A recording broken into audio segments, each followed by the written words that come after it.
One. 38. 39. 39. Who the hell's their quarterback? Y'all getting ready for a great week one in this state.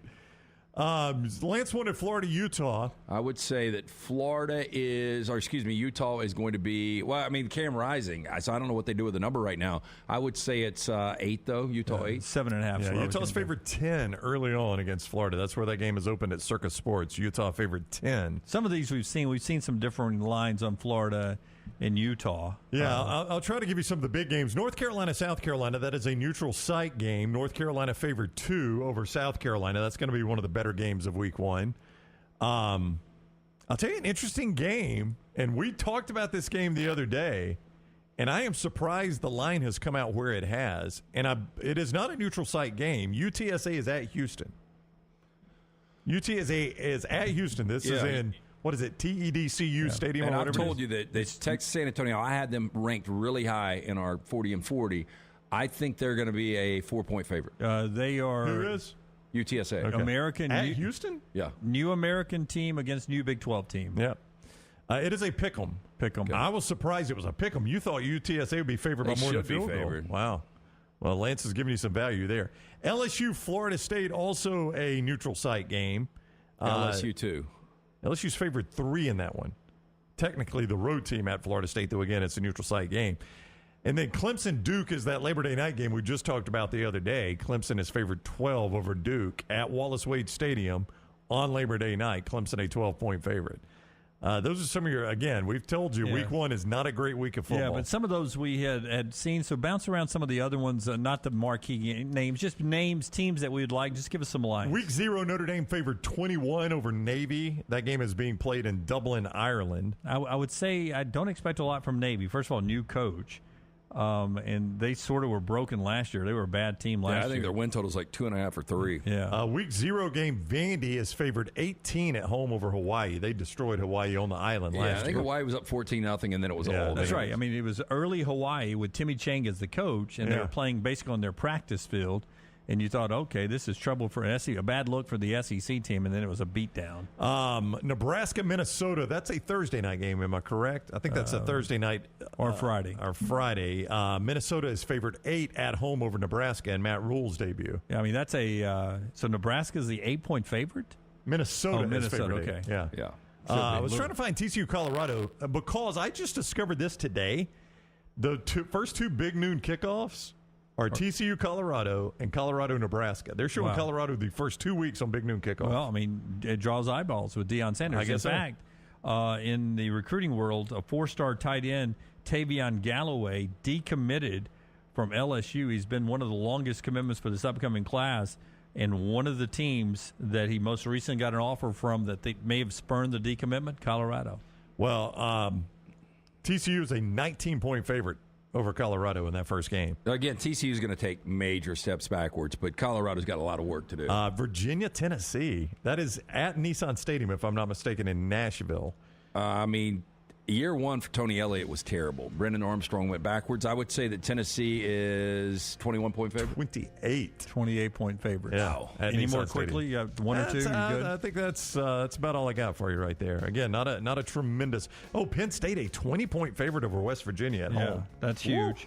That's a primetime game. Who does Ohio State have in week 1? Ohio State's playing Indiana, and I saw that one just a second ago, Jim. Big-time favorite, 27. They're favored at Indiana. In a Big Ten game. Remember when Indiana gave that coach an extension? Yeah. He had a good year. More Penix than it was him. That's the show today. We're back with you live on Tuesday, 9 a.m. Central Time. Like, subscribe, thumbs up, even if you're watching us on replay. Until next time, God bless you and God bless America.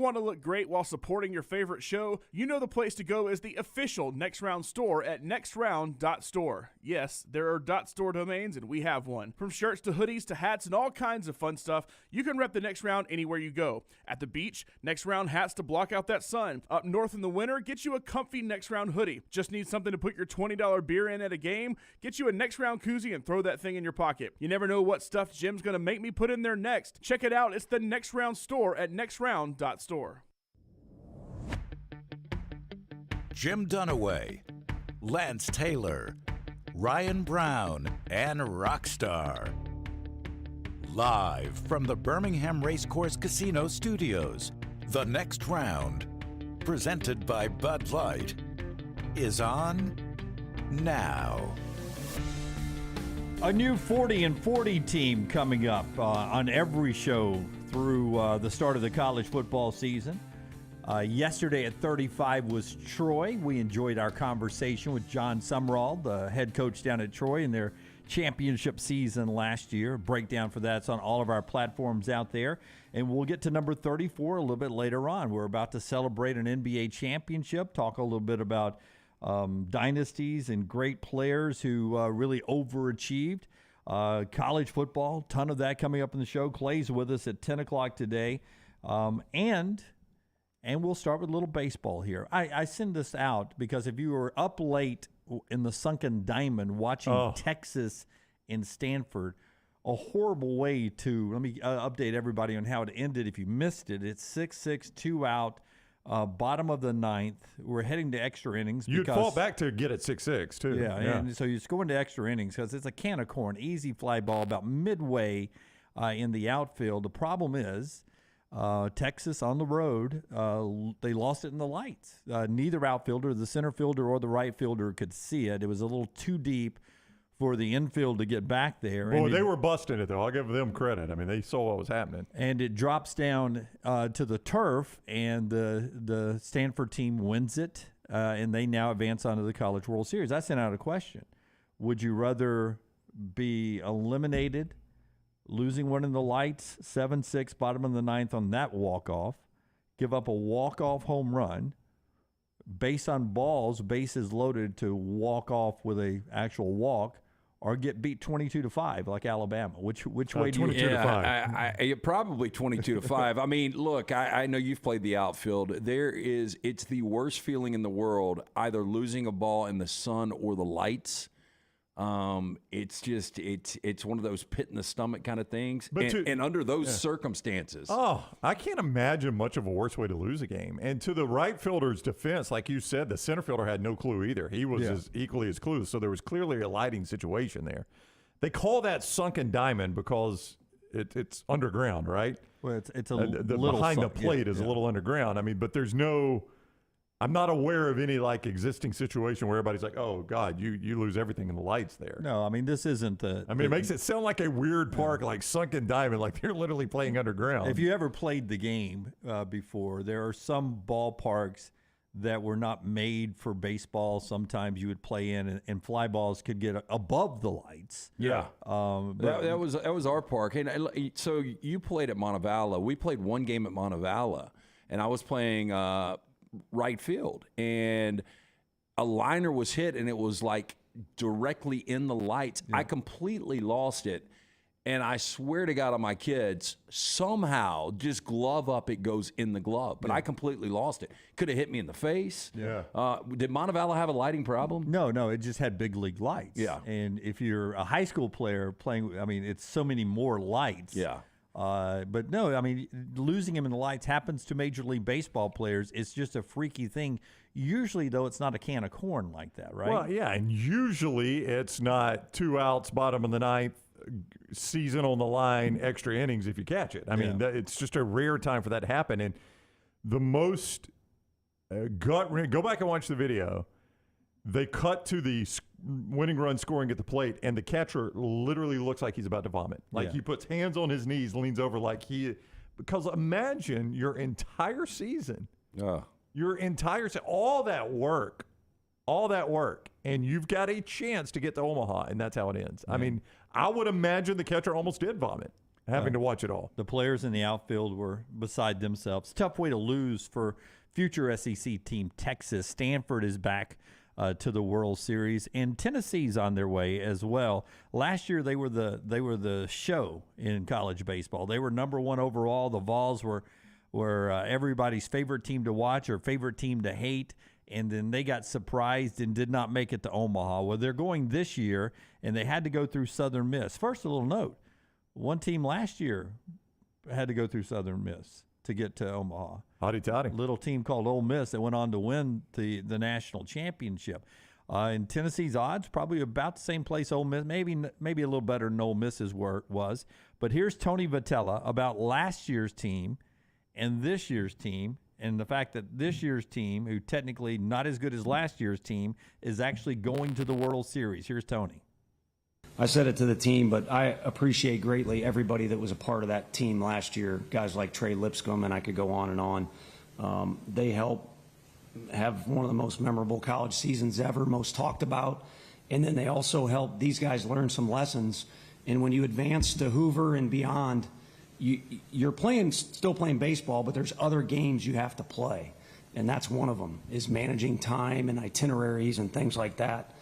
And I think these guys, having learned those lessons, helped us get through. You're already playing a hell of a team, but then there's other stuff that goes on, and there's some friendly things being said at the stands at all of us. There's a lot to take on, but that's part of the deal. And you have to win a bunch of battles, not just the ones that are on the field. Okay, so now the guy, when they play baseball, they are you guys who watch college baseball on the reg, help me out here, but they are the biggest smack talkers. They're the Miami Hurricanes of the 80s. They are, yeah. They are the biggest smack talkers. So last year, if you thought you weren't going to get, by the way, you got eliminated at home, but if you thought you weren't going to get things from the stands in Hoover or on the road in the SEC with the way that team acted with the bat flips and everything else, I think they eat it up, though. Yeah, I think they. He made it sound like we had to get used to. It's going to be the woes is me. Hey, look, we had to battle adversity, but I think those guys absolutely. No, I think they feed off of it. I mean, the Clemson series, I think, was evidence of that, right? I mean, they did a Clemson guy and getting ejected that altered that series. That's just the way they operate, and I'm with Lance. I mean, I think Omaha is kind of bad for them. I think if this were a road event, they'd be a lot better off because I think that's what feeds this team. Yeah, a lot of fuel there.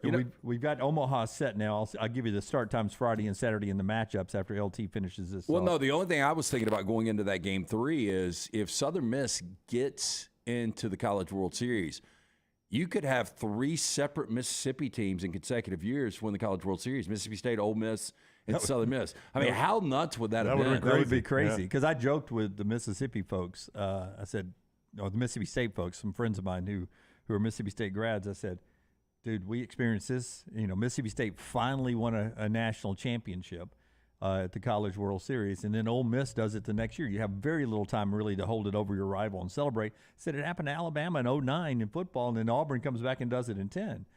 So you guys just need to do it in 2011 and 2012, and of course they have not done that. They haven't even made Hoover in either one of those years now. But it would have been crazy for Southern Miss to go, doesn't have to listen to Mississippi State and Big Brothers very long. Here we are. I mean, the equivalent would be Alabama, Auburn, and then, I don't know, Troy, South Alabama. Jacksonville State. UAB. So that's the baseball set in Omaha. Starts Friday. TCU and Oral Roberts. It had been reported that Oral Roberts was making their first ever trip to the College World Series. They actually were in it in 1978.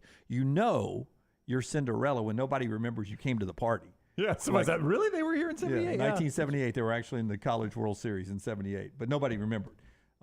I did see it roll a couple of days ago. But I will say this, as a kid growing up, I don't know if it was an appeal or not, but it seemed like the College World Series was always populated by random teams. Well, Wichita State was big when I was Wichita little. State, that guy with the Cal big State Fullerton. Wichita State was the guy with the big mustache, Gene Stevenson or something like that. like Was the that. coach? They were Curly always hair. there. Curly hair. Yeah. Cal State Fullerton they were always there. Yep. Stanford was always there for me. Yeah, well, I mean, yes, they're a Stanford, little more Arizona name State were always there. Pepperdine was there. Pepperdine was another one Pepperdine. I was going to mention. They seem to always be there, and it seemed like Long Beach State maybe. Yeah. Yeah, they could. Was yeah. really good. Yeah, yeah, No, yeah. Long Beach State, because when I was doing the Jayhawk League, we had 2 guys from Long Beach on the team, and I forgot what their The dirt something, yeah, weren't they? yeah, that's Dirt what bags? I was coming Dirt Dirt bags, bags? yeah. Yeah. The dirt bags. Like, I don't think that's their official school name. I think that's what their Yeah. baseball that's team the went by. 49ers. Yeah. Yeah, but they went by the dirtbags. So it seemed like that was part of the appeal to me growing up was that was a sport where the little guy always seemed to be represented. Well, you and still get it. I That's mean, what I'm saying. It's continued even after all these years. Coastal Carolina won one not long ago. Not too long ago. Yeah, well, Oral Roberts is a number 4 seed at the regionals. Yeah. Like number 4 overall. They were technically the worst team in their regional. They become the 3rd number 4 seed since they went to this format with the super regionals to make it to Omaha. Fresno won the whole thing in 2008, and then Stony Brook, another one of your nowhere teams, went there to Omaha in 2012, and they were 2 and gone. Do you guys think that's the sport where you've had more different teams win a championship? I would think so. With Tennessee Tech, my friend Johnny Orr is a former Tennessee Tech player and alumnus from there, and a booster helps them out. And we were talking about this on the golf course the other day. I think as Oral Roberts was beating somebody, and he's like, "That's the only sport that those schools are on the competitive level with the big boys because of only 11.7, I think, is the scholarship number. So 11.7 is all you can give out scholarship wise. So Tennessee Tech, Stony Brook, Oral Roberts, they can go toe to toe with the SEC.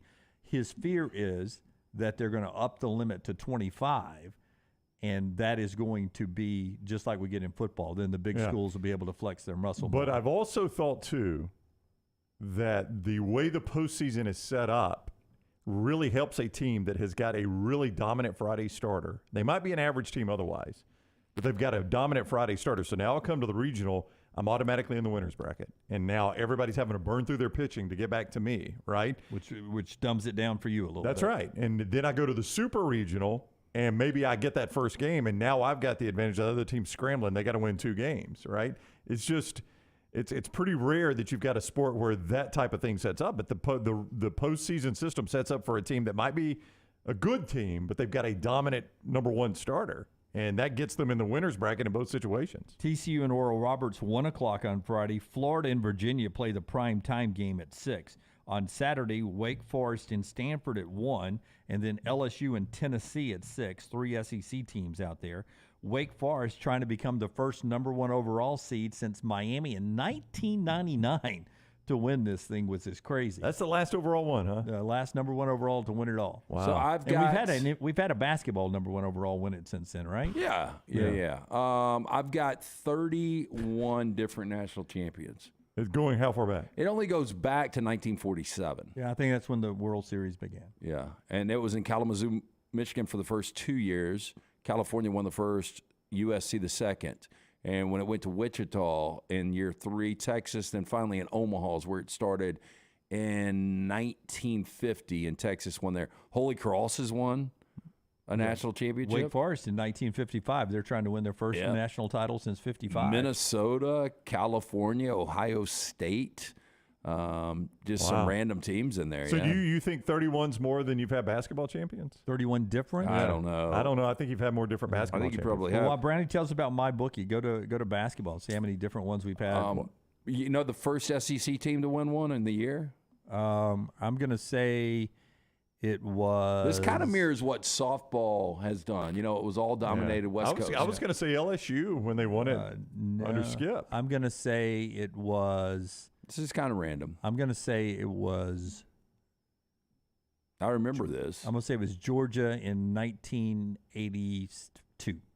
I mean, you're close. It was Georgia in 90. Yeah. And then LSU folled that up in 91. Oh, so I wasn't that far So off. the first SEC baseball national champion was 1990. Well, buddy, that started a decade of... Oh, I did, because you got... Because when I was a kid, Alabama played, and we talked about it before. Well, Dave Magadan, right? Yeah, Magadan and Alabama played Roger Clemens in Texas for the title. Yeah. Yeah, so you had 90 Georgia, 91 LSU, then Pepperdine. LSU 93, Oklahoma 94, Cal State Fullerton 95, LSU back-to-back 96, 97, USC 98, Miami 99, LSU 2000. Yeah, boy, LSU. I mean, 5 and 8 years. Yeah, they were so good. Yeah, that was when Skip Bertman had it dialed and in. Gorilla Ball was a thing. I was watching T-Bob on his digital platform yesterday. He and Jacob Hester, and it was a replay, but they were celebrating LSU being back in Omaha because I think it's been like 7 years. Oh, and that LSU team's scary. Yeah, I mean, I know good. Wake looks really, really good right now, but if I was going to bet on another one, it would be LSU. All right, Florida's my pick to win it, Yeah. but LSU would be my second pick. Well, Lance said if he was going to bet on one, if you want to do it, mybookie.ag, code next round when you're there at mybookie.ag, and you are eligible for that sign-on bonus up to $1,000 there at mybookie.ag. Again, that is code next round at mybookie.ag to get eligible for that sign-on bonus. College World Series, NBA Finals are over, so you got to wait for a while on that. But you go ahead and play some futures in college football, and the NFL, and, of course, Major League Baseball. And don't forget that MyBookie money bag. Increase your odds with a MyBookie money bag and have a little bit more fun there. It's crazy boosted odds there with a MyBookie money bag. They make it simple. You bet you win, they pay. You bet you win, they pay. It is that simple at mybookie.ag. Code next round at sign up to be eligible for that sign-up bonus up to $1,000 at mybookie.ag. Bet anything, anytime, anywhere. mybookie.ag, code next round. That's mybookie.ag, code next round. Alabama did hire their baseball coach yesterday. We mentioned it during the show. Rob Vaughn of Maryland, the Wild Thing. You're going to stick with that one. Is rolling in as the head coach. But the note that came out after our show, Jason Jackson, the interim head coach, is hanging around. He's going to be the associate head coach and keep managing the pitching, I would assume, unless he gets a head job somewhere else. But he's part of the staff, so that sort of wraps up Alabama's pursuit of a new coach very quickly. He'll be officially introduced on this Tuesday over in Tuscaloosa, but photo ops yesterday, so it moved quickly from Saturday to Monday, having a new coach. But good for him getting to stay on staff. Yeah, and it's agree. always nice to have, one or two guys remain on staff for the continuity. This is a young guy. Vaughn is. Jackson is in his 50s, but Vaughn is a young guy. And I think you'll see when everything comes to light in the public records that Alabama's decided to devote some resources to baseball. They've decided to try to catch up here a little bit and be somewhere close to the rest of the where the top teams in the SEC are as far as resources devoted to baseball, which if you're an Alabama fan is really, really good news. Keep in mind, their only sellouts this year were for the Auburn series and then the regional games. Yeah, but let me tell you what. I looked at this guy at the history of Maryland baseball because Lance said just off the cuff, hey, that's a tough job. I don't know anything about Maryland baseball.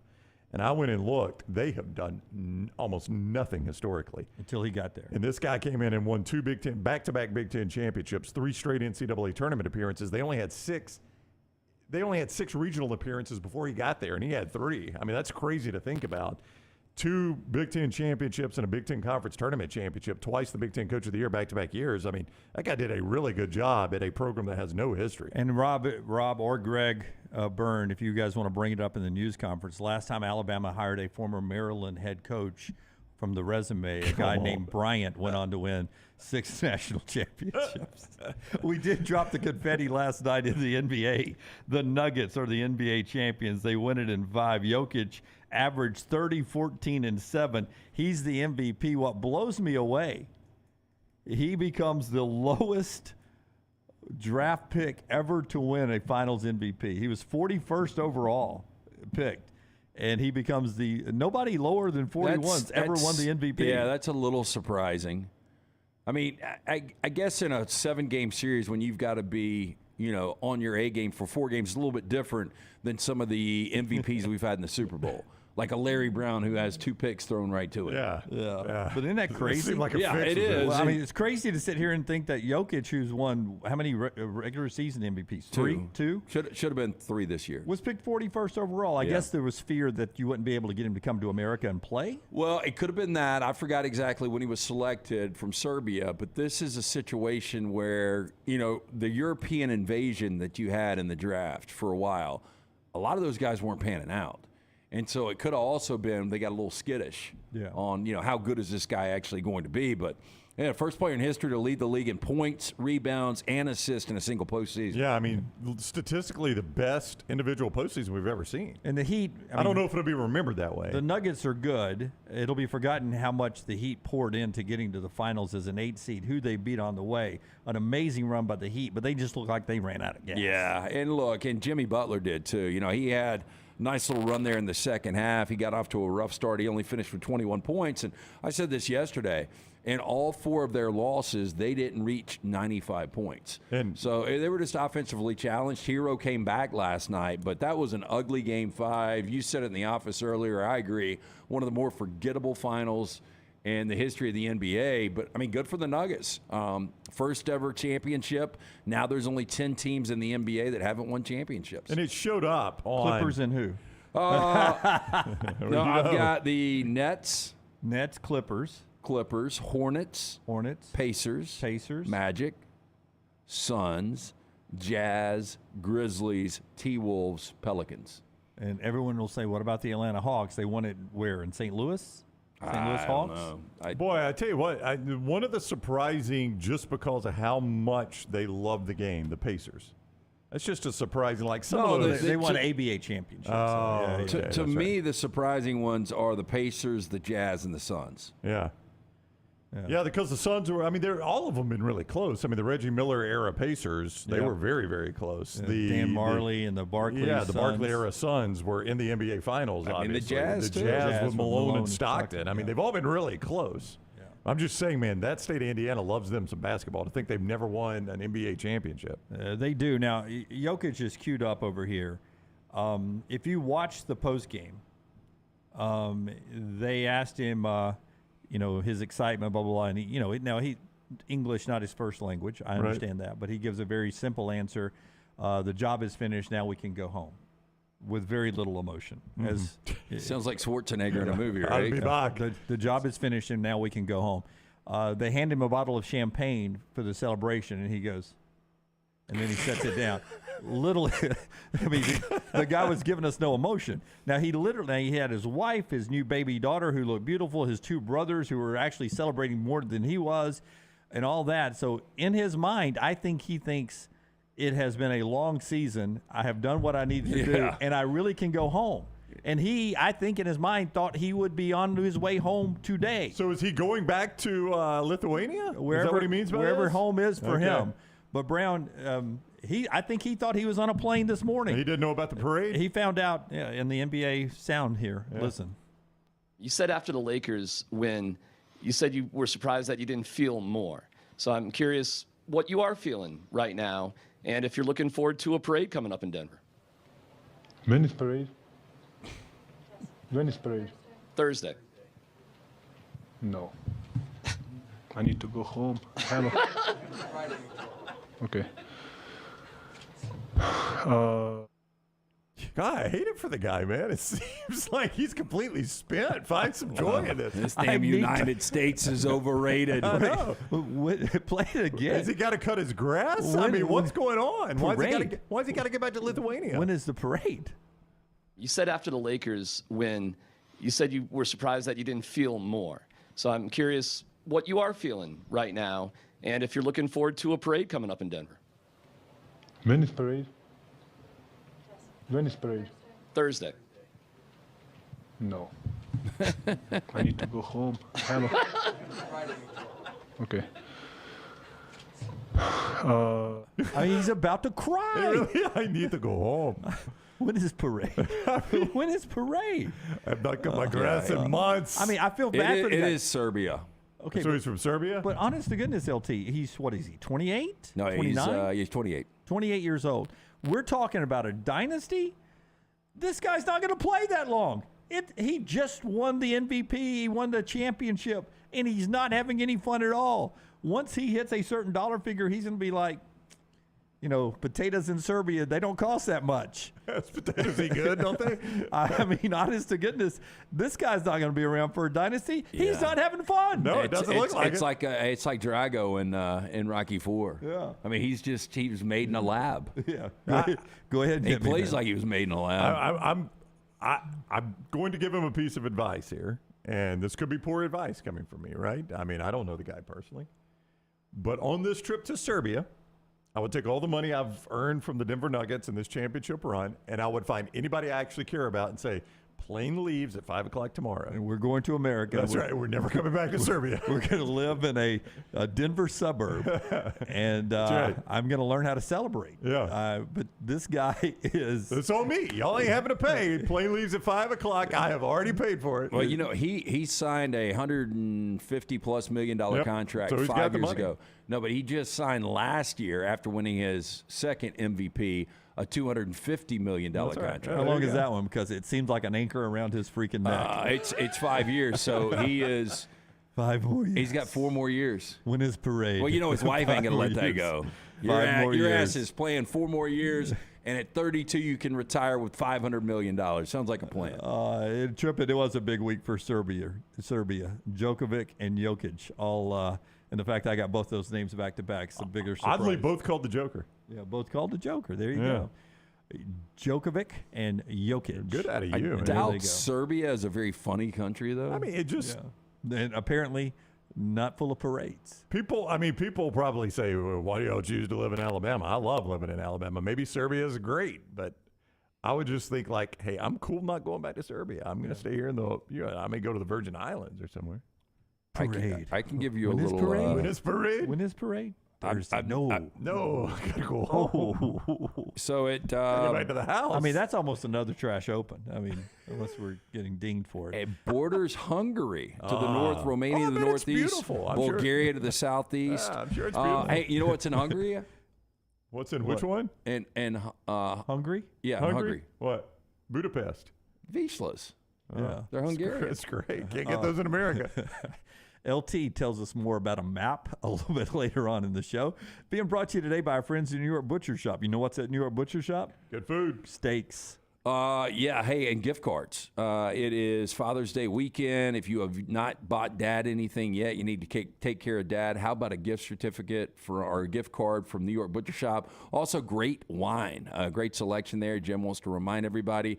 Stop in, pick up the best when it comes to certified Angus prime beef steaks, burgers, premium pork chops, ribs, all-natural chicken cut to order just for you. Chef-prepared entree side dishes, perfect dinner-to-go choice for you and your family. Again, Father's Day is here. Gift cards, perfect solution. 2 locations, Cabo Heights, Highway 119 in Greystone. The New York Butcher Shop, rare quality, well-done service. Follow Dunaway on Twitter and Instagram at Jim Dunaway.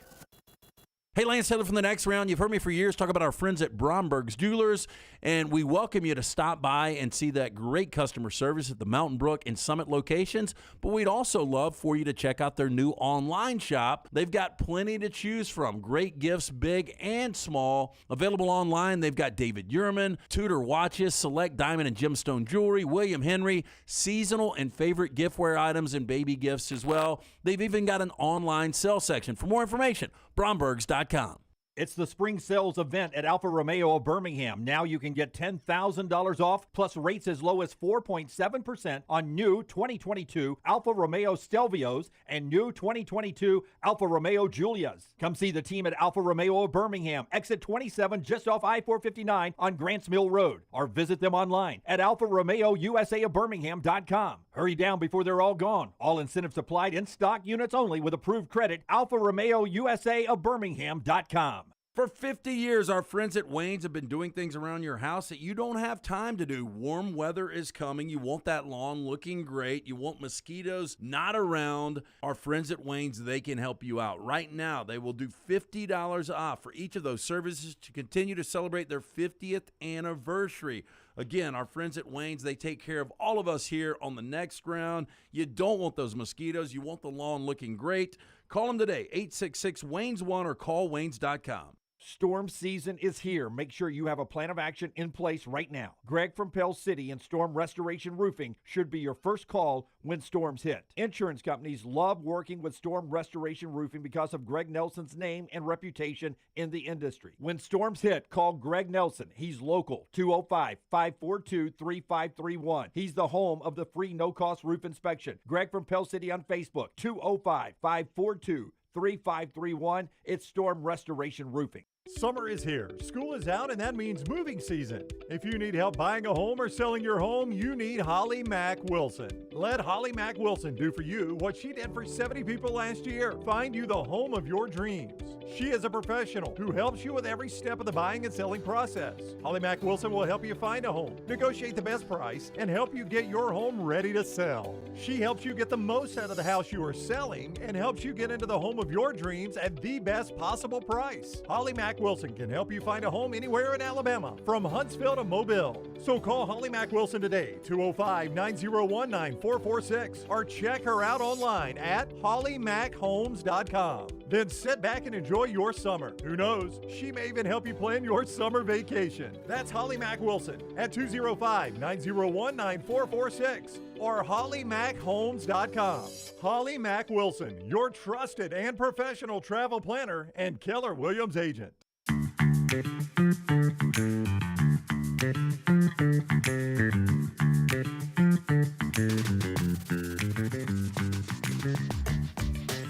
A longtime friend, Nick Goulas, I used to work with him in local TV. He was a photographer and producer when I was at CBS 42. He says a lot of your poll voters on Twitter are psychotic. Of the question I asked, would you rather get blown out like Alabama did to end your season? Would you rather have the Texas way of losing one in the lights, or walking in on a base on balls, bases loaded, the game-winning run, or a walk-off home run loss? 74% said the 22-5 blowout, no drama. Well, I don't think that's sadistic, because think about it like this. The other three scenarios, that is going to be on a player for the rest of their lives. 22-5 is collective. I mean, we all played like shit, right? Right, yeah. I mean, the others, whether either you're the pitcher that gave up the walk-off, you're the pitcher that put it out of the zone and walked in the winning run, or you're the outfitter that lost in the lights. I may contradict myself here because I said get blown out, but if you ask me my most painful Miami Dolphins loss, and Lord knows there have been some, right?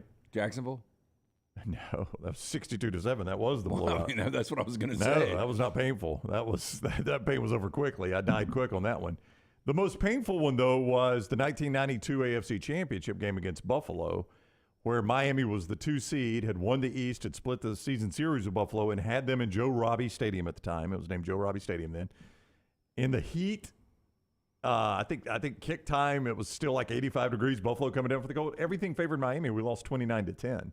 That's a blowout in the NFL playoffs, 29-10. Yeah. But that game hurt because I thought that was AFC Championship game. Everything favored Miami there, and they played like crap and missed the Super Bowl. Now Buffalo went on to lose to Dallas, and we probably would have too.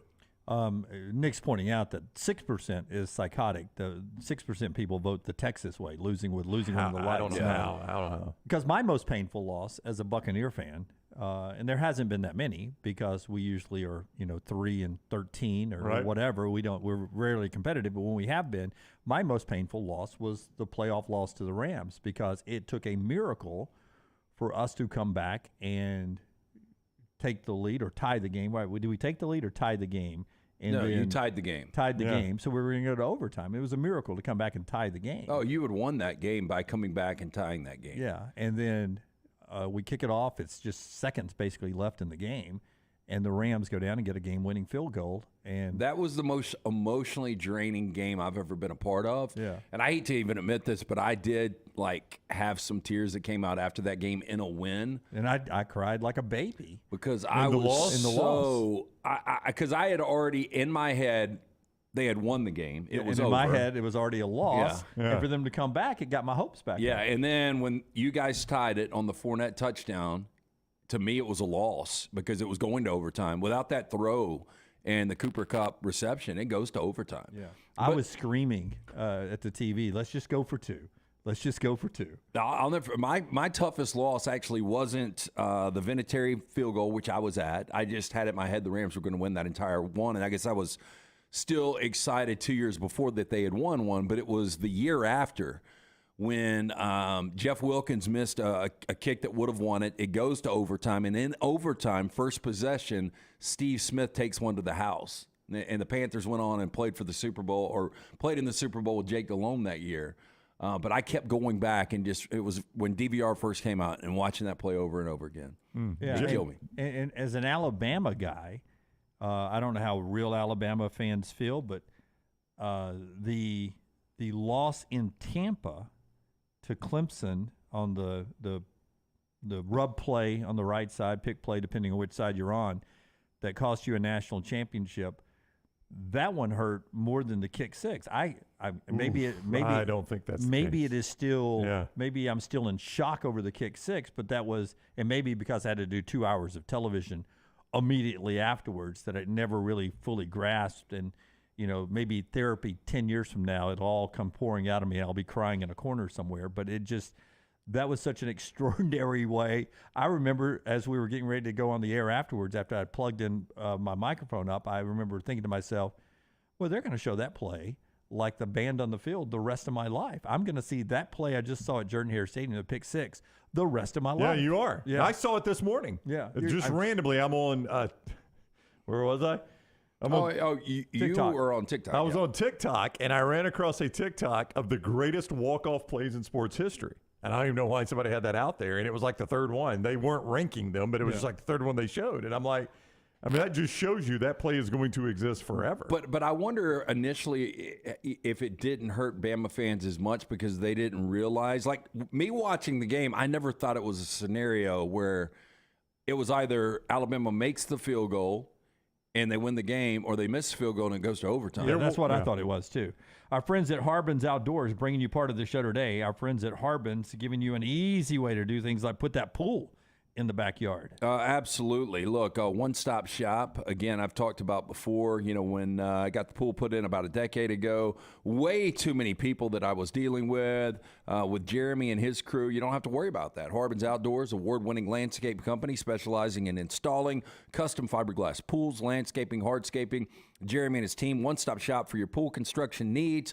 Harbin's does it all, from the install to the lighting, final hardscapes around the pool, everything in between. It's beautiful work. You can find them on Instagram at Harbins_outdoors. See it for yourself, or call or text Jeremy directly, 205-300-0718.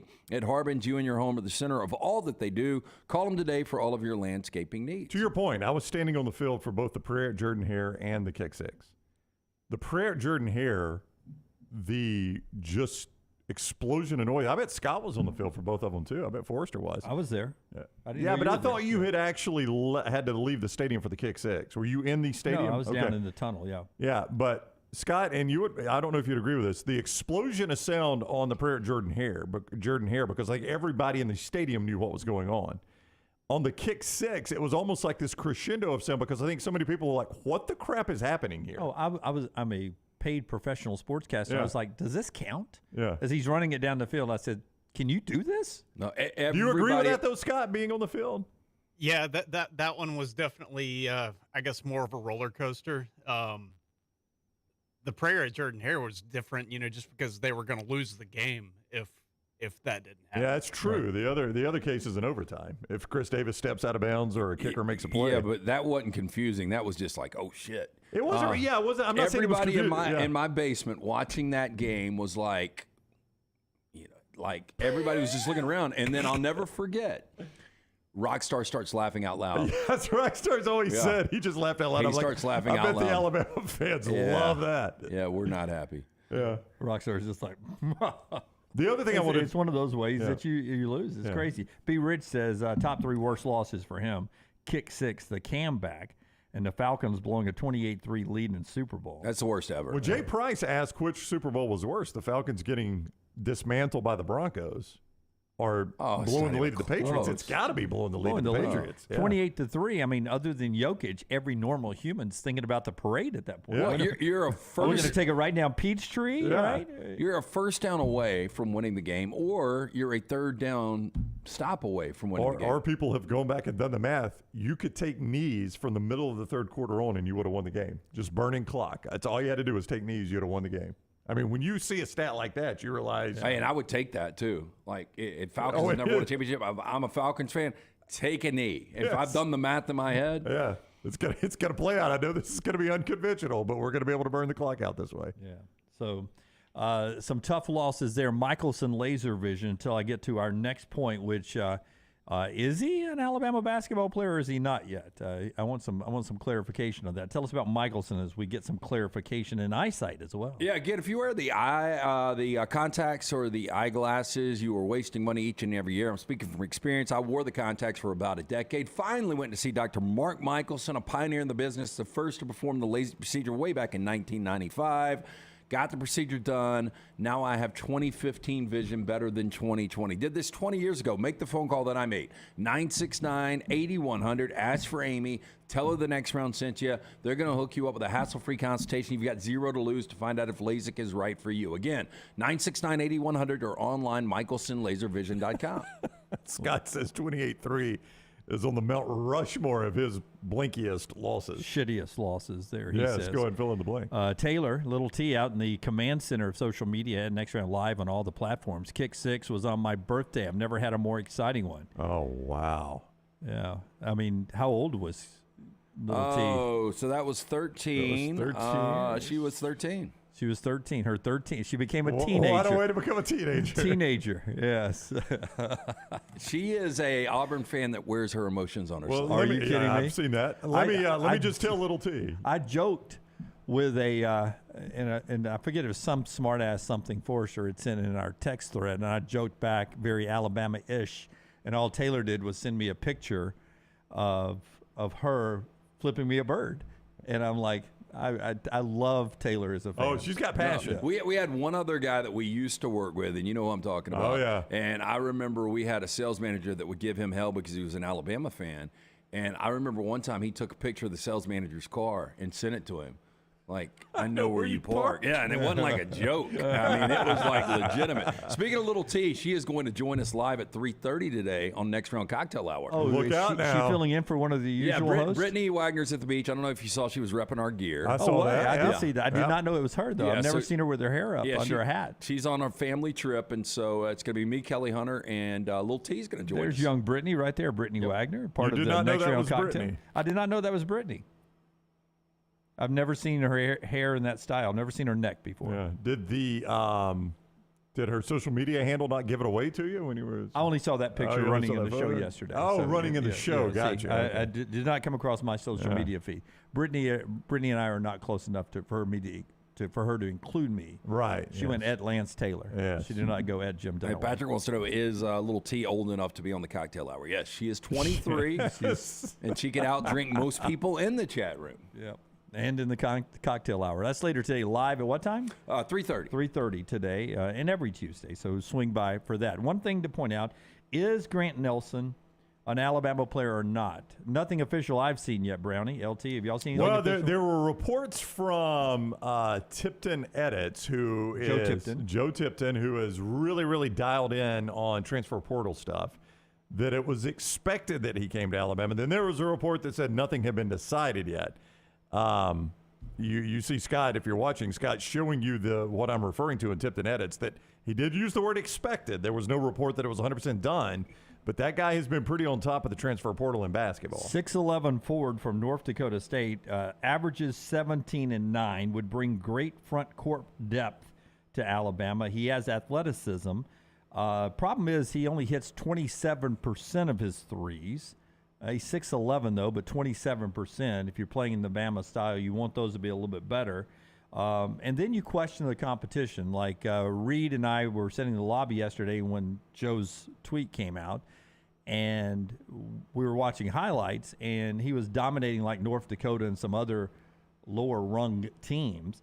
Against the SEC, he did go 17.6 rebounds against Arkansas, but then Kansas totally shut him down. You just wonder how his game transitions playing people of his size and athleticism on the night in, night out. Yeah, but you got to remember, all the offense is really going through him. Yep. And now he's going to have other better talent around him. I mean, you think about Broome going to Auburn, Sears going to Alabama. I mean, these guys are impact guys. Jeff Goodman from the Field of 68 podcast and a lot more says it takes Alabama from a right at 25 or fringe top 25 team, makes them a top 15 team, in his opinion, adding Grant Nelson.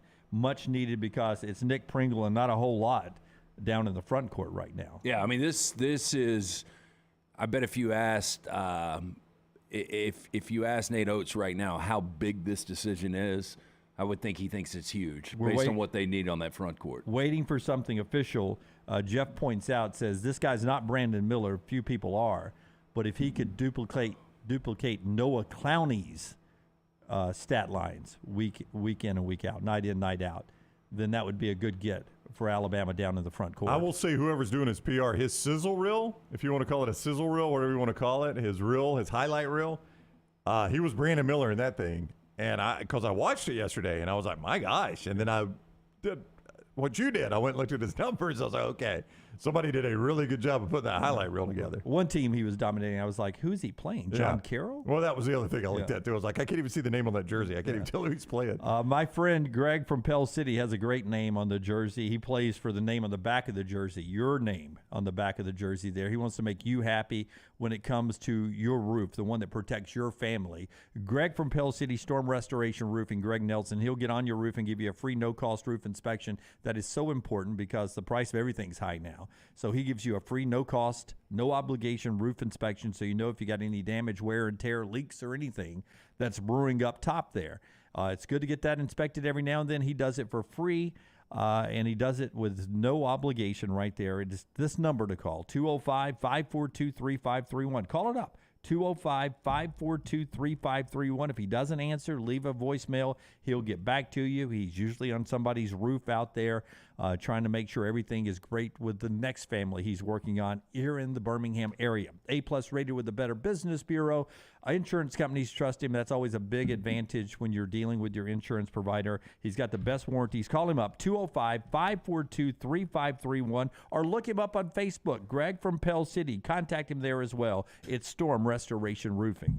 Call the next round now at 205-734-0923. Hey, Lance Taylor from the next round to tell you about one of our favorite places for breakfast, lunch, and dinner. That is Hamburger Heaven since 1982. Hamburger Heaven has been serving Birmingham's best hamburgers, cheeseburgers, French fries, hand-spun milkshakes, and sandwiches made fresh to order. All of their ingredients are fresh and prepared daily. This includes their beef, always fresh, never frozen, hand-pattied each and every day. For breakfast, lunch, or dinner, visit any of the 4 locations, Highway 280, Irondale, Gardendale, and Homewood. The Double Down Media podcast family is live and full of content for all ages. The Mystery Fifth Hour gives the next round host a chance to talk about everything but sports. Pour a glass of Bama and Bourbon, our weekly college football conversation, while sipping on some of the most interesting pours in the bourbon world. And in our Not For All Ages podcast, The Last Call, LT takes off the gloves for in-depth conversations with stars like Taylor Hicks, presented by Redmont Vodka. Find these podcasts and more by searching The Next Round on Apple, Spotify, and on our website, nextroundlive.com. Hey, Lance Taylor from the next round to tell you about our friends at Gutter Cap. Gutter Cap's that patented aluminum cover system that fits over most existing gutters to keep out debris and eliminate that gutter cleaning. It's backed with a lifetime warranty, almost 20-year service record right here in Birmingham. Stay off that dangerous ladder forever. 45% off the retail price now if you call guttercapbirmingham.com. Call my good friend Chris Stewart now, 205-823-2212. Cap it, don't snap it. It's Gutter Cap. The next round is so much more than the show you get from 9 to 1 each day. So make sure to head to our official YouTube channel at Next Round Live and subscribe to get all of our latest content. We, of course, have plenty of specialty content and shorts based all around the sports in the heart of the SEC. But we also talk pro sports, gambling, lifestyle and entertainment, and so much more. It's the Next Round YouTube channel where you never know what you're going to find next. Subscribe now to see the latest content and get notifications when we go live. That's at Next Round Live on YouTube. If you're looking for a fun golf atmosphere that is laid back with a peaceful environment, the Meadows Golf Course in Harpersville, right off of Highway 280, is perfect for you.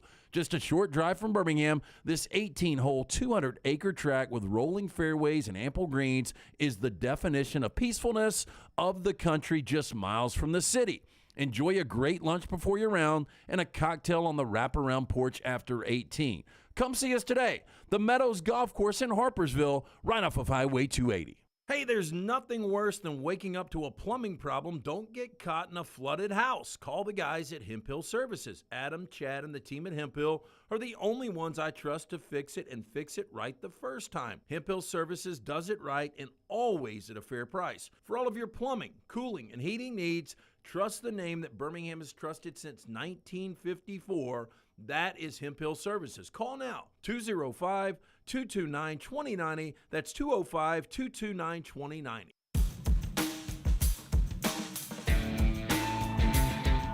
Back with you on the next round. We are 74 days away from the start of the college football season, 34 days from our trip up to Nashville for SEC Media Days. A little football here in just a second after LT tells us about our friends at Redmont Vodka and Redmont Distilling. Yeah, it's a locally owned and operated product. Make sure you ask for it by name. It doesn't matter if you're at a bar, restaurant. Ask for Redmont Vodka. Again, it is Charles Barkley's vodka. It's made from corn, which not only makes it gluten-free, also provides that smooth finish, no harsh aftertaste, 8 times distilled, gluten-free, available at your local package and ABC stores. It is Redmont Vodka. Redmont Vodka. Love that stuff right there. We will talk expansion right here for a little bit and what's going on. There had been reports for a few days that the Big 12 was considering Memphis as part of their future realignment, and that Brett Yormark had been actually on campus, the Big 12 commissioner. He came out over the weekend saying, I have not been on the Memphis campus, and the reports about us considering Memphis they're untrue. I don't know why they continue to shun Memphis as part of their expansion plans. It fits really good into their map. Memphis will never be an SEC team. Memphis brings some basketball to a really good basketball league, and their football has improved.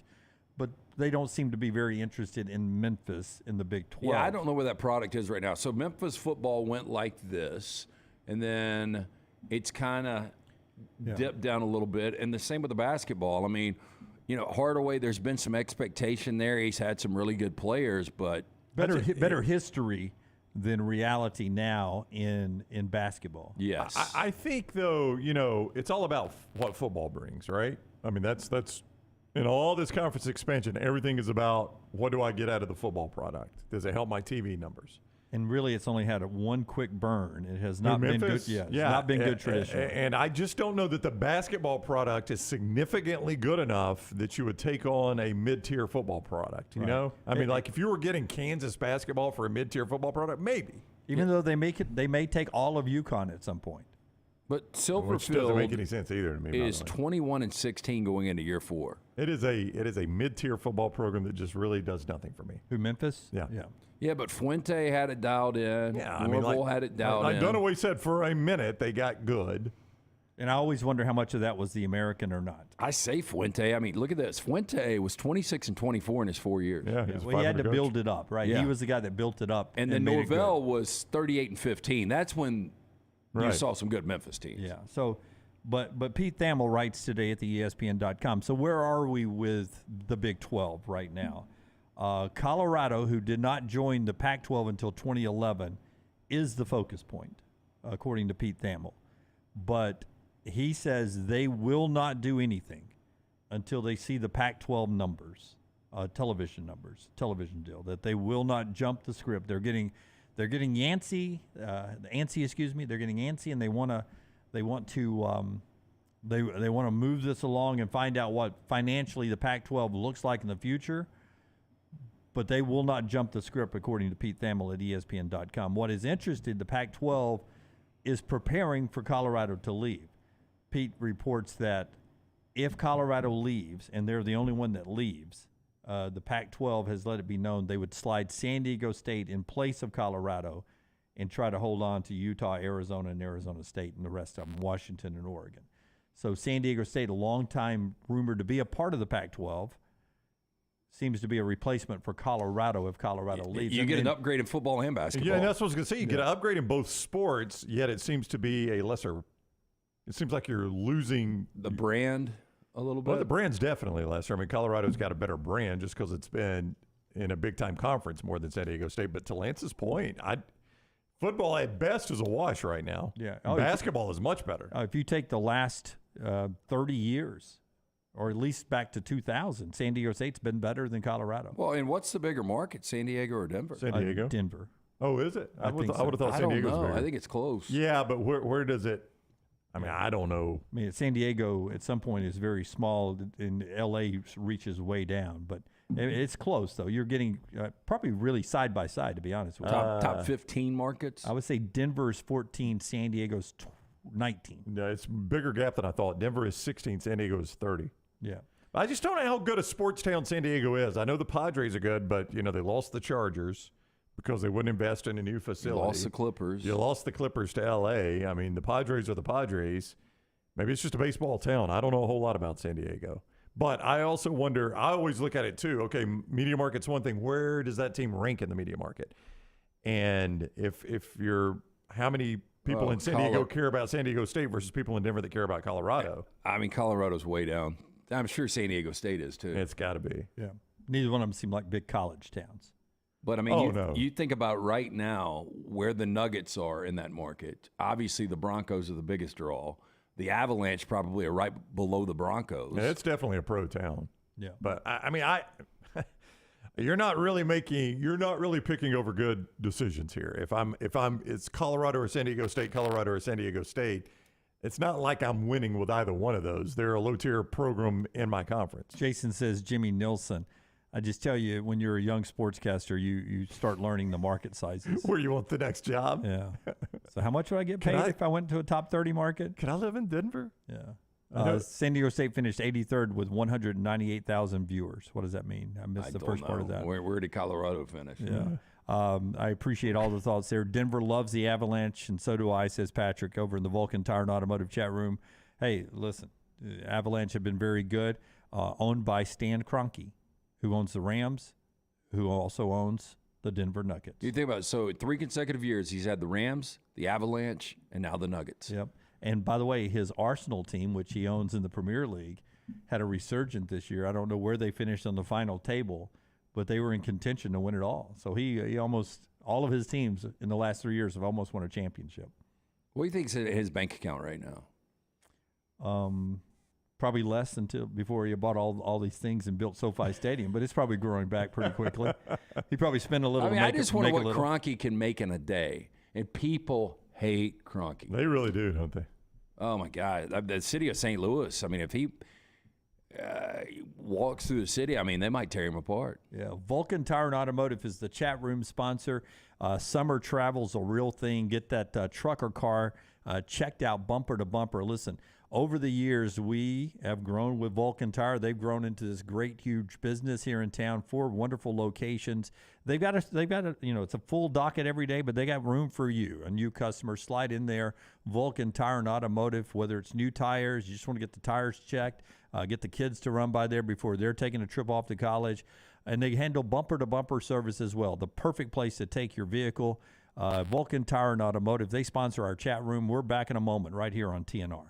Follow John Lunsford on Twitter @JLuntz.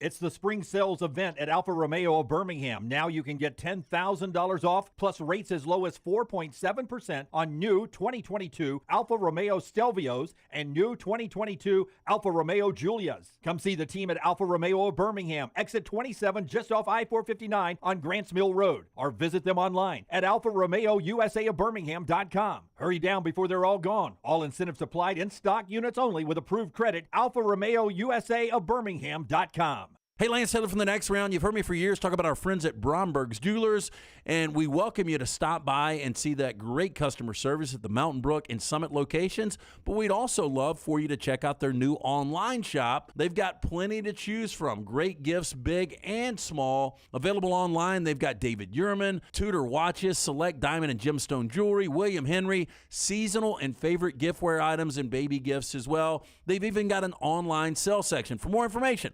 Brombergs.com.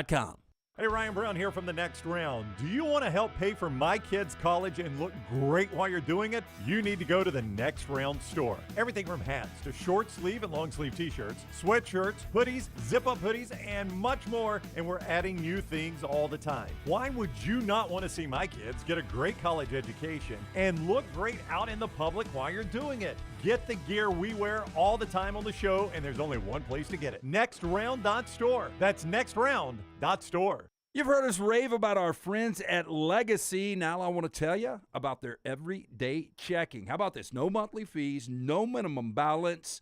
One of the great perks, get paid 2 days early with direct deposit, instant issue debit cards. And there are some additional perks on top of that with the digital banking app. Absolutely love checking that. The official credit union of UAB, our friends at Legacy, dedicated service to education and healthcare industries for more than 60 years. If you have water or fire damage to your home or business, DryTech is here to help. They work for the customer, not the insurance company. They respond quickly, within 20 minutes when you call 205-637-0143. They have 5 crews ready to go 24/7, built to go on the job when it happens. DryTech has 65-star Google reviews, so call DryTech, not the insurance company. Find more online at mydrytech.com.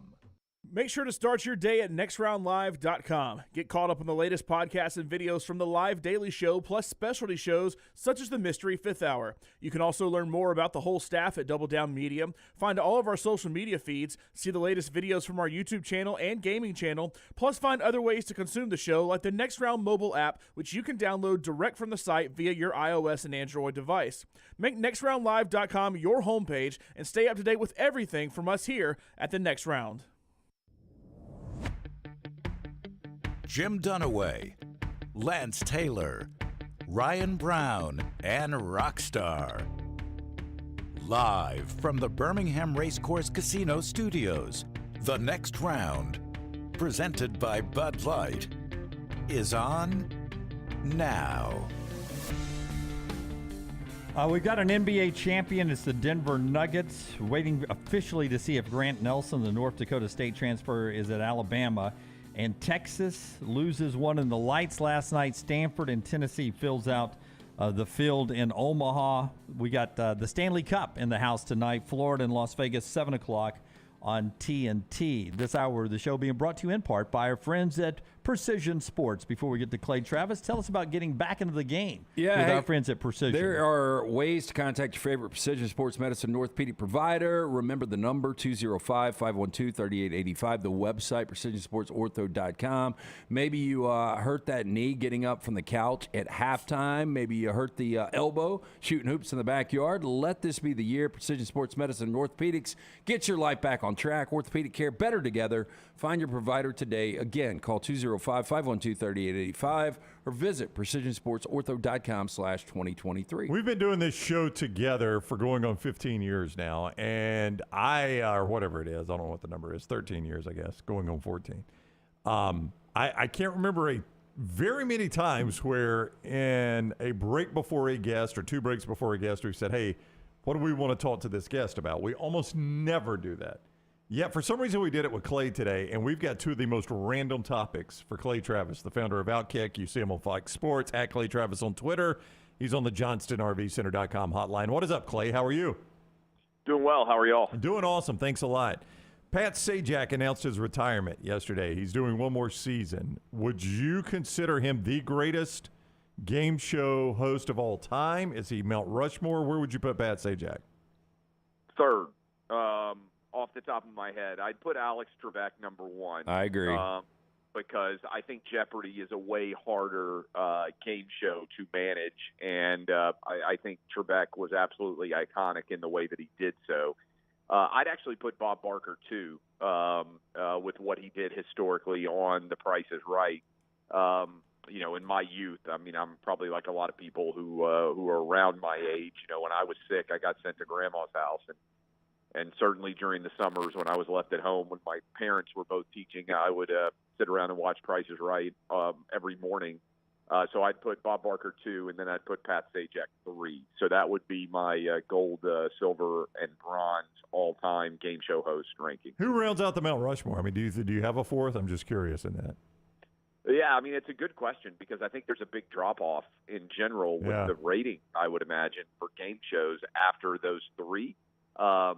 It's a really good question. I mean, I used to watch, I'm trying to remember the game shows. I don't even know how many game shows are now on, right? I remember Richard Dawson a lot because I was going to say him. He would get canceled now. I mean, obviously Barker would too, but Richard Dawson was always getting up in that personal space on Family Feud. Would you count the Yes. Double Dare guy or Family Mark Feud? Summers?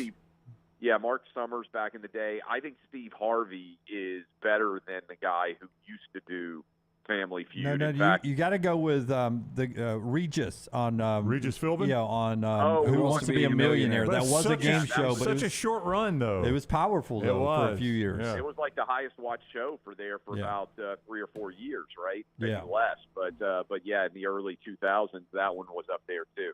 Yeah, So I hadn't thought about game shows, but off the top of my head, I think all those guys quantify. I would say I would love to go on Family Feud. If I'd like to do Celebrity Jeopardy, I think I would. Only Celebrity Jeopardy. I'd get smoked in regular Jeopardy, but I think I'd do well on Celebrity Jeopardy.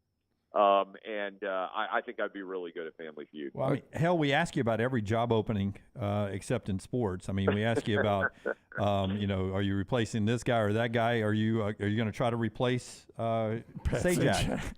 It's funny you mentioned that. When the news came down about Pat Sajak dropping down, I was, sitting here reading, I think sitting next to my wife, and I was like, I think I'd be a really good Wheel of Fortune host. And she just rolled her eyes. And then she said, that is a really easy job. And I do think that Wheel of Fortune is not a very challenging job. Pat Sajak. Here's a good trivia question for you. I believe I'm correct in this. I think Pat Sajak and Oprah Winfrey were on the same Nashville television station back in the day. Wow. Yeah, I think you're right. Local news. It might not have been the same one. They were both local news at the same time, but I think they were a part of the same local news team. I think Pat Sajak was weather and Oprah was a reporter back in like the late 70s in Nashville. I think I'm correct. And Wheel of Fortune is not just going to disappear. They will replace him. Dunaway might know this, but I think that's the #1 game show. There are not many left, but I'm just talking about what companies have to pay for the rights to show that on their local affiliates. I think it still gets more than Jeopardy, if I'm not mistaken. It may. I mean, Jeopardy, obviously has a super high-end audience, but it also is. I mean, you got to be pretty smart to get very many Jeopardy questions right on a night-to-night basis. Whereas I feel like most people feel like they can compete when it comes to solving a Wheel of Fortune puzzle. Jonathan Hardison, Fox 6 News anchor here in town, who is also a Nashville native, says Oprah was at WTVF in Nashville, while Pat Sajak was at WSMV. He said it's John Tesh that was at WSMV with Sajak. Ah, okay. I mean, the so stars that came through Nashville. Yes. But, I mean, what were the odds that you could flip from 4 to 5, which is the stations here in Nashville back in the day, and go from the longest-running game show host of all time to probably the most successful talk show host of all time in the 1970s? Yeah. Those odds would be pretty low, I think. Okay, Clay, other random topic, and I probably should have texted you to see if you are willing to talk about this on the air. Let's just do it live. But Saturday night we were at dinner, and ghost stories came up. And I've never, and I think my guys right here, Dunaway and Brown, have never seen a ghost, nor do I ever want to see one. I told you that. But you had 2 amazing stories from Saturday night that it gives me chills because they're almost, they are way too believable. Yeah, I've got 2 good ghost stories. Let's start with the Airbnb one first. Yeah, okay. So we went, my wife is from Michigan. We went to northern Michigan, Traverse City, for people who are somewhat familiar with that area. Beautiful in the summer. And it was crowded. I think they have like a cherry festival, or I think it's a cherry festival. There's hardly anywhere to stay. My wife got us an Airbnb. We pull into the backyard parking of this Airbnb, and I'm like, oh no, I'm not staying here. And my wife is like, you are such a diva. We stayed in so much worse places than this. I'm like, this is the dump. Like, why in the world did you book this? So it's like 90 degrees, like the hottest day of the year in Traverse City. There's no air conditioning in this house. It's like, I mean, it legitimately is pretty much a dump, right? So we walk in. It's me, 3 kids, wife, and our nanny who travels with us a lot of places. So there's 6 of us total. There's 3 beds, if I remember correctly, in this place. The nanny, we have a baby at the time. The nanny sleeps beside the baby. My wife sleeps upstairs in the attic with our oldest, and I sleep in like a pull-out couch. I guess it wasn't a pull-out couch. It's like an old bed with our middle son. That's the way that we're sleeping in this house. So it's like 180 degrees in this place, and everybody's asleep, and I'm awake with an iPad watching. I think it was like season 1 of Billions or season 2 of Billions on the iPad, and everybody else is asleep. I watch Billions for a while. I turn it off, roll over, go to bed, and later that night, I believe he was like 5 years old at this time, my middle son just has a blood-curdling scream and wakes me up, like out of deep slumber. So I wake up, I'm like looking around. I mean, he's fine. He's still sleeping. Like, he woke me up. Nobody else really wakes up. But I look out, like we're on the first floor, and we're like, there's a hallway, and it leads almost directly into the kitchen. And I see something moving out that door. And it's not very far from me, probably like, 10 feet or so this is a small house, from the bedroom out into the hallway. And I see this thing moving. And at first I think, because it's a, grown woman size, I'm like, that must be Katie, our nanny, or my wife, up maybe, they were going to the bathroom, or one of the kids needed water or drink or something. And then I'm looking, I'm like, wait a minute. This woman is wearing a full dress, and it's all black. And I'm like, well, that's weird. And then I look closer, and there's no feet. It's just a woman in like an old school black dress, just slowly floating like right across, the doorway. Oh. And I am like, I wasn't scared. Like, I didn't have the sense that it was like a bad spirit or anything. I actually thought, oh, wow, I've wanted to see a ghost my whole life, and now, like, this is a real ghost. Like, so I get up, walk out there, and she has just vanished, right? Like, there's just no trace, right? So I go back to bed, wake up the next morning, and I'm like, should I tell, my wife and our nanny? Should I tell the kids? Like, and so I'm like, well, I'll tell Laura and Katie. And they both make fun of me, and they're like, you didn't see a ghost, they ridicule. So, all right, we stay next several days, whatever it is. I think we were traveling, around on vacation somewhere in northern Michigan. And so we leave, and my wife is on the phone with the lady that we rented the Airbnb from. And she says,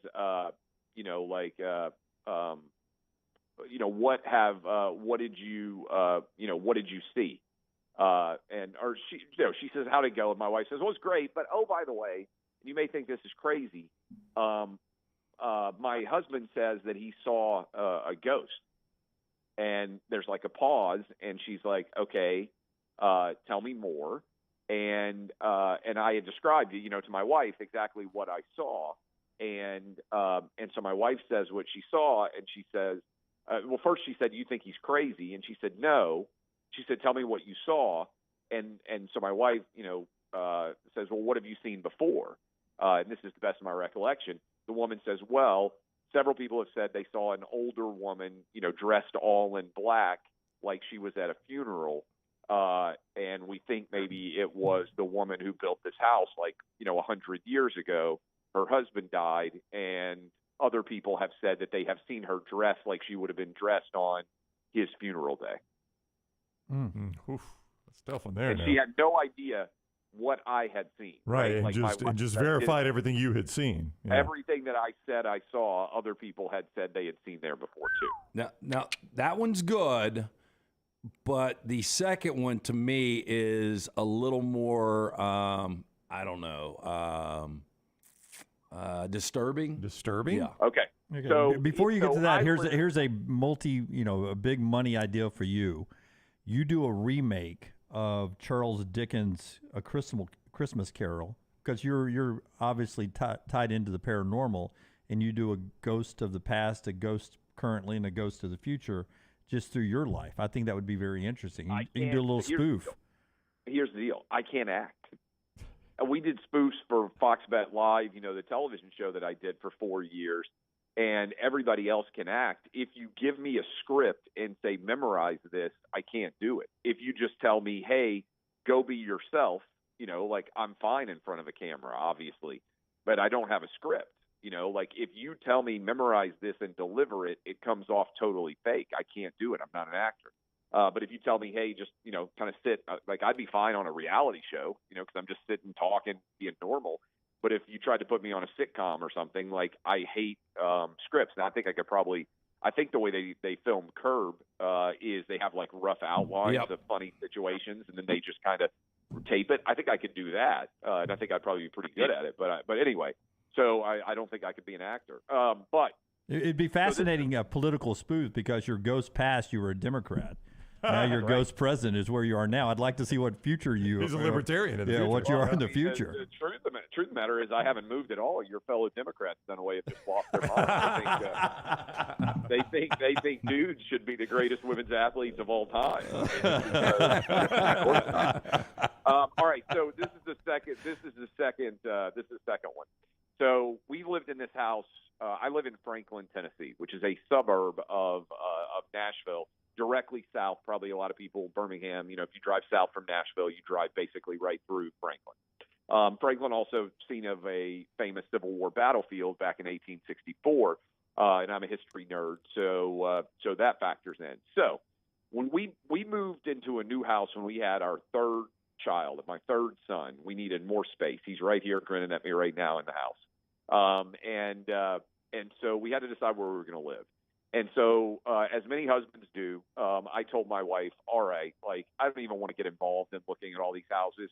You find the 3 or 4 that you like the most. Look at as many as you want. And then when you've decided these are the 3 or 4 that you like the most, I'll come in and I'll weigh in because I don't even want to get involved in any other decision. So I had said I love the idea of living in downtown Franklin. It's like a quaint, perfect, like unbelievable, like Hallmark town, right? And so there was this old house for sale on Main Street in downtown Franklin. And it was a stretch for us at the time, 8 years ago, to be able to buy, but it's the only house I've ever walked into, and it was staged, right? So they had everything, like all the furniture already in it, everything else. Turn of the century, built, I think, in like the 1890s. I walked in, I was like, yep, I want this. I don't want to change a thing about it. Every single bit of furniture, like I would just buy this as is and move in tomorrow. There was it's a great lot right downtown. There was like an old carriage house from before, there were cars that was going to be refurbished. It was going to be my office. I could have a studio there. It would be a little bit different than the main house. Like it was fabulous. I still drive past it every day, every now and then, not every day, and think, my God, this house is unbelievable. So we made an offer. They were asking a lot. We made an offer that was, substantially less, but they came back and they were ready to get this house sold. And they said, hey, no, but make sure your client knows to counter. So we go to this house on a cold, rainy January night in, I believe it was 2015. And we take all 3 of our boys. Our youngest is still a baby. He's in a carrier. And then our 2 others would have been, I guess, like 7 and 5 or 7 and 4. And we had a baby. Like, anyway, that's roughly their ages. They're young. Go through. I'm like, every bit of issue that I've had with the house that I wanted it is reconfirmed. I'm like, we're going to make a bid. This is our new family home. Wife walks through. Real estate agent is there too. 3 boys. And my wife just keeps saying, does it smell weird to you? I can't smell anything. Again, it's January. It's a rainy day. You guys know the feeling when it's like 35 degrees and rainy, gray day, kind of the worst kind of day that you have, not cold enough to snow, but just kind of, an icky kind of day. And I was like, no, I don't smell anything. This place is fabulous. Let's put a bid in. Let's move. I'm ready to go. So we leave. We go home. And that night, all 3 of our kids have like absolute nightmares. I mean, just wake up screaming from the baby to our oldest. Everybody just comes undone. My wife also has nightmares. It's one of those nights where if you're a parent, I think we were sleeping with the baby in the crib at the time. but the other 2 also ended up in our beds. Like, we wake up the next morning, there's 4 kids and 2 kids in the bed, 2 adults, baby in the crib. Nobody has slept. I slept like a baby. 0 issues, nothing going on impacted me. Like, I woke up like I'm in a great mood. I wake up and my wife is just looking at me and she says, "You're going to think we cannot buy that house." And I said, "What do you mean? That house is awesome. Like, we got a great offer on it. We can bid on it. It's going to be amazing." She said, "We cannot buy that house. It's haunted." And that's why we all had these awful nightmares. She went through her nightmares. She talked with the boys. She calls our real estate agent. She says, "You're going to think I'm crazy, but I can't counter. We're not going to buy this house. I'm saying no. We have to find another one because I think it's haunted."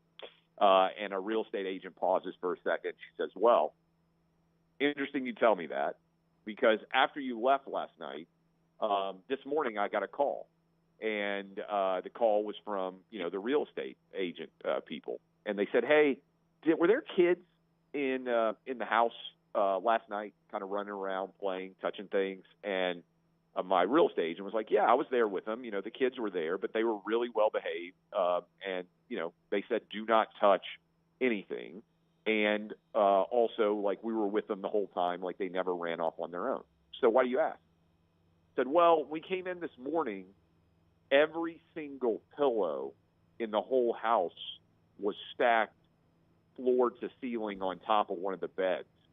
And we just thought, maybe the kids had been, pulling a prank on us, and they had stacked all the pillows on the beds all the way, and from the couch, like everything had been moved and it had all been stacked as high as you could go on the bed." And she said, "No, that she didn't have anything to do with that." And then she said, "But, what are you talking about?" And they were like, "Well, honestly, we don't want to talk about it because we're trying to sell this house, but things are getting moved all the time in this house after we leave at the end of the night. We come back and, like, sometimes, like, every chair in the kitchen is, like, pushed all the way up against the wall. And other times it's like these pillows are moved and they're all stacked up. And they're like, we have an alarm on the house. We lock it when we leave. Nobody is going in and out of the house." And so a real estate agent was like, "Well, also you should know, at the turn of the century in like the 1890s, this house was also used as a funeral home." Oh, get out. Like it was one of the Franklin funeral homes. And so the idea that it is haunted is like, so somebody ended up buying it.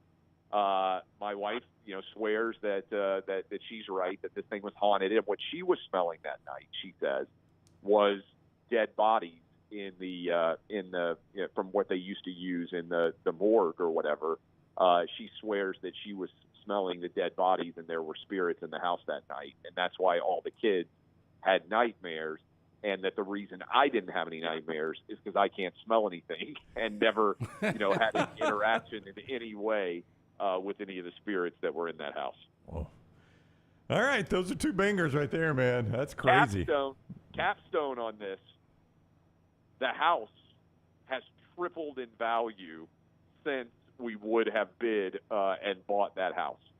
So literally my wife has cost us millions of dollars by convincing herself that there were ghosts in that house. And I will point out, no one has died, no one has been murdered in that house, which I still drive past and think, man, that would have been an amazing place to live. Fascinating stories. Clay Travis. There you go. I'm a ghost guy. He's a ghost guy, 100%. Apparently, it would have been an amazing place to live with your second wife because your first one wasn't going to move in there. I mean, there's probably a lot of other married men out there in that situation. Like, not ghost story necessarily, but like, I like this house better. Your wife says no, and that's not the house you're living in. Yeah, exactly. That's right. Exactly. Yep. Clay, thanks a lot, man. Have a great week. All right, appreciate y'all. See you. All right, see him at Outkick, Fox Sports, at Clay Travis on the JohnstonRVCenter.com hotline. Laura says, "I refuse to live in a former funeral home." Absolutely not. Yeah, that would have ended it there. I wouldn't have either. Yep. I feel like you should tell me that up front. Yeah, I've never had a ghost encounter. I'm not even certain. I don't know. It's hard to debunk what Clay was just talking about, to each their own. It is weird, though. But if you had told me up front this used to be a funeral home, that is the end of the negotiation. Yeah. We're done. Out. Well, not and a chance. again, you and I you went and looked at a house that I was looking at. It had a weird spirit in it. I don't mind telling you. It did. And then we found out when I really pressed, the real estate agent did some background checking, and she was told there was a violent death there. Yeah. I mean, Lance it seemed like a torture room downstairs, right? Lance brought me in, and he didn't tell me anything about the house. And we looked through it, and I liked it. And I told him, I was like, man, that basement, something about that basement gave me creeps. And Lance was like, well, I'm glad you said that. Here's why. Yeah, I had that feeling too. I've never seen a ghost, nor do I ever want to see one. I've only seen bits and pieces of The Shining. What went on in that hotel? Was it a guy got cabin fever because when you take over the Overlook, you're basically the off season. You get snowed in, and you're just keeping everything operating. And so a dude had lived there in the past with his wife and kids, and he chopped them up with an axe. And so there was just a bad spirit in The Shining. It was almost like the hotel was alive. Yeah, I will tell you. It's a freaky movie. It's a great movie, though. When I was in Sedona, there's a mining town that is, I forget what it's called, Jerome maybe. It's you can see it from Sedona. It's got a big J that they put on the side of the mountain back in the mining town. It's where all the nickel and that in our country from back in the day came from. They mined it out of that mountain outside of Sedona.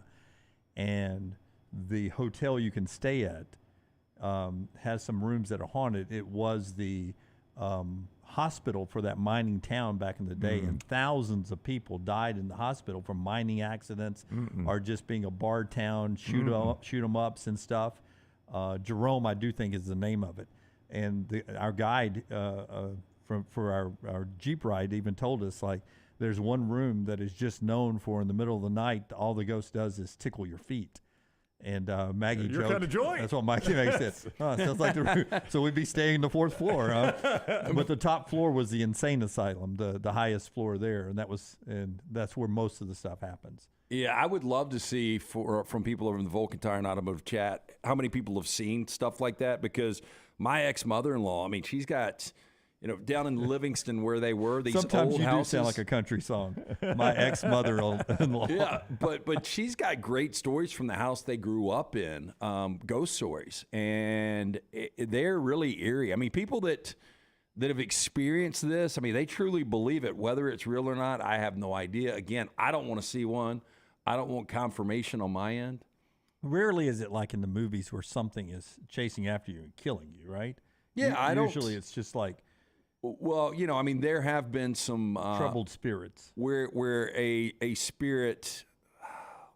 Boy, this is... I guess it is the summer. What does it matter? Fire away, man. But no, when we were having dinner, we had another person with us at dinner, and they were talking about, like, they had a sibling, and the spirit stuck with their sibling for like 3 years. And like weird experiences, same dreams over and over again. And, and The Exorcist, back to the scariest movie I've ever seen, that's based on a true story where, her body was like taken over. Again, whether you believe that or not, I have no idea. I don't want to see it. I will say, growing up, the hottest book at Sachs Elementary School was Jeffrey and the 13 Other Alabama Ghosts. Do you remember that book? Did you guys ever read that book? Yeah, absolutely. I mean, everybody wanted that one. Yeah, Michael, I've seen The Door at Montevallo. Absolutely. The Face in the Window at Pickens County. That one will get you right and there. Here's the thing. I lived at the Redmond Hotel, which is the oldest hotel in Alabama. I lived there for a year downtown, and people swear that hotel has got some things that have happened in the past. I never saw one thing, ever. Yeah. And there were nights that I was pretty much the only person in the hotel. Did you ever have room service delivered? Yeah. They don't have room service, Lance. They don't anymore. Order, sir. You want some more of the eggs and hash? We'll continue with our special Halloween show and talk to you about the Week 9 matchups happening this Saturday. I wish. Yeah, no, half the season will be more than half over around. There you go, Donovan. We'll be talking rivalry weekend. Show brought to you in part by our friends at Tough Dog. They've got Brown's Garage. They got all the evil spirits out of Brown's Garage. It looks beautiful too, man. Tough Dog floor coatings. It's not just garage. Tough Dog Coatings does. It's pool surrounds. They could do your basement as well. They did my garage. The before and after is incredible. It was just a normal garage. You know, you got the oil stains from cars that lived there before you. You got the tire stains from where you pull in and out. You just got the grime that comes in a garage that you don't always pay attention to. They come in. The first thing they do is they test the moisture to make sure you don't have a moisture issue. Then they check the cracks to make sure you don't have a foundation issue. If you pass those tests, then and only then will they agree to do the coating. They don't want the coating to fail. So they come in and they grind it down, make it good and smooth, and they put down the coating and the chips. You pick the color. You pick the color of the chips. They got a ton of options there. And let me tell you what, the finished product looks amazing. It will not crack. It will not wear out like epoxy does. It will not yellow in the sunlight. It exceeds OSHA ratings for anti-slip. Scott is showing you some before and afters in my garage. I can't tell you the difference. I mean, if those pictures don't tell you, I don't know that I could say anymore. It is absolutely a different garage. Smells better. Clay would not have to worry about the smell of my garage and my garage being haunted. Smells better, looks better.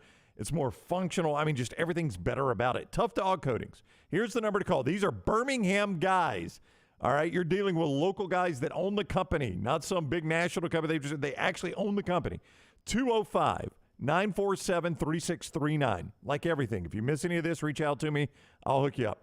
205-947-3639. ToughDogGarageFloors.com. That is TUFF.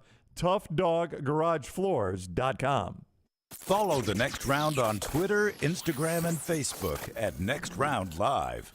For more than 40 years, Red Wing Shoes has been helping the hardworking people of Alabama. This is why Red Wing Shoes has created the 3-step comfort solution. Step 1, a certified fit specialist will use a 3D scan to electronically measure your feet and arches. Step 2, the fit specialist helps you get the appropriate footwear for your occupation. Step 3, customize your boot or shoe with a Red Wing orthotic. Whether you have a high arch or flat feet, Red Wing has comfort solutions for you. So experience comfort at its best. Visit one of the Red Wing shoe stores located in Pelham or Trussville.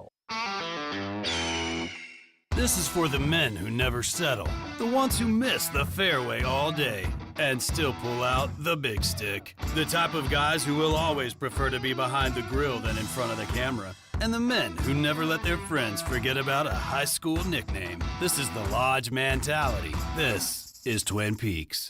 Who wants to settle for a single TV? With more TVs, bigger screens, plus our fabulous scenic views, there's more to watch at Twin Peaks.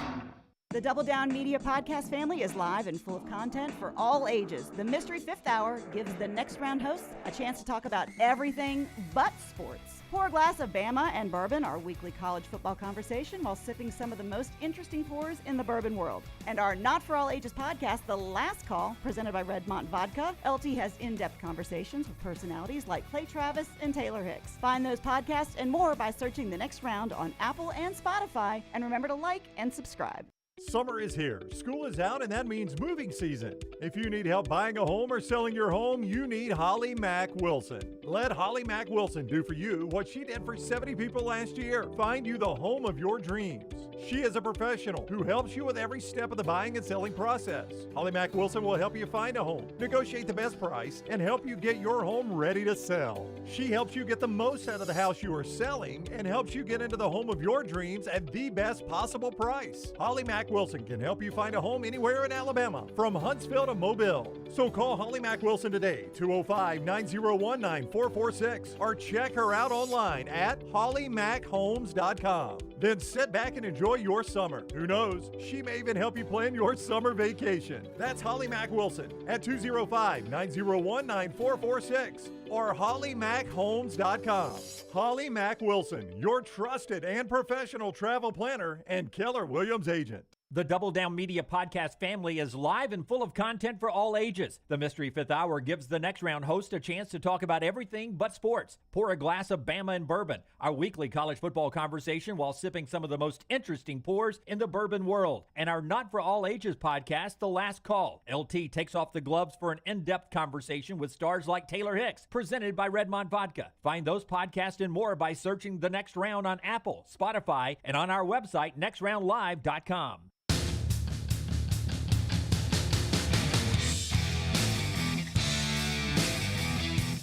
We'll unveil our 40 and 40 team here in just a second today.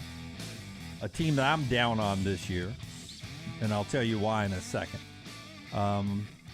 Traditionally, one guy on this panel is high on this team, higher than I ever am. And some years he's right, some years he's wrong. So we'll get to that coming up. But first, tell us about our friends at Hemp Hill Services. Yeah, hey, look, the weather is always changing. Summer weather, though, finally here. Of course, it was a little cool this morning. I got out and got a swim in, and water was cold. Got out of the pool. It felt a little cold. But it's going to heat back up. It's going to be in the 90s, I think, this weekend. Our friends at Hemp Hill Services offering 0% for 60 months for qualified customers, plus free 10-year labor warranty when you mention the next round. Call Adam, Chad, Andrew, the guys at Hemp Hill Services. Make sure your HVAC unit ready to keep up with the changing weather. Hemp Hill Services, locally owned and operated, independent train dealer. Team can service all makes and models for all of your plumbing, heating, and cooling needs. Call Hemp Hill Services. It's hard to stop a train. Call now, 205-229-2090. That's 229-2090 or hemphillservices.com. Michael brings up a great point. Clay's got a traveling nanny back in the day, and you don't have a heated pool, Lance? Come on, man. Hey, I checked into the heated pool. My older brother's got a heated pool, and he spends a fortune on it because what happens is you get one of those nice days in March, and the kids will want to heat it up, and it happens in April throughout May, and you just end up spending a fortune on it. Let me ask you a question. Just the and I heard it's really, really expensive. Yeah, just the power bill, electric bill, power bill. Power bill. That's The what light power bi- bill. the light bill. You got your light bill. You're going to turn on that phone and the light bill. Your electric bill from pool season and non-pool season. Is there a considerable difference? Well, it's hard to keep up with because That pump runs year round, though, doesn't it? Yeah, the pump runs year round. I didn't know that. And That I did not know. Yeah. the bill obviously is going to go up in the summer because of the AC. AC, yeah. Okay. I would say on the heated pool, like that seems like it would definitely get the power bill up. the light bill. The last time we went to the beach for spring break, as I like to say, my wife scoured the internet. She found a place that had a heated pool. And it was, the temperature wasn't that bad. Like it was 79, 80 degrees outside, but you just don't understand when you're wet how cold that feels. And like you're in the heated pool, you're fine until the moment you get out, and then you're freezing. Well, I would love to have it just where I could swim year round Yeah. because swimming is the exercise I feel like I get my best results from. It's zero impact. Who told you years ago? Swimmer's body, man. That's right. Jimmy D, he did say that. Well, Swimmer's I'm body. more so the older I get, though, the less wear and tear I want on the body. I would say that my friend Tony in his pool, they have some kind of thermo cover that they cover their pool every night. and it just traps the heat in. Yeah, pain in the ass, didn't work. I've seen those. Now, It's not a pain in Tony's ass. His wife covers the pool after every swim. Yeah, I bet she does. Does she really? Yeah, How big's their pool? It's not. It's from it. Theirs is a perfect shape for a cover like that. Yours, you have a.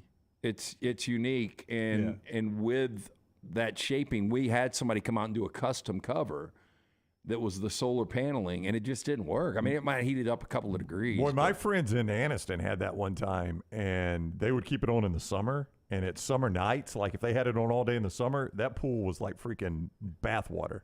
It felt amazing, though. They didn't start chopping carrots and potatoes while you were getting in there, right? Yeah, I don't know about you guys. I don't like cold water, though. Oh, I don't. And the no. temperature was 80 this morning when I swam. Now, I tell you and what. anything under 84 or 85, if the sun's not out, is way too cold. You cut grass or play golf in 95 to 100 degrees. That cold pool feels good. When Jump in there, yeah. when you hit that water. It feels good. It swims good, doesn't it? Hey, one big commitment yesterday. 4-star defensive back Joel Rogers staying at home. He's a Louisiana guy. Picks LSU over Alabama, Tennessee, Texas, and TCU. So a big get down there for a guy you like a lot at LSU. He has showed that he could leave Notre Dame and go and recruit, hasn't he? Oh, look, hey, I that ultimately is what got Brian Kelly to LSU. I mean, obviously getting paid a lot of money. He wants to compete against the best. But there were some restrictions at Notre Dame when it came to recruiting. Our 40 and 40 is brought to you every day by our friends at Urology Centers of Alabama, UCA as we fondly call them. Urology Centers of Alabama. They would be UCLA, but they don't ever have a loss. They're just straightly UCA, Urology Centers of Alabama, and they bring you our 40 and 40. Yeah, compassionate, comprehensive urological care, 35 physicians, 17 locations across Alabama. And remember, June is Men's Health Month. Men's Health Month serves as a reminder that prioritizing our well-being, not a luxury, but a necessity. It is a time to focus on the specific health concerns that impact men. Visit urology centers, Alabama.com. Schedule that appointment with one of their many urologists. UCA brings us our 40 and 40, and at 34 today, just 1 point ahead, as you can see at the bottom right. 1 point ahead of Troy yesterday is North Carolina State. I'm not big on North Carolina State this year, starting off with the fact they lose a legendary quarterback for them in Devin Leary to Kentucky. Well, you know, one of the reasons I had NC State getting to the college football playoff last year and they ended up 8-5 was because of Devin Leary. Well, we would have totally forgotten that had you not bring them. No, I'll bring it up because Devin Leary is a guy that just didn't play a lot of football last year. He got hurt, and so he was on the shelf. And, you know, when they rotated multiple quarterbacks after Leary, it just wasn't even close to what the production was that Leary was able to bring. But you get Brennan Armstrong coming in. And if you can recreate what Brennan Armstrong did in 2021, where he had over 4,500 total yards, 40 touchdowns, he was tremendous and one of the more fun quarterbacks to watch. Now, production went down year one under Tony Elliott last year. Dave Duran's always got really good defenses. He does. So if Brennan Armstrong can get this thing back, you've got no Florida State on the schedule. You got Clemson at home.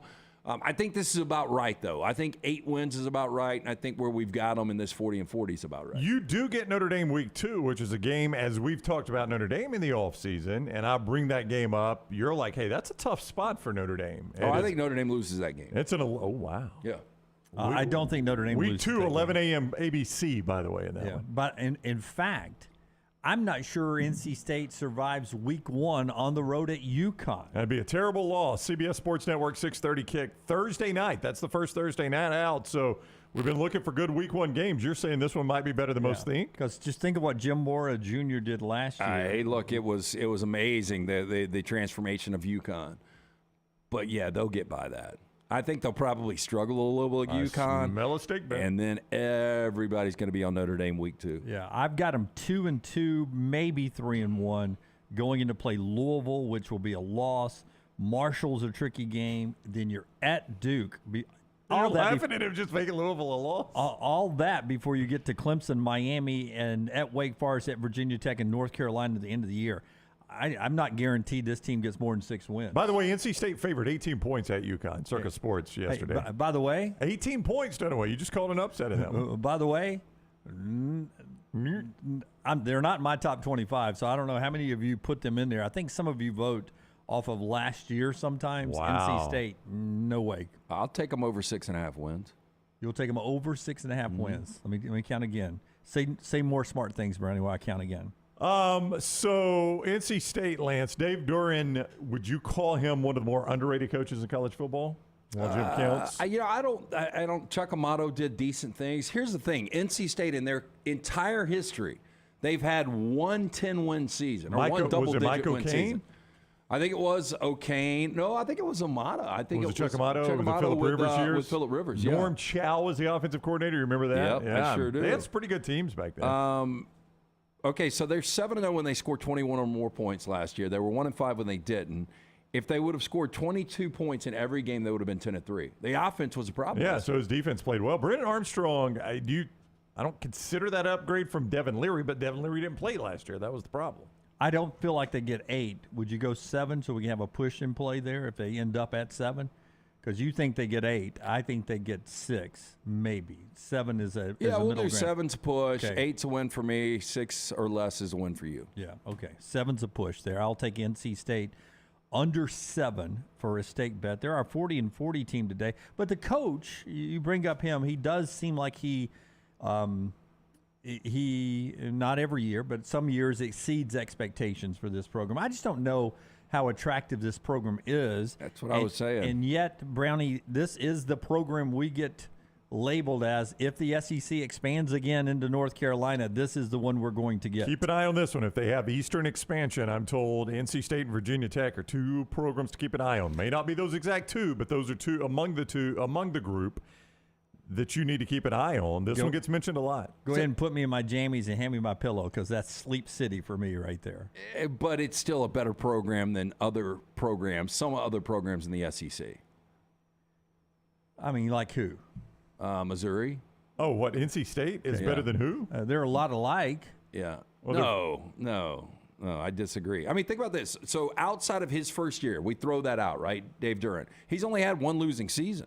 Yeah, but now play the SEC. Yeah, but he's going to have probably better athletes if he's in the SEC. I'm just saying, Missouri and NC State, to me, are going to end up a lot alike. I mean, Kentucky. Mississippi State's a better program than NC State. No, it's not. Yes, it is. It is not. It is. Then NC State. I think they're equivalent. I think Ole Miss is right there with NC State. Again, I think Kentucky's right there with NC State. Boring to me. I don't like NC State. I think it's a middle of the pack program. You had one bad trip up there. You didn't like the trip you had up there. I hate think we're that turning affects over to those guys. I know. When Mike O'Kane and Gene Stallings had the argument at midfield after the game. I just never have liked that program. I don't like their basketball program. I don't like. That was a weird home and home. Forrester's right. Ole Miss is greater than NC State. I think I'd probably go Ole Miss football better than NC State. I don't know about basketball. Ole Miss not been good historically. They've got Chris Beard now. Well, they do now. He hasn't coached a game yet. They had Andy Kennedy before that. Right. That was a weird home and home with Alabama and NC State. It was just weird. And that was a weird game up there, and it led to that, not altercation, that argument between Stallings and Mike O'Kane. Well, wasn't it a very, very stern handshake? Well, yeah, they wouldn't let Alabama in for the walkthrough, right? Yes, but the travel plans went late, and they missed their window, and they would not let Alabama on the field for a Friday walkthrough. Teams don't even do Friday walkthroughs anymore. Yeah, but that was old school Gene Stallings. Old school, and Stallings afterwards shaking his hand. He just the quick handshake's about to pull away, and Stallings, who is farm strong, held on his hand, pulled him back close, and told him, "I hate we're turning it over to guys like you." Yeah, look, I mean, Beebs, he wasn't gonna have any of it, was he? This has been a interesting program, though. So Lou Holtz, obviously, we remember he was a head coach there. I didn't realize Monty Kiffin was a head coach there. Dick Sheridan was there. I kind of agree with Bobby. South Carolina, what did they bring to the table when they joined the SEC? And that's become... It's become what? It's become a fun place to go to a game. Oh, it is. I think Raleigh would, too, when you've got SEC teams coming in there. Raleigh, the city, the stadium, it's not South Carolina. I hope Bobby's not comparing it's not South Carolina's but game day atmosphere to only NC holds State. 57,000. But I guarantee you Carter Finley's as nice as Starkville. It's as nice as Oxford. It's as nice as or nicer than Missouri, Lexington. And by the way, when we're talking TV markets, Bobby, let's don't kid ourselves. Yes, they're in Raleigh-Durham, but do you think North Carolina, Duke, or NC State is more popular in Raleigh-Durham? I'm going to say North Carolina is the state school, NC State and Duke. Duke doesn't have as many alumni as NC State. I bet you're overvaluing Duke. And you're talking about in Raleigh-Durham in the triangle there? I'm overvaluing Duke? I bet you're overvaluing the local popularity of Duke in that area. Well, I mean, they don't have as many alums That's what as I'm saying. NC State, but I would imagine Duke is very popular in Raleigh. Well, I mean, ask our 12 o'clock guest. He lives there. I'll ask Remember to bring that up. Tell him, I got a wife goes to Duke. We'll talk to Joe Giglio. There you go. Looks like Giglio, pronounced Giglio. So this is average. The history of NC State football, they're 631, 596, and 55. That is a 514 winning percentage. About as average you're going to get. But you're about to go apples and oranges. You're going to give me somebody from the SEC who's played Alabama and Georgia and Tennessee and Florida and all these great teams over the years, the LSUs. Mississippi State. Line me up. Before even Florida State got in the league, a lot of those wins came by. 589 and 602, 495. And who was that? That's Mississippi State, below 500. Yeah.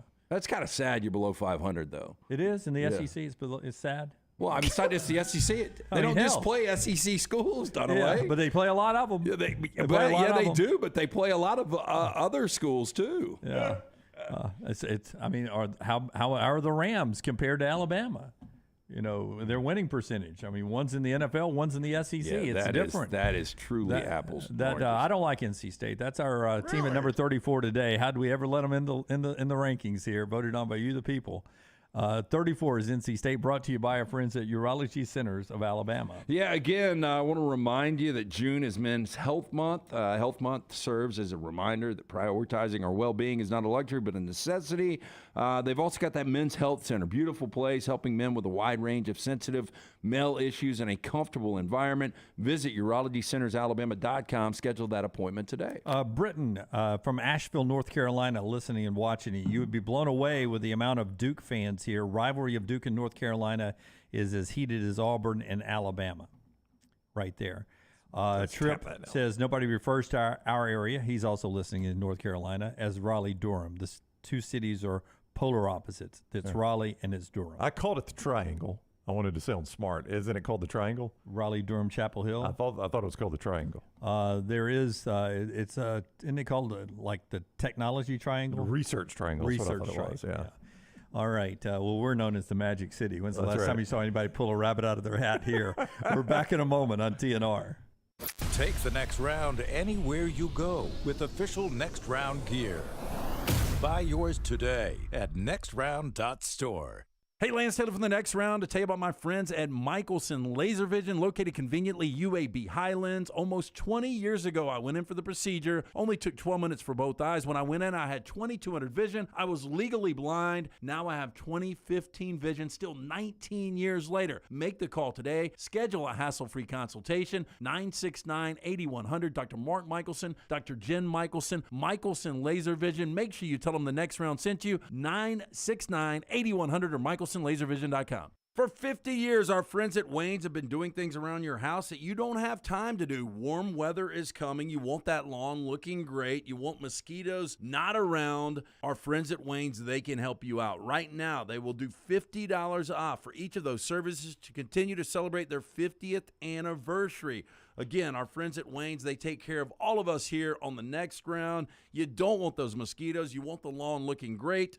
Call them today, 866-WAYNES1 or call Waynes.com. You want to look great while supporting your favorite show? You know the place to go is the official Next Round store at nextround.store. Yes, there are .store domains, and we have one. From shirts to hoodies to hats and all kinds of fun stuff, you can rep the Next Round anywhere you go. At the beach, Next Round hats to block out that sun. Up north in the winter, get you a comfy Next Round hoodie. Just need something to put your $20 beer in at a game? Get you a Next Round koozie and throw that thing in your pocket. You never know what stuff Jim's going to make me put in there next. Check it out. It's the Next Round store at nextround.store.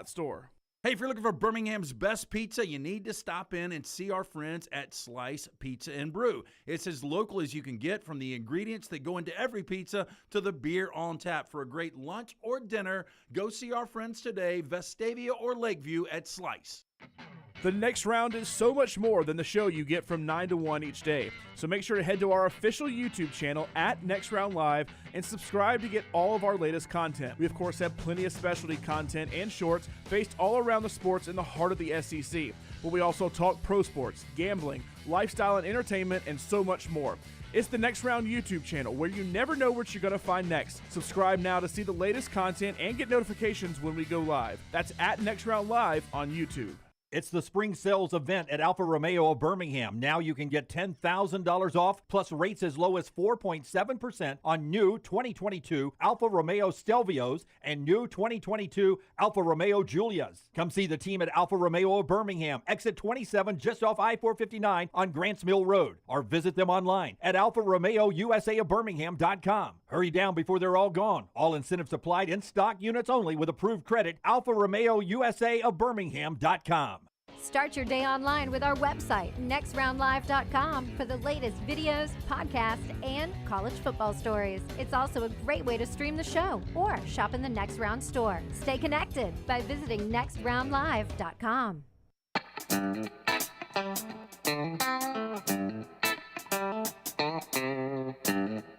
Hey, put me down for somebody that thinks the NC State Stadium's a little bit underrated. I think it'd be a fun place to go.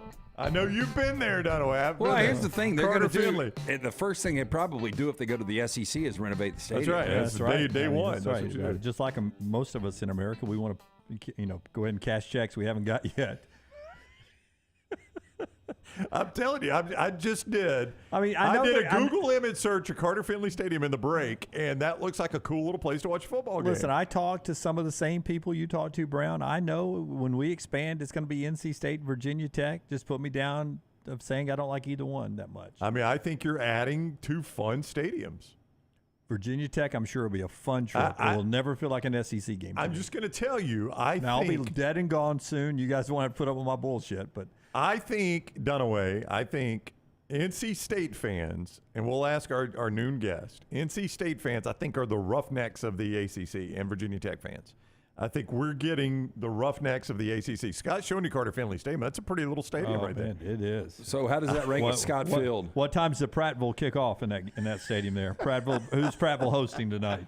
You don't remember Scott Stadium was a rat stadium just years ago. I can still see the freaking trees like you can in most ACC stadium. Why they love their trees so much in that conference, I don't know. Build some damn upper decks. Let's close that thing off. Again, Missouri's got rocks. Yeah. I mean, I didn't want them in the league either. No, I wish we could kick Missouri out. I'm with Lance. I've always been Lance. Part of the show being brought to you. Got a couple of these to get in there. Brought to you by the folks at the University of Montevallo. Montevallo, great place to go to school. 4 year, 5 years, whatever you need out of your school, you can get it at the University of Montevallo. 23 fully funded scholarship sports. They've got even scholarship tumbling and something else now. They're looking for a coach right now in that. It's tumbling. The sport is tumbling in something else.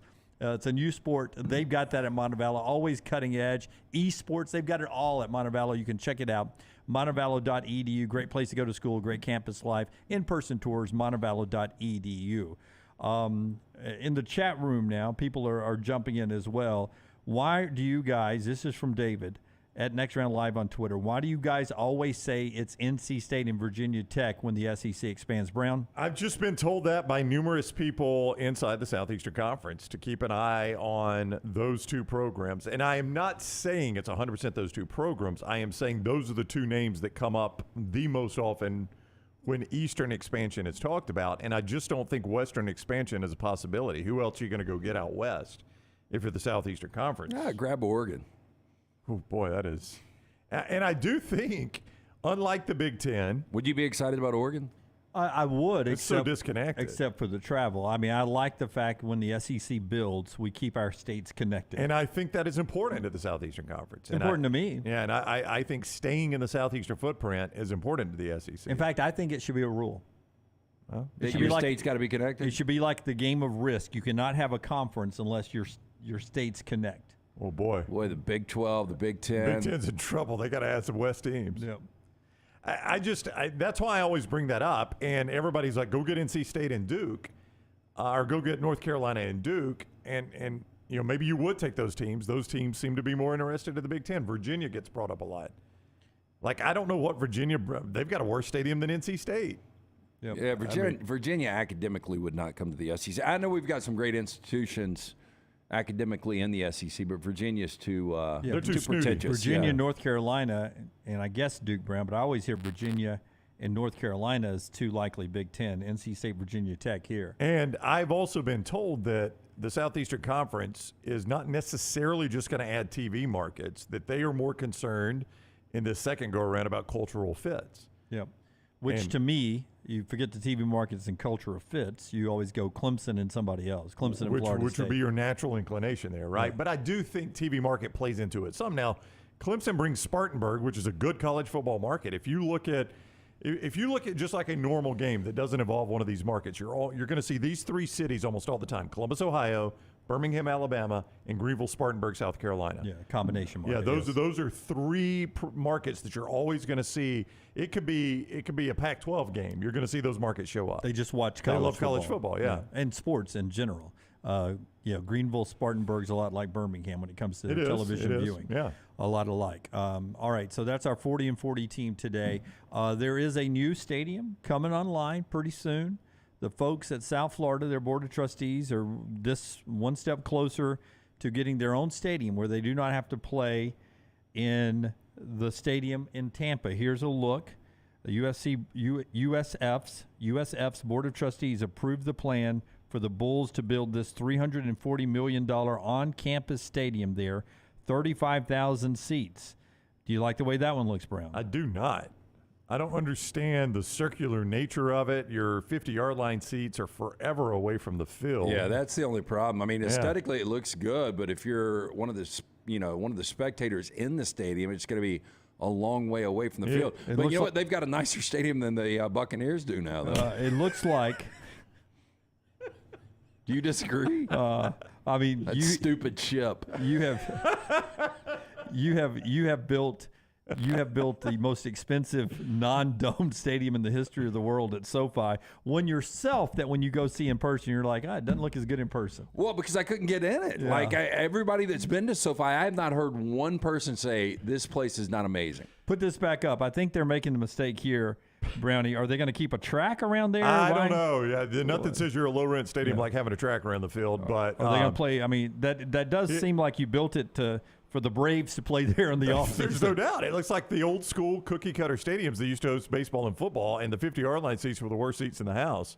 And as Brian says in the chat room, Dunaway, look at those damn trees. Are they joining the ACC? Yeah, I mean, they may be trying to get into the ACC, but can I see them from down on the 50-yard line? Because you can in the ACC. I think it's a lot of the schools in the ACC have dumb rules that says they cannot be taller than the trees. They cannot build a stadium taller than the trees. I do think some of those campuses, the stadium can't be the tallest building on like there's a limit. No building can be taller than the clock tower or some crap like that. And in the SEC, we're like, screw that. That rendition is pretty accurate, though, because there's only like 50 people outside of the stadium. I do think that Virginia and North Carolina both have rules in their covenants that they have to be able to see trees from inside their stadium. No, I do. I looked that up. Somebody looked that up. I wish Lunsford was here. Yes. Lunsford, if you're listening in Las Vegas right now, look that up for us. Top of the hour, show being brought to you by our friends at Gutter Cap, Gutter, Gutter Cap. Yeah, make the call, 823-2212. It's a dirty, dangerous job. You get on the roof, you slip, you fall, you snap the neck and die. You're no good to the wife or kids. Make the phone call that we made years ago. Cap it, don't snap it, 823-2212. It's got a lifetime warranty. Call Chris Stewart. He'll come out, give you an absolutely free estimate. For more information, guttercapbirmingham.com. Call the next round now at 205-734-0923.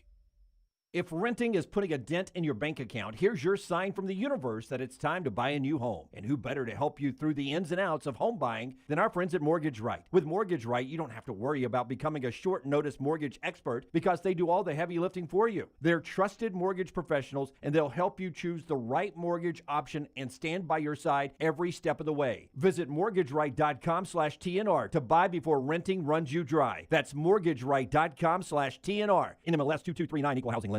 Support the show and grab some great t-shirts and hoodies right now in the Next Round store. Buy the Alabama State map shirts in your team's favorite colors, the popular Y'all Can Have the Rest, or Next Round flag shirts are also online now. Just go to nextround.store. That's nextround.store. The traditional Next Round logo shirts are there too. Buy them for yourself, or they make a great gift for someone else. And let us know what you'd like to see in the store coming up. Nextround.store. That's nextround.store. Are you faced with unexpected medical expenses? You want to update your backyard? Or you just want that dream vacation? Ryan Brown here from the Next Round. Legacy Credit Union can help with lifestyle loans. Legacy Lifestyle loans do not require collateral, and they have affordable low rates. See more about Legacy Lifestyle loans online at legacycreditunion.com or simply stop by one of the 9 branches in the greater Birmingham area. Legacy, the official credit union of UAB. Stop by the New York Butcher Shop and pick up the finest in certified Angus prime beef steaks and burgers, premium pork chops, ribs, and all-natural chicken cut to order just for you. Their chef-prepared entrees and side dishes are the perfect dinner-to-go choice for your family and are ready to heat at home. With a great selection of fine wines and desserts, the New York Butcher Shop is your one-stop dinner shop. 2 locations to serve you, Cahaba Heights and on Highway 119 in Greystone. The New York Butcher Shop, rare quality, well-done service. Hey, Lance Taylor from the Next Round to tell you about my friends at Michelson Laser Vision, located conveniently UAB Highlands. Almost 20 years ago, I went in for the procedure. Only took 12 minutes for both eyes. When I went in, I had 20/200 vision. I was legally blind. Now I have 20/15 vision, still 19 years later. Make the call today. Schedule a hassle-free consultation. 969-8100. Dr. Mark Michelson, Dr. Jen Michelson, Michelson Laser Vision. Make sure you tell them the Next Round sent you. 969-8100 or MichelsonLaserVision.com. Follow Next Round Live on Twitter, Instagram, Facebook, and YouTube. The social media team at Next Round Live will share the latest interviews and videos from UAB, Alabama, Auburn, and campuses all over the college landscape. You'll also get the latest highlights and news from the Next Round Live Daily Show. Jim, Lance, and Ryan will share their thoughts, and remember, you can always see the old shows on the Next Round Live YouTube channel. Subscribe, like, And don't forget to comment. Turn on the notifications so you don't miss a thing. It's Next Round Live on Twitter, Instagram, Facebook, and YouTube. Jim Dunaway, Lance Taylor, Ryan Brown, and Rockstar. Live from the Birmingham Racecourse Casino Studios, the Next Round, presented by Bud Light, is on now. All right.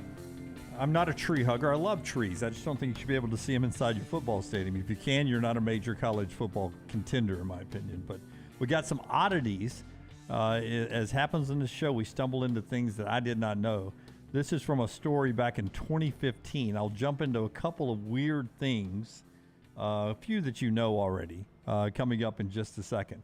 If you missed it earlier, everyone is wanting when is the parade T-shirt in the store. Lunsford is out of town, but you missed Jokic winning the NBA championship last night. He was ready to fly back to his all of his kinfolk in Serbia, and somebody asked him about the parade coming up on Thursday. And he was like, "Wait, when is the parade?"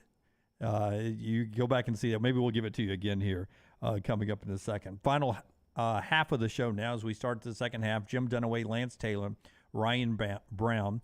That is Tyler. He is doing both Rockstar and Lunsford's job today, doing two jobs. And then Forrester is just doing his same old, same old. In the back, Taylor Corn is handling everything social media at Next Round Live. This hour of the show being brought to you in part by our friends at Champy's World Famous Fried Chicken, open for lunch right now on Highway 119 in Alabaster. Go by and tell Sterling, hey, Sterling, the Next Round guy said to tell you hi. He's got great Southern fried chicken, cooked to order, comes out piping hot, wonderful sides, hand-cut chicken fingers, po' boys, and a lot more. It's at champyschicken.com if you want to see the full menu, or maybe you want to order to go or get ready for some tailgating happening in just 74 days. All of it at Champy's Chicken, Highway 119 in Alabaster. As I said, the Nuggets are the NBA champions, waiting for official word from Alabama. Grant Nelson reports yesterday had him committing to Alabama over Arkansas, the North Dakota State transfer. 6'11" guy, averages 17-9. Alabama needs the depth in the front court. Nothing official yet. We'll keep an eye on that for you. Texas lost their trip to Omaha in the College World Series on a lost fly ball in the lights. So Stanford advances out of that super regional. Tennessee beats Southern Miss 5-0. So 3 SEC teams in Omaha. They start play on Friday out there. 1 SEC team in action Friday, Florida and Virginia at 6 o'clock. And then an all-SEC showdown Saturday at 6 o'clock. That is LSU and Tennessee. And one other note about this week, the U.S. Open is at the L.A. Country Club. They announced some tee times yesterday. That includes Justin Thomas, who goes off at 9:40 with Shane Lowry and Tommy Fleetwood. But we got a little bit of what we wanted. We wanted a little live and PGA Tour drama, and we got it with Brooks Koepka and Rory McIlroy being paired together at 3:54 Central Time, so you'll get that into prime time on the TV coverage. Yeah, that's, by the way, going to be one of the fun things about this, if you like golf, is that because it is a West Coast venue, you're going to get some good prime time action here in this. You could have probably found more explosive live guys to put Rory with. If you were going to put him with a live guy, Koepka is probably the best option for Rory. You know what I'm saying? Koepka is the Jokic of the PGA Tour. In what way? No, he just doesn't seem to care. It seems he wasn't going to pop any champagne for the live win. Win the parade? Yeah. If Koepka wins, there's a parade. I mean, do you not agree that he's just kind of machine-like? Yeah, and he was a guy, Koepka, that to a certain extent, not entirely, to a certain extent, distanced himself from the whole live PGA Tour. It felt like he was coming back, yeah. Yeah, no, there had been rumors that he was at least looking into what process he would have to go through to get back good on the PGA Tour. You know, he'll eventually be able to do that now.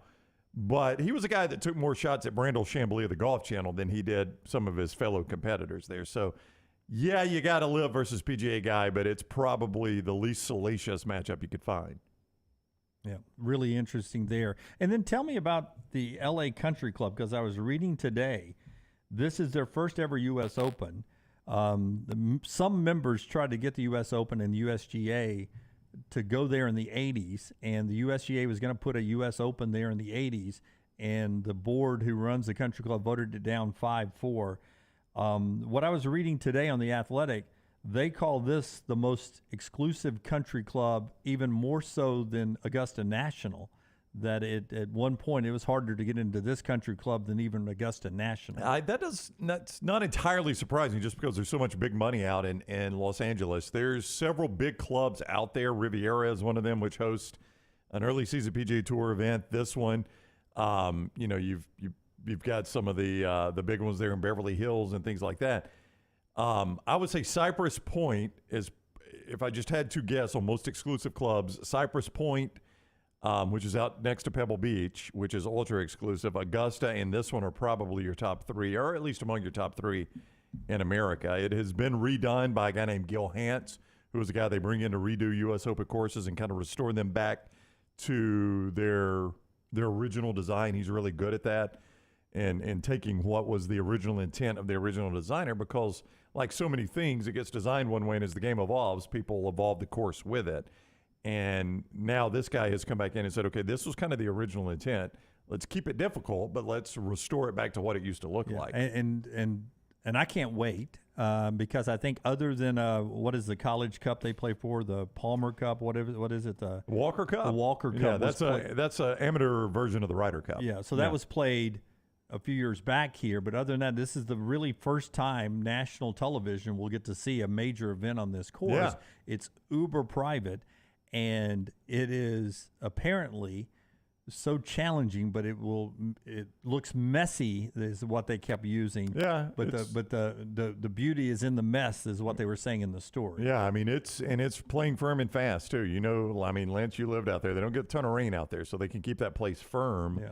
So it's going to be on the razor's edge of firm and fast. And apparently there's a canyon. There's a lot of hills. Yeah, a lot of elevation change and some sand and rocks. I mean, there's a 290-yard par 3. I mean, it's not your normal you brought up Augusta as RTD Force says, don't know he's got too many trees. Have you ever worked as a greenskeeper? Have I? Yeah. No, heavens no. Well, I just thought you might back at home. Yeah. I just wonder how much more difficult it is when you don't get any rain at all. Because when I was out there, the summer I was there, it did not rain one day.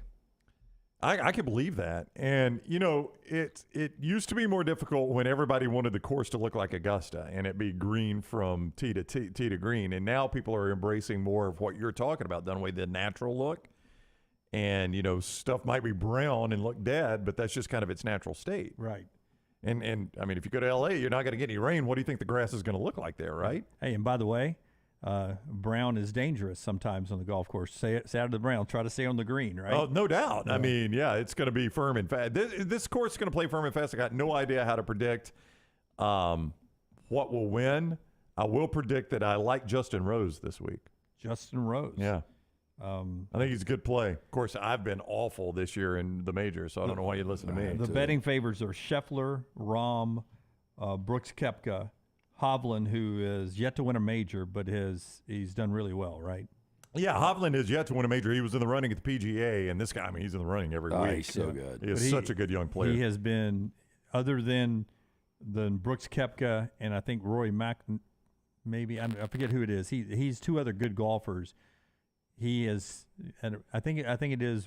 I forget who it is now. Well, give me the stat you're trying to say. I'm trying. Brooks Koepka and somebody else. He has had the better average finish in majors in recent only time. Behind those two guys. Yeah, it's probably either Scheffler or McIlroy. Yeah.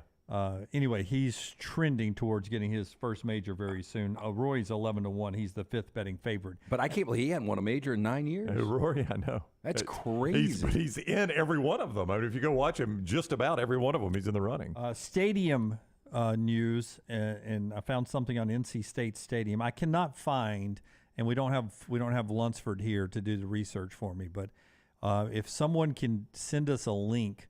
There's a story somewhere, because I was told this, I think both on my visit to North Carolina and to Virginia, that there are several ACC schools that in their, the people who donated money for the land or for the stadium expansion or whatever, made it so that you could not expand over the trees. You got to be able to see the trees. And I think North Carolina, is that Kenan Stadium? Kenan Stadium is in Chapel Hill, yeah. I think you have to be able to see the trees there. I think Virginia, they built a smaller upper deck so you could still see the trees. And it wouldn't surprise me if NC State was the same way. If you can find that link, send it to me. I'd love to know that. Or if you're a grad of that school and you know that, please send it in the chat room. Would love to see that. A couple of stadium quirks, including NC State, that maybe you didn't know about after I tell you about Wayne's. We had a viewer call up yesterday. Hey, what's that promo code again? I'm switching to Wayne's, and I want to save money. The promo code's always easy for us. Usually it has something to do with TNR. In this case, it is just TNR, your promo code. When you go to the website, callwaynes.com, callwaynes.com, or 866-WAYNES1.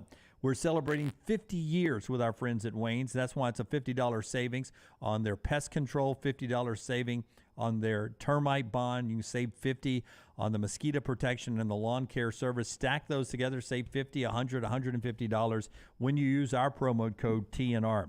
And this is not just for new customers. Existing customers, too, you can save that money. The promo code is TNR with our friends at Wayne's. Call Waynes.com, 866-WAYNES1. Quirkiness about the stadium there in Raleigh for NC State. NC State's first stadium was a horrendous structure built in sections starting in the 1890s and expanded bit by bit by each graduating class. The bleachers were wooden, the press box was open air. Legendary Wolfpack coach Earl Edwards hated it so much he preferred to take his team on the road. Jeez. In fact, from 1957 to 64, NC State played more than 3 home games just once. The road offered reprieve from a shabby Riddick Stadium. Imagine how bad your stadium is if you're like, tell you what, we're just going to play road games. But the guy also was a penny pincher, so he would always get paid by taking his games on the road. There you go. He was probably getting a cutback. 1965, Carter Finley Stadium was built and ready for games. So this stadium was fairly new, relatively speaking, to other college stadiums. The stadium sits on the grounds of an old research pond. The pond was drained, and the stands were erected along the sides of the pond. One end zone, however, for the next 35 years remained a grassy hill where students would sit to watch games. That's the way it was when I was there. At the time, it was like an erector set. The concrete structures jutted out into the air, and it didn't look like any other stadium. Improvements have been made over the years, and now it's a better-looking, more modern stadium since then. But actually built on a pond, they drained the pond, and that's how the natural banks for the bleachers in the stadiums What if came they about. have any ghost in Carter Finley? Oh, yeah. They got to have some drainage Now, it does issues. say this. You know, we were looking at the rendition of South Florida's potential new stadium, and we were talking about how far the seats are away. Carter Finley has the smallest clearance between the stands and the sidelines of any stadium. So you're in the right on ACC. top of the action, man. More than Florida Field, because they're in Gainesville, and if you've ever been there. This is ACC. ACC. Oh, ACC. It also says season tickets have been sold out for 9 straight years. Is that believable? See, yeah. They support their team. I don't know why you're hating on them so much, Dunaway. So they had sellouts how long? 9 straight years. 9 straight years. Why are you hating on them, man? Welcome to the SEC, NC State.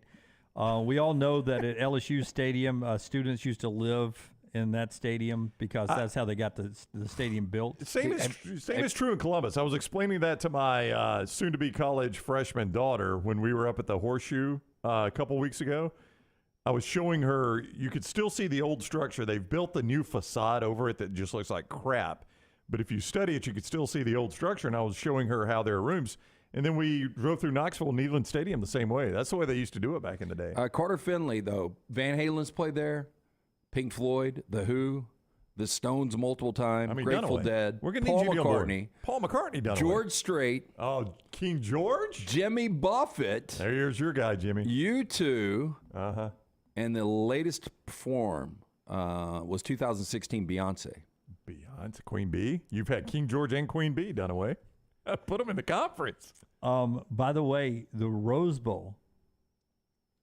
The Rose Bowl in Pasadena. Venerable Rose Bowl, complete dump, by the way. Yeah. I mean, beautiful piece of land. Would you back me up with it? Yeah. Beautiful piece of land, amazing sunset, great mountains. Yeah, looking outside of the stadium is beautiful. Everything about it. I mean, the setting, everything. Stadium, complete dump. You set this up perfectly, Brandon. Okay. Did you read this? I did not, but stadium's a dump. It is built on a former garbage dump site. Well, see, there you go. So basically, it was a landfill. Well, I'm confused because it's a golf course. Why? They must have built the golf course over there. It was there. a landfill in the late 1800s, early 1900s. And you probably couldn't build houses on it. So, like, well, crap, let's just put a golf course there. Well, we got more room. Well, let's build a stadium. Or do we want to make it a good stadium? No, let's put the seats a long way from the field and let's make the portals very, very narrow. Yeah, again, this is from a ESPN story in 2015.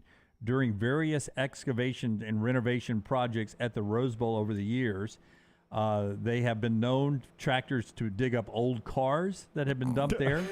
Other items that have been found, from license plates, wheels, and old Coca-Cola bottles, are in an area of newly restored 1922 locker rooms that is now open to the public for tours. I bet you there's human remains under there, too, wouldn't you think? In a landfill in L.A., wouldn't you think there's some human remains in there? Yeah. Probably a close drive between L.A. and Vegas, right past that. Yeah, well, I mean, Pasadena's a nice area, as Scott shows. I mean, so the photos Scott's showing, you're like, Brown, you're being, I don't know how you say that place is a dump. It looks beautiful. Everything around it is gorgeous. Everything is just right about the Rose Bowl, except the actual stadium.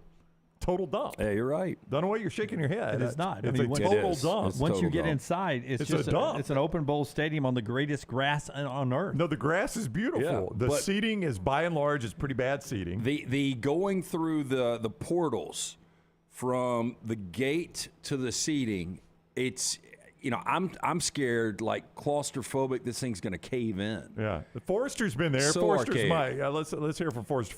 Forrester, he didn't go in as a fan though. He's like me. He went through expanded I did media too. gates. I've done both. Rose Bowl, dump or not, Forrester. So it's hard, you know. I was in the stands, so it's a different experience. You know, on the field, it's really cool. Beautiful. Atmosphere's awesome. Yep. But aesthetically, the stadium itself, it's kind of crappy. Yeah. Brian wants to know worst first impressions: John Lunsford of Ryan Brown, or Jim Dunaway of NC State. How would you rule, Tyler? I think it's still Lunsford's impression of Brown, the very first one. Probably, but you're going really hard against NC State. I mean, he's all over him, isn't he? For a future also, SEC member. I looked it up, and the reason that there's waste on the field and near it is because NC State has a composting initiative. So all the trash from on campus gets turned into soil for the stadium. Okay, let me put it in reverse, Terry. If we're going to worry about that, I'm not sure you got a place in the SEC. I hate to tell you. We've already got a Vanderbilt. That's all we need. The weirdest thing I didn't know until I read this story from Adrian Adelson of ESPN back in 2015 is that if you need somebody who's in Georgia Tech's athletic department, we happen to know the AD now, to unlock a door for you, but you can actually go underneath Bobby Dodd Stadium and still see the original grandstands that were built when the stadium was built back in the day, that when they started to expand the stadium, they decided it was easier to build it over the grandstands that were already there, the concrete grandstands. Then tear it down? Yeah, so you'll have to look at the story to see it. Well, they sort of built the pillars right through those concrete grandstands that people used to sit on, so you can go underneath and actually sit in a stadium underneath the stadium that holds about 5,000 people. Oh, how about that? I will say this. That stadium, more than any stadium, I've always wanted to go to a game there, but it looks pieced together more than any stadium I've ever seen. I actually saw Auburn and Georgia Tech play there as a fan. Ironically, as life would have it, most of my close friends, both in high school and now in adult life, different groups of friends, all were Auburn graduates. And here's the picture I'm talking about with Bobby Dodd Stadium. Look, that's underneath the current stadium. That's the old stadium. You can go sit 5,000 seats down there under the stadium. Oof. Yeah, haunted is what you're saying. It looks eerie. Yeah, you're all in on the haunted today. So, like, fans normally just walk past that? No, it's not even. Oh, it's not accessible. It's a locked door. It's underneath the stands now. Okay. But when I went, before they did and Bobby Dodd's one of those weird stadiums that actually, what's it called when you don't expand your. You contract? You contract. They made it smaller, They made it smaller. When I watched Bo Jackson run crazy over Georgia Tech in the 80s, John Barton and I sat in the visitor seats in the, I would say it was the south end zone, and in the upper deck, and it was wooden bleachers up there. I mean, it was a deck, but it was wooden seats, and that part has been torn down now. It doesn't even exist anymore. Yeah, it's a pieced-together stadium. For a good engineering school, I've always been amazed at how pieced together their stadium looked. Yeah. Let's see USFs one more time. Forrester, if you can bring it back up. USF has now expanded into their on-campus stadium. UCF did this years ago. Now the South Florida Board of Trustees have jumped on board. $340 million. And Protective's a better stadium than that. Oh, yeah, absolutely. Because it seems to be made for football. That doesn't seem to be made for football. I mean, are you blown away by the bounce house in Orlando, UCF? It looks like looks good on TV for games, but it looks like an erector set too. Yeah, it looks more like it's a glorified what you've got in Glendale without the top. Yeah, absolutely glorified high school stadium. That one looks like. Hey, back to Rose Bowl. How about this show, October 3rd, 1992? Oh, Motorhead, Guns N' Roses, Metallica, and comedian Andrew Dice Clay opened the show. All that was in 1992? No, in one show. Yeah, no, that's what I'm saying. Yeah. In one show in 1992, because GNR was still good then, right? Oh, yeah. Yeah. Wow, Andrew Dice Clay was at the height of his popularity then. Yeah. All that fun. Texas A&M has the nicest stadium I've been to, says Forrester. Yeah. It's completely rebuilt. The rebuild. The first time I went there, very open end zone, and they've closed it in now. It is by far an unbelievable stadium. Michael wants our impressions of Bryant Denny. Used to be a dump when I first started in the business. When I went there as a fan in the 80s, it was still the lower bowl only. And it's built into one of the best stadiums. It's in the probably SEC now. improved more over the last 20 years than any stadium in the world. Yeah. I mean, where it was 20 years ago to where it is now, it's not the same stadium. Yeah, and it's not just adding upper decks. They've made it nicer. By the way, Michael, over in the Vulcan Tire and Automotive chat room, happy birthday. Your wife, Sarah, sends a happy birthday to you and your new baby. Michael, in the time we've done this, has not only started listening and watching our show, moving with us over here, but he's become a father and now celebrating his first birthday, I believe, as a father. Well, congratulations. So Michael, man. happy birthday, man, and thanks for spending it with us tonight. Sarah says she has special something when you get home tonight, a little dinner. Brownie. Oh, my gosh. Jeff. Brownie, what are you doing? I was asking the same about you. I was talking about dinner. Scott. What were you talking about? Anyway, Michael, happy birthday, buddy. We appreciate your support so much and always supporting the TNR gear. When we come back, we've got trash lined up and a lot more. But before we get to break, how about a little viewing menu? Let's check in Tyler. One thing from Tyler, what he may be watching tonight. Chances are you guys are going to watch it if Tyler's watching it tonight. We'll see. We'll find out. By the way, episode 4 of Silo, still good. Gets a little bit better. Okay. Didn't watch any last night. So you're 2 in? I am 2 in. Three is the best one yet. Okay. I might watch tonight. I'm not going to watch Vegas and Florida. 3 was good. 4 is setting it up for something, but it wasn't bad either. I like the show. It is very good. New Life Art brings us the one thing Tyler's watching tonight. Yeah, artist Daniel Moore has just announced his next masterwork in oils. The legacy continues. This sequel to Moore's 1992 sold-out painting, The Crimson Legacy, features iconic moments and memorabilia from the last 30 seasons of Tide football. Don't miss your opportunity to own this lasting tribute, sure to be cherished by Bama fans for years to come. Pre-order your print or canvas of The Legacy Continues from New Life Art at special pre-publication pricing through July 15th at danielmooreart.com. All right, so tonight we don't have much in the way of new releases, but tonight, 7 p.m. on Paramount Network, you've got one of my favorite comedy movies, 21 Jump Street. It's directed by Phil Lord and Chris Miller. Jonah Hill in that? Yep, Jonah Hill and Channing Tatum. Yeah, I thought it was. I hadn't seen it, and my kids got me to watch it a couple of years ago at the beach, and it was entertaining. Ice Cube was really good in it.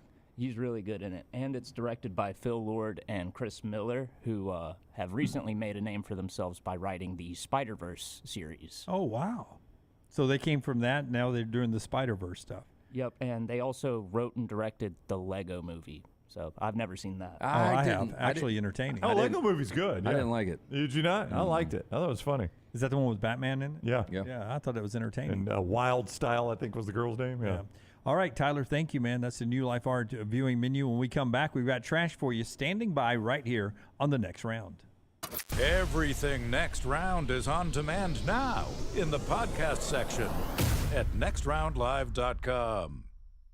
Don't miss your chance to win at Birmingham Racecourse Casino. Open 24/7, so come on in for non-stop gaming action. You'll find the latest, hottest, most exciting games around, and you'll love the fun bonuses and big jackpots. Plus, you can watch and wager on horse and greyhound races from all over the world. Your best bet for big wins is just minutes away at Birmingham Racecourse Casino, where you can be a winner too. Birmingham Racecourse Casino off I-459, exit 31 Derby Parkway. Must be 21 or older.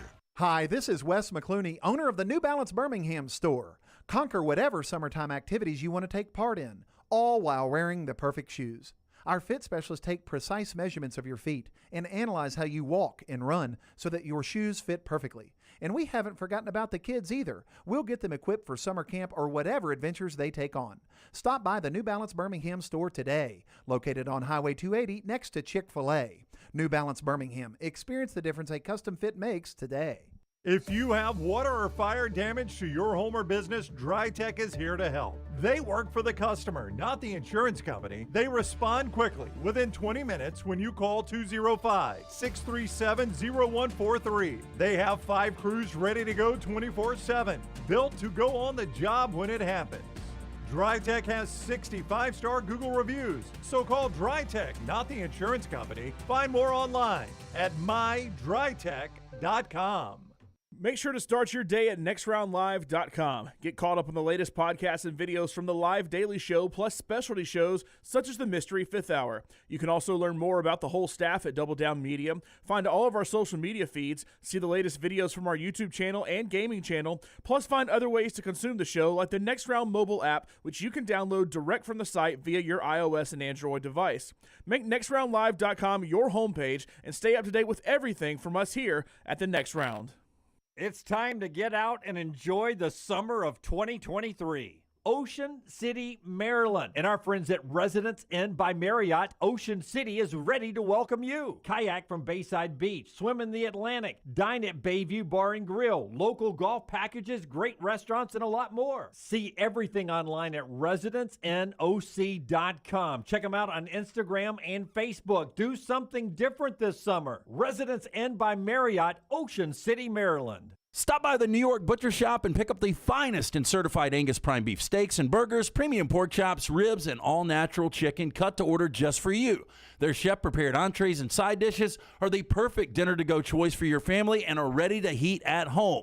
With a great selection of fine wines and desserts, the New York Butcher Shop is your one-stop dinner shop. 2 locations to serve you, Cahaba Heights and on Highway 119 in Greystone. The New York Butcher Shop. Rare quality, well-done service.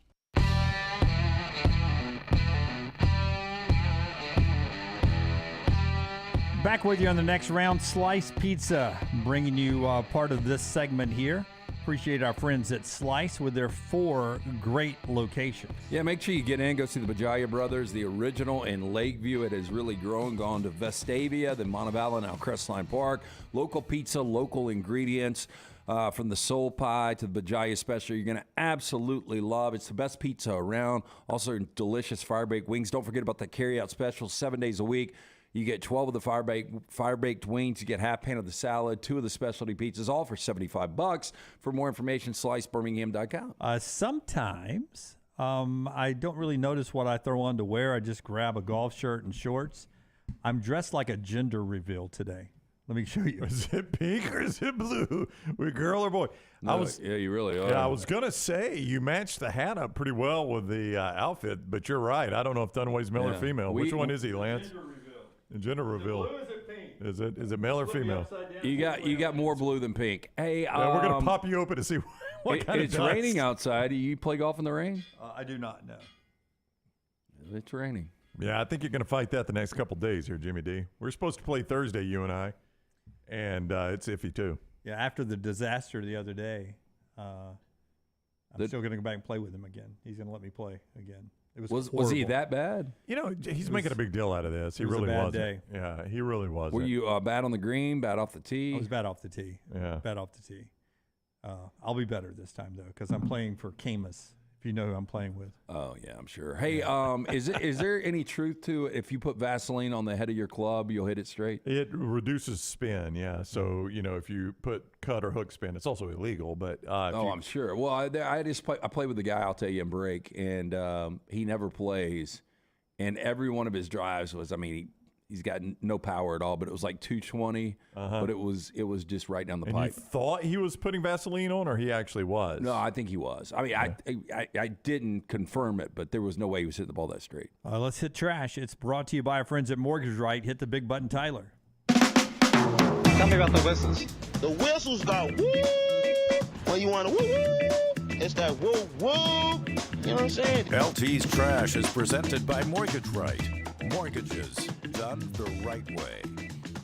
Buying a home, major milestone in life. Getting it right comes down to the right advice at the right time. That's why we're proud to partner with our friends at Mortgage Right, who do mortgages the right way. The housing market, it's got its ups and downs. Perfect home you've had your eye on, maybe harder to come by. But with Mortgage Right's lock and shop program, you can lock in your interest rate before you start shopping for a home.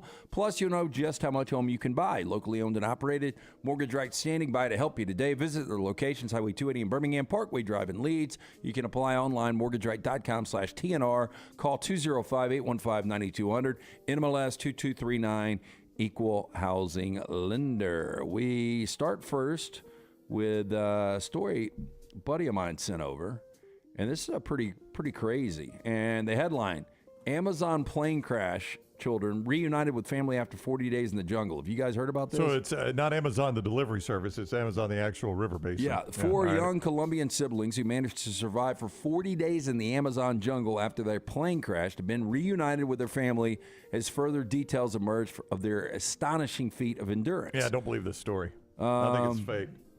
I find it hard to believe, too. How are you going to survive 40 days in the Amazon as a kid? Well, and here's the thing, too. It says that Damaris Mukte, an aunt, told a radio station the children were fine despite being dehydrated and having insect bites. They have also been offered mental health services. The kids aged 13, 9, 4, and 11 months. Yeah. Don't believe it. They were traveling with their mother from some random village. Plane crash early hours of May 1st.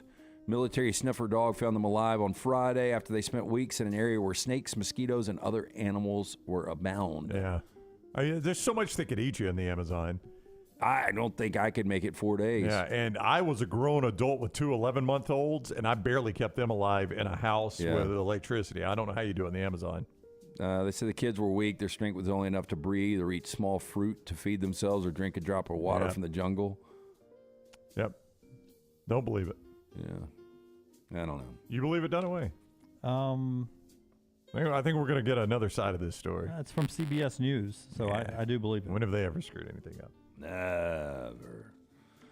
Sushi chain is suing a high school student for $480,000 after social media footage showed him licking his finger, then touching a plate of sushi as it passed him on a conveyor belt. I mean, I don't understand this. I don't either. The Akendo company, which runs the Sushiro restaurant chain, claims to have suffered sharp fall in customers after the footage of his actions went viral. I know I've never attended a place like this in another country, but if I'm familiar with a place like this, the sushi is going by on like a rotating belt, and you can pull off and eat whichever piece you want. But obviously, if you touch it, you buy it. Right. Is the way it's supposed to be. The footage of the student also shows him licking a soy sauce bottle in a cup, then placing them back onto a communal pile. Yeah. I mean, people like that shouldn't do that, but it's why I don't do buffets. They're claiming they've lost about $115 million after the release of the video. He shot the video too, or somebody shot it for him and he released it? I guess. Like do we have the video? I saw the very last time, I think it's the last time I've ever eaten a buffet. It was a place in Anniston. It was Western Sizzling in Anniston. I don't even know if they're in business anymore.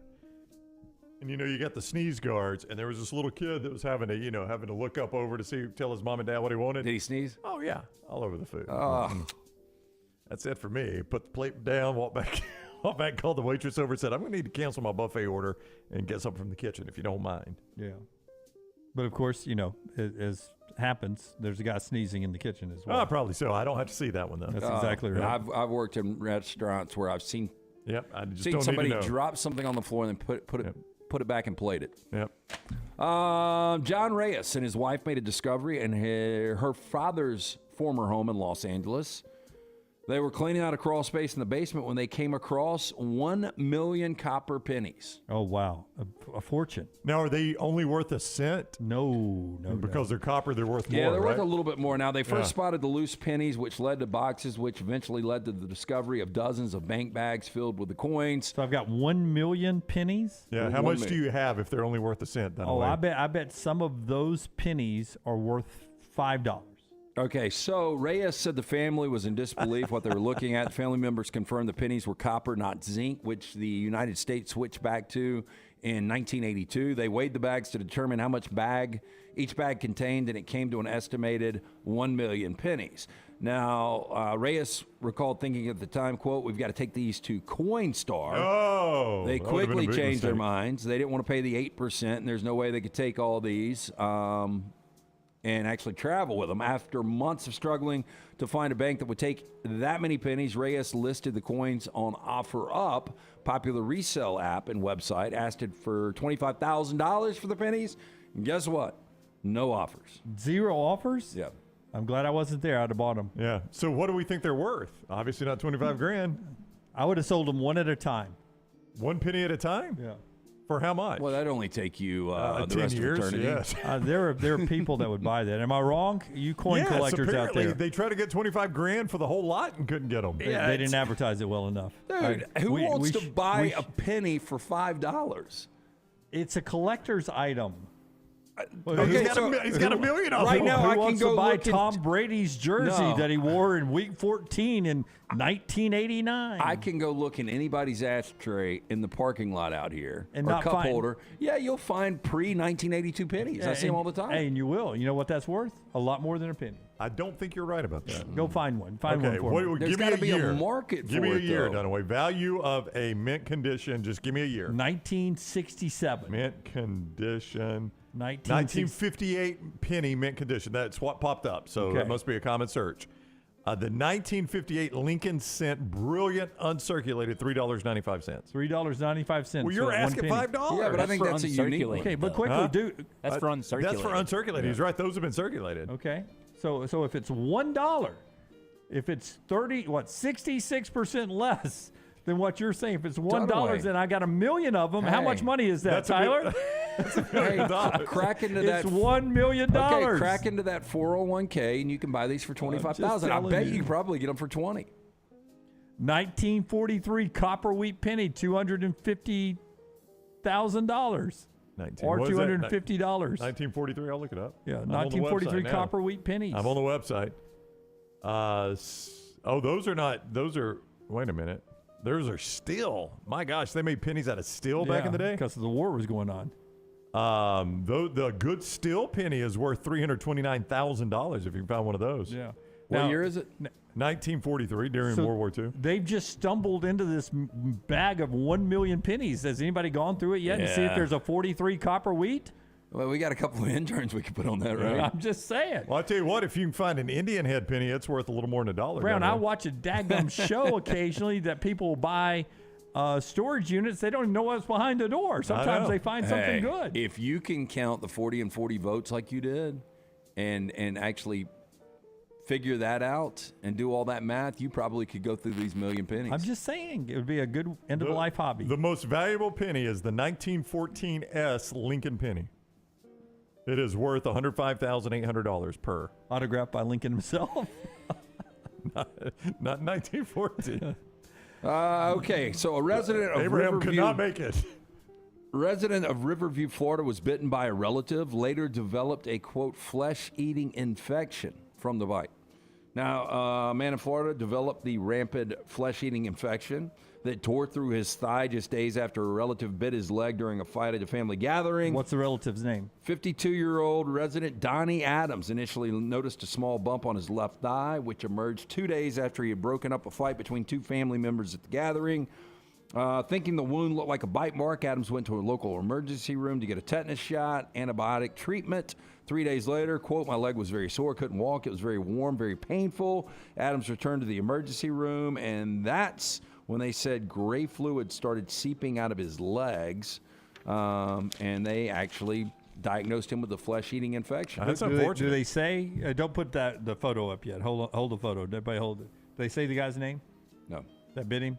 Whatever his name is. Let's say his name was Ryan. Ryan? Yeah, it should be called the Ryan flesh-eating disease. Yeah, at that that's point, it. Yeah, it started right. One of my favorite things that when Rockstar's not here, Tyler works hard to have a photo for everything. Right. Sometimes it's just a stock photo.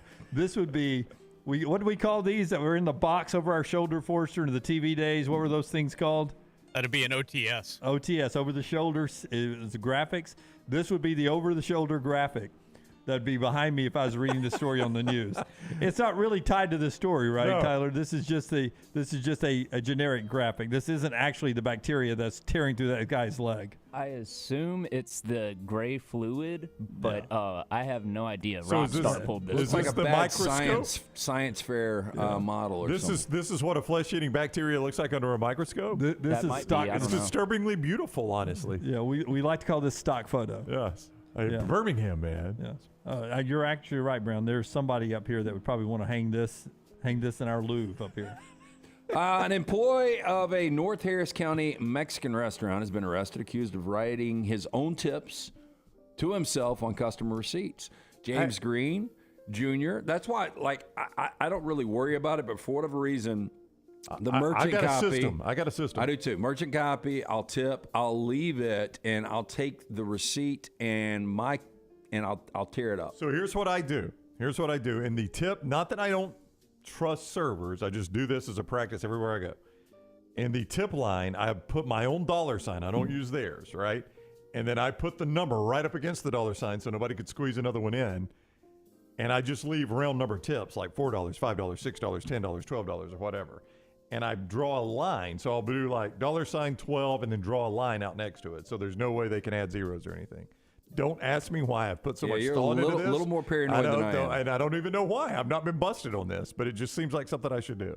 No. So James Green Jr., you see right there, charged with theft, evading arrest. His bond was set at $5,100. According to the sheriff's office, deputies responded to Gringo's Mexican restaurant. Upon arriving, deputies were told that Green had been stealing money. An investigation revealed between March of 23 and April of 23, a whole month, by the way, Green had been writing his own monetary tips from receipts from multiple customers, totaling over $3,500. His problem is he didn't nickel and dime this. $3,500 on tips in a month is quite a large amount. Yeah, you're not that good a server. Now, they went to get him. He ran out of the business, fled on foot. After a brief foot pursuit, he was located, apprehended, and a lot of the customers were refunded. I'm going to start using my own pen, Brown. With that story... You're not even going to trust the pen the server gives you? No, I'm going to use my own pen, and if it comes up, we'll be able to CSI that match this ink doesn't come.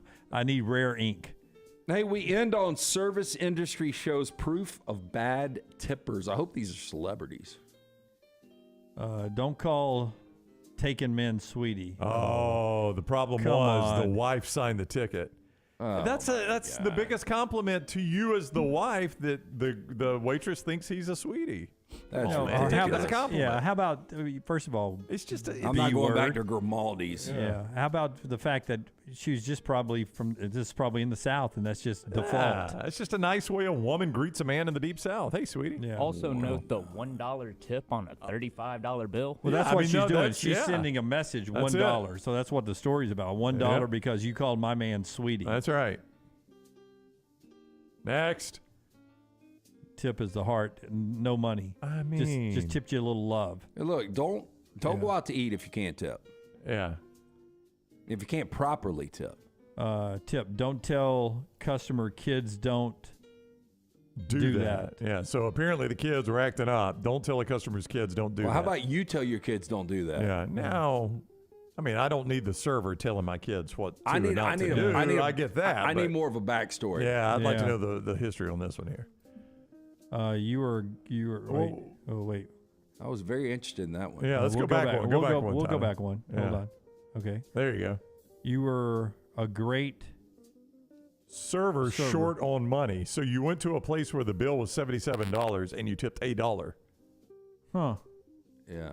Short on money. Well, I mean, you probably a place where the meal's $77 is not a great place to go. I would love to see what else you got. Like if you order an appetizer and 3 drinks, how about you cut back on a couple of drinks and use that for your tip? That's right. I mean, if you spent 77 on whatever meal this is, you probably have 100.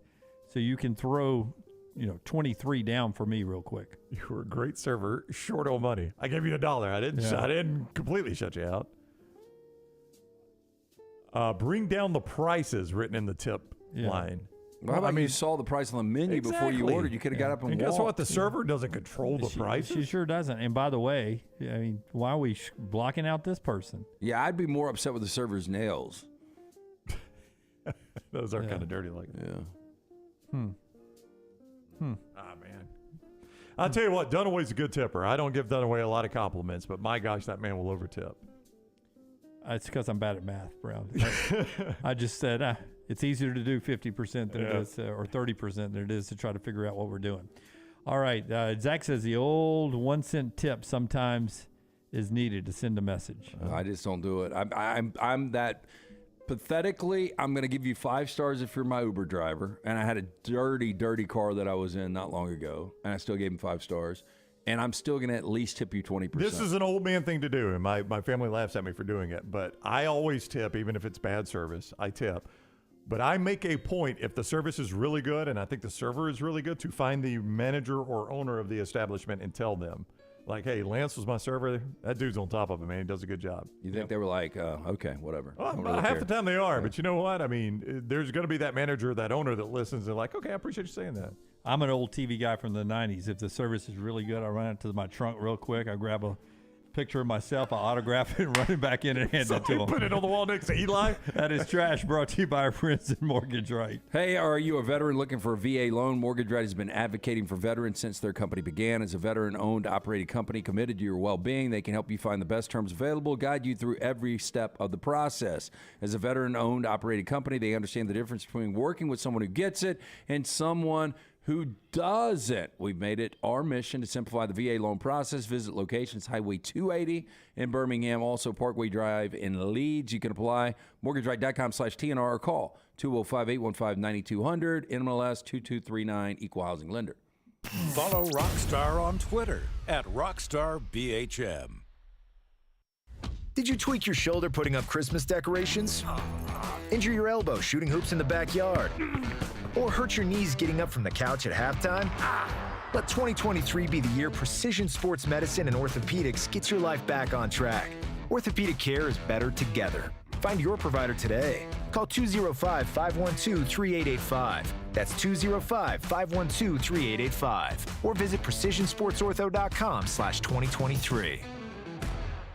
Make sure to check out our gaming channel on YouTube @NextRoundGaming and also follow us on Twitter @TNRGaming247. That way you can know when we go live with our TNR Madden League, live game streams nightly, and more. That's @NextRoundGaming on YouTube. You've heard us rave about our friends at Legacy. Now I want to tell you about their everyday checking. How about this? No monthly fees, no minimum balance.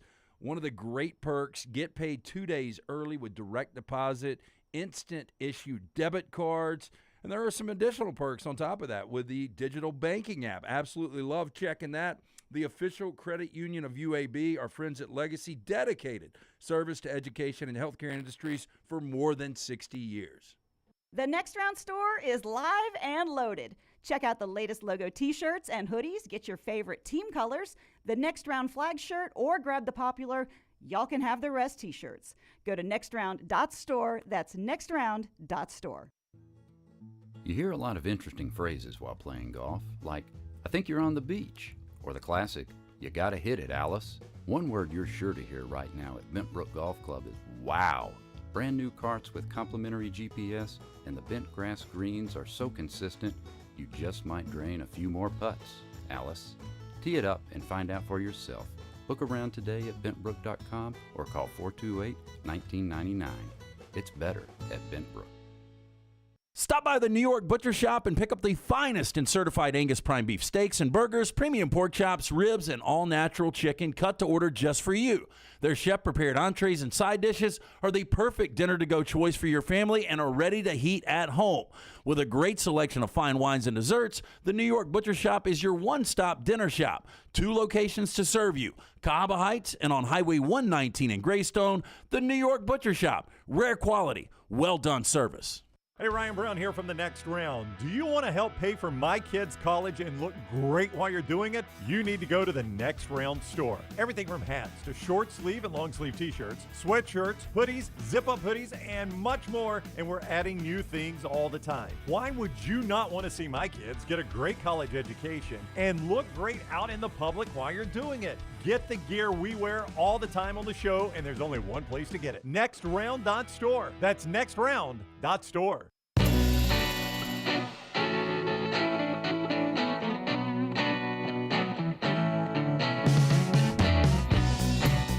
We'll talk more ACC football coming up at the top of the hour with Joe Giglio, who covers NC State in the Raleigh-Durham area. We'll talk to him about Bryce Young's transition with the Carolina Panthers as well. That is coming up all at the top of the hour on the show that's being brought to you in part today by our friends at JohnstonRVCenter.com. JohnstonRVCenter.com. Time to hit the road. Jimmy D, they want you to go see America at Johnston RV Center, the great outdoors. And right now, they've got new travel trailers, 2023s from just $179 a month, fifth wheels from just $439 a month, plus closeout pricing on remaining 2022s. And all those of you in the military, whether you're active duty or you're retired military, they are so thankful for your service, as are we. They want you to get a great discount. They give you great military discounts there as well. Just ask Johnston RV about that when you go. Don't forget the lifetime warranty on all new campers and used campers under 2 years old or newer at Johnston RV Center. I-65 exit 304 in Coleman, 334 indicator, and always online, JohnstonRVCenter.com. Wake Forest is your betting favorite to win the College World Series at plus 240. LSU at plus 360, Florida at plus 380, Virginia's plus 600, Tennessee's plus 800, TCU's plus 850, Stanford's plus 1,400, and Oral Roberts plus 2,500. Where would you put your money? So I like LSU. So I would go LSU and TCU. LSU is playing their best baseball right now. 360 for LSU and 860 for TCU. What I think is interesting is I saw Furman when these first hit after the fill was set. I think Florida and LSU were both the same odds, and what you just read, LSU's moved in front. They moved in front. Their odds have shortened a little bit, so it sounds like money coming in on LSU. Still very close, though. Plus 360, plus 380. I mean, LSU maybe has the first couple of picks in the amateur draft coming up, so a couple of major leaguers. Florida does too. SEC team or not, if you were betting. Yes on the SEC team, right? 3 SEC team, 5 non-SEC teams. Throw Stanford and Oral Roberts out, get you down to basically a 3-4 if you look at it that way, shootout. If you look at it that way. I think I would go SEC. I would go SEC. Well, Wake and TCU scare me. So you want to go Stake? I take the SEC? No, I said I think I would go SEC. Yeah, I think I would too. Because I think LSU is going to win it. Champy's Chicken bringing you this hour. One more thing before we get to the top of the hour. Champy's Chicken open for lunch, Highway 119 in Alabaster. Swing by there, and hopefully you'll end up enjoying that. Boy, these running backs holding out is a big story. I mean, Dalvin Cook gets traded. Saquon Barkley says he may not sign his franchise tag and may hold out the whole season. Same thing happening with Josh Jacobs right now. No mini camp for him with the Raiders last week, and he says he is not planning on signing the franchise tag. He only made he's got an $8 million raise this year with the franchise tag if he signs it. Didn't make a lot of money last year. Led the NFL in rushing, 1,653 yards. So he's the number one rusher.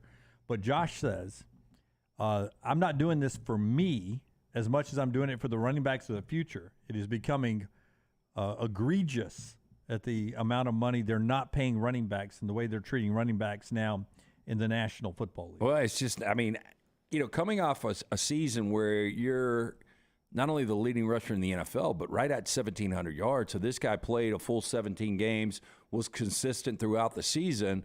It just shows you. I mean, people just don't put a lot of value on it. They don't. I mean, I think they probably feel like I can go find 10 Josh Jacobs. Yep. And you just, I mean, anymore, that's the way it's going to be in the NFL. Unless you're super elite, unless you're a Dalvin Cook, who, by the way, they just released. Couldn't trade him, just released him, and he's top 5 back. Yeah, Christian McCaffrey's one of those guys. Christian McCaffrey, Derrick Henry in his prime, though Derrick is late in his career Eckler. now. Yeah.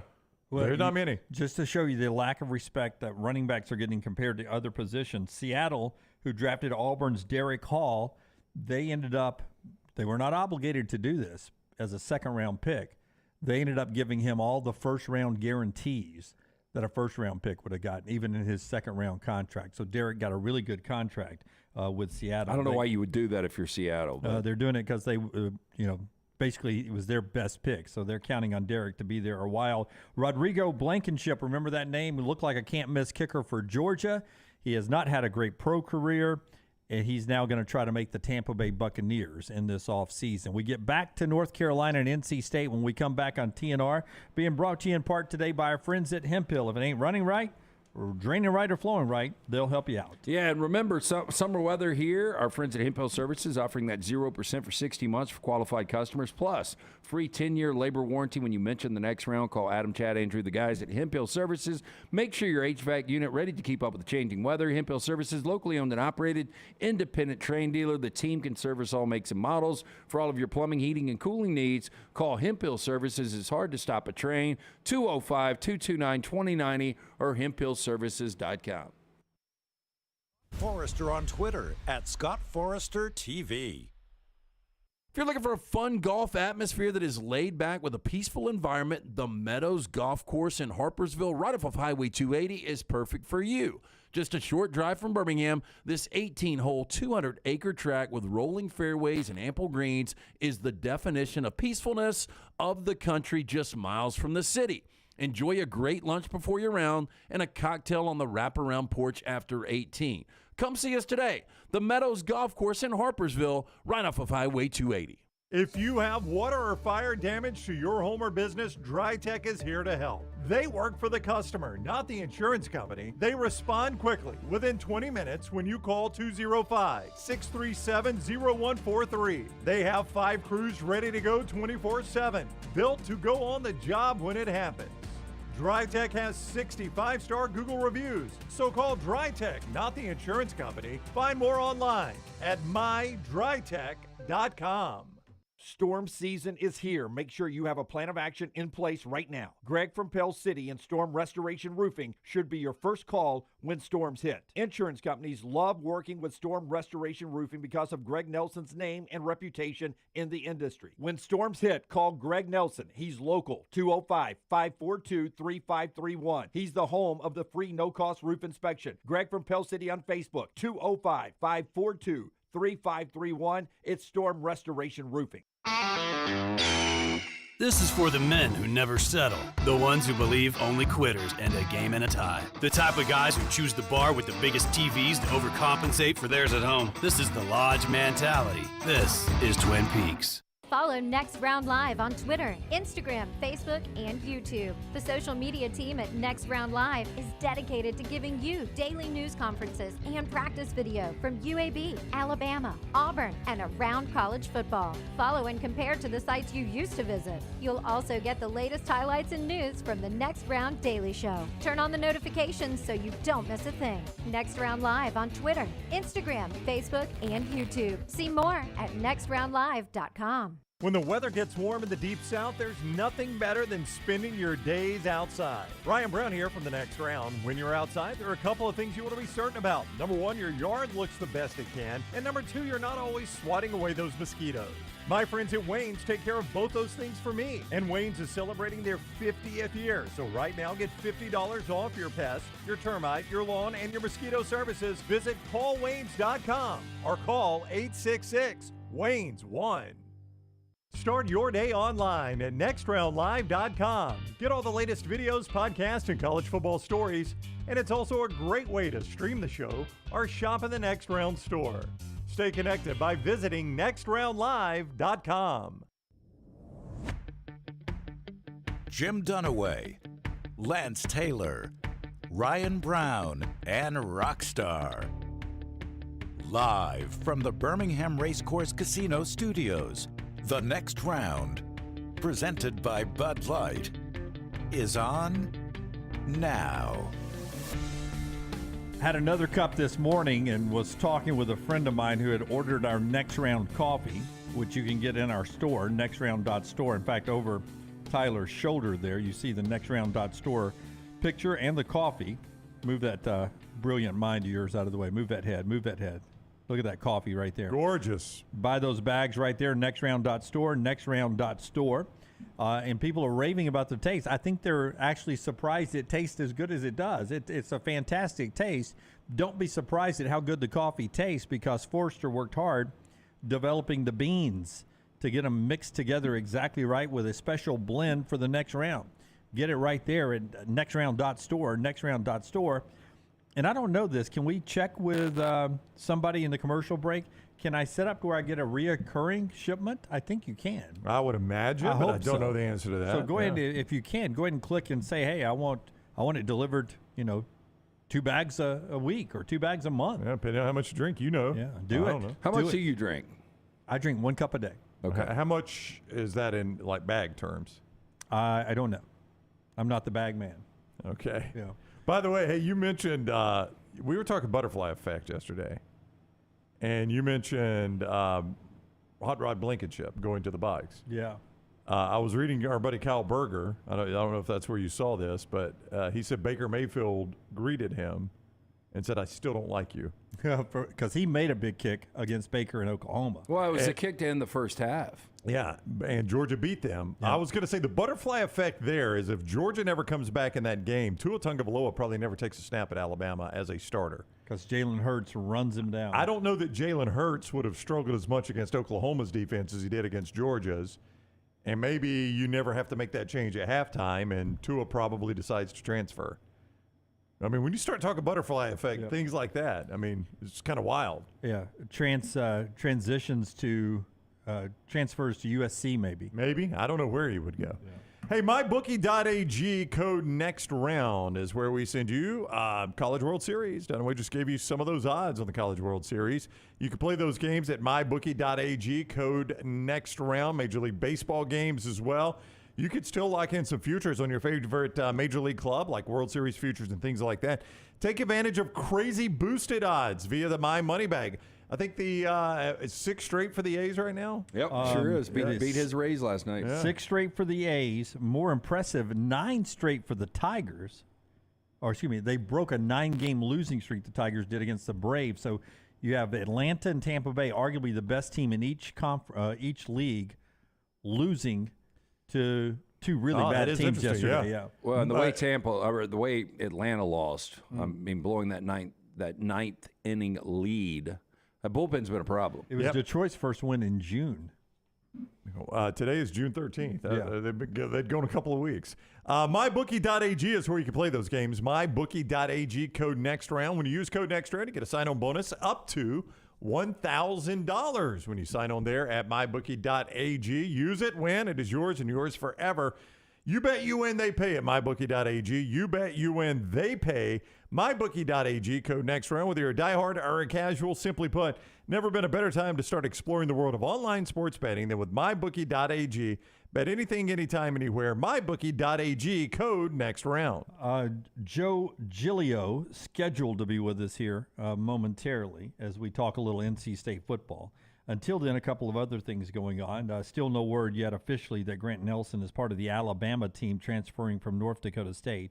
If he is, Jeff Goodman of the Field of 68 podcast believes that takes Alabama from a fringe top 25 team and moves them into the top 15 for next year in college basketball. And Florida is going to be better next year. Ole Miss is going to be better next year.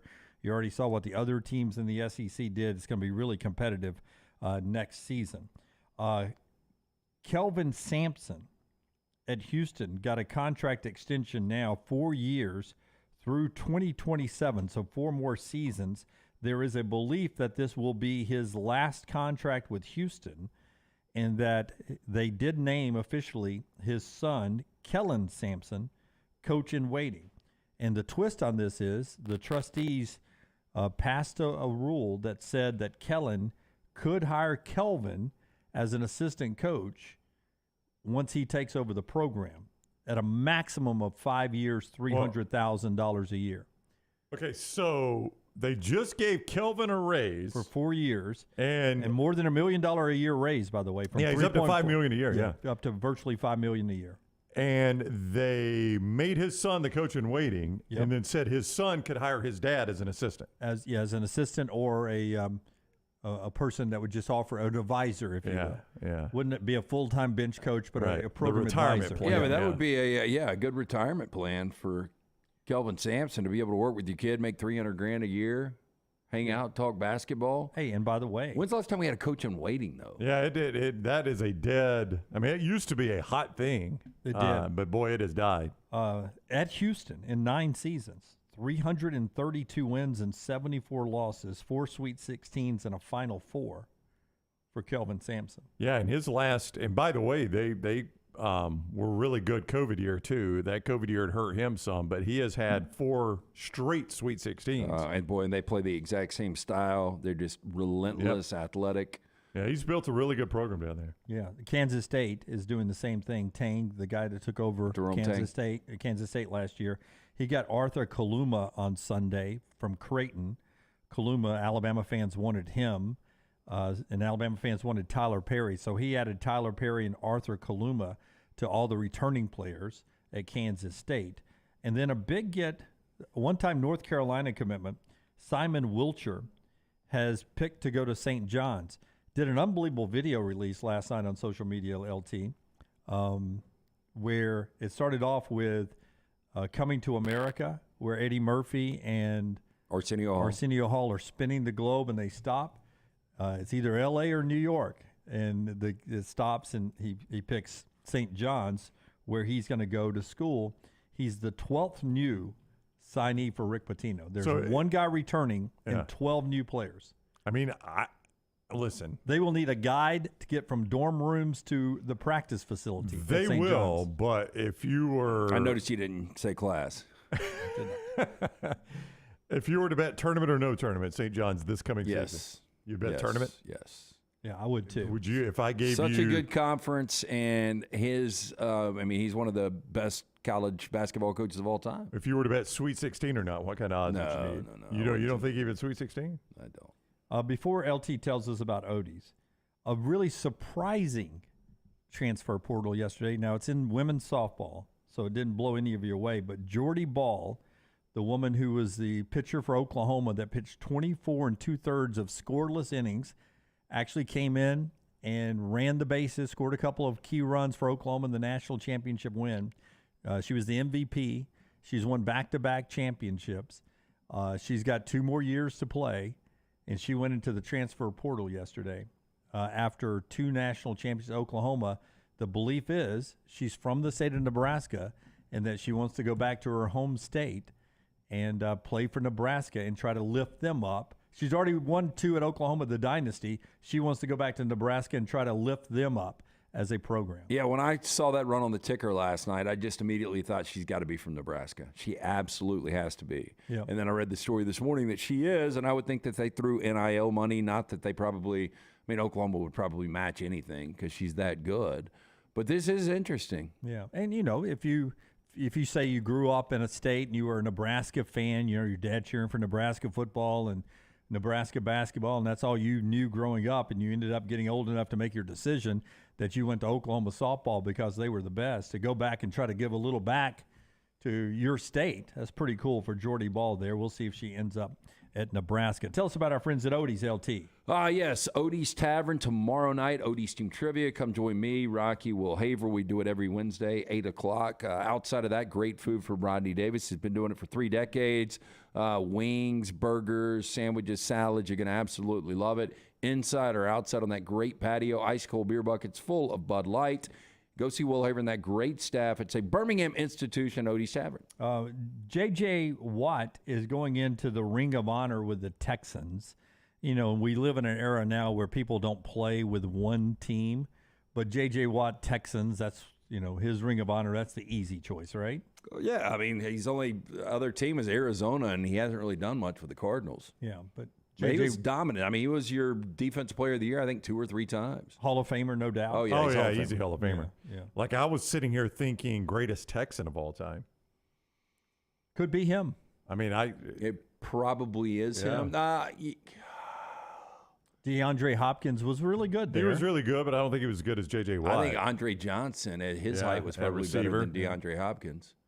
That was close. Yeah, I mean, I think you got to go J.J. Watt. I think he's the best Texan of all time. You know, Deshaun Watson would have been that guy. Would have been. Yeah, but I would agree with you. Yeah. Speaking of DeAndre Hopkins, one-time Texan, one-time Cardinal, said he did have a good visit in Nashville, that they are like-minded, mutual interests of what they want to accomplish in Nashville as DeAndre Hopkins.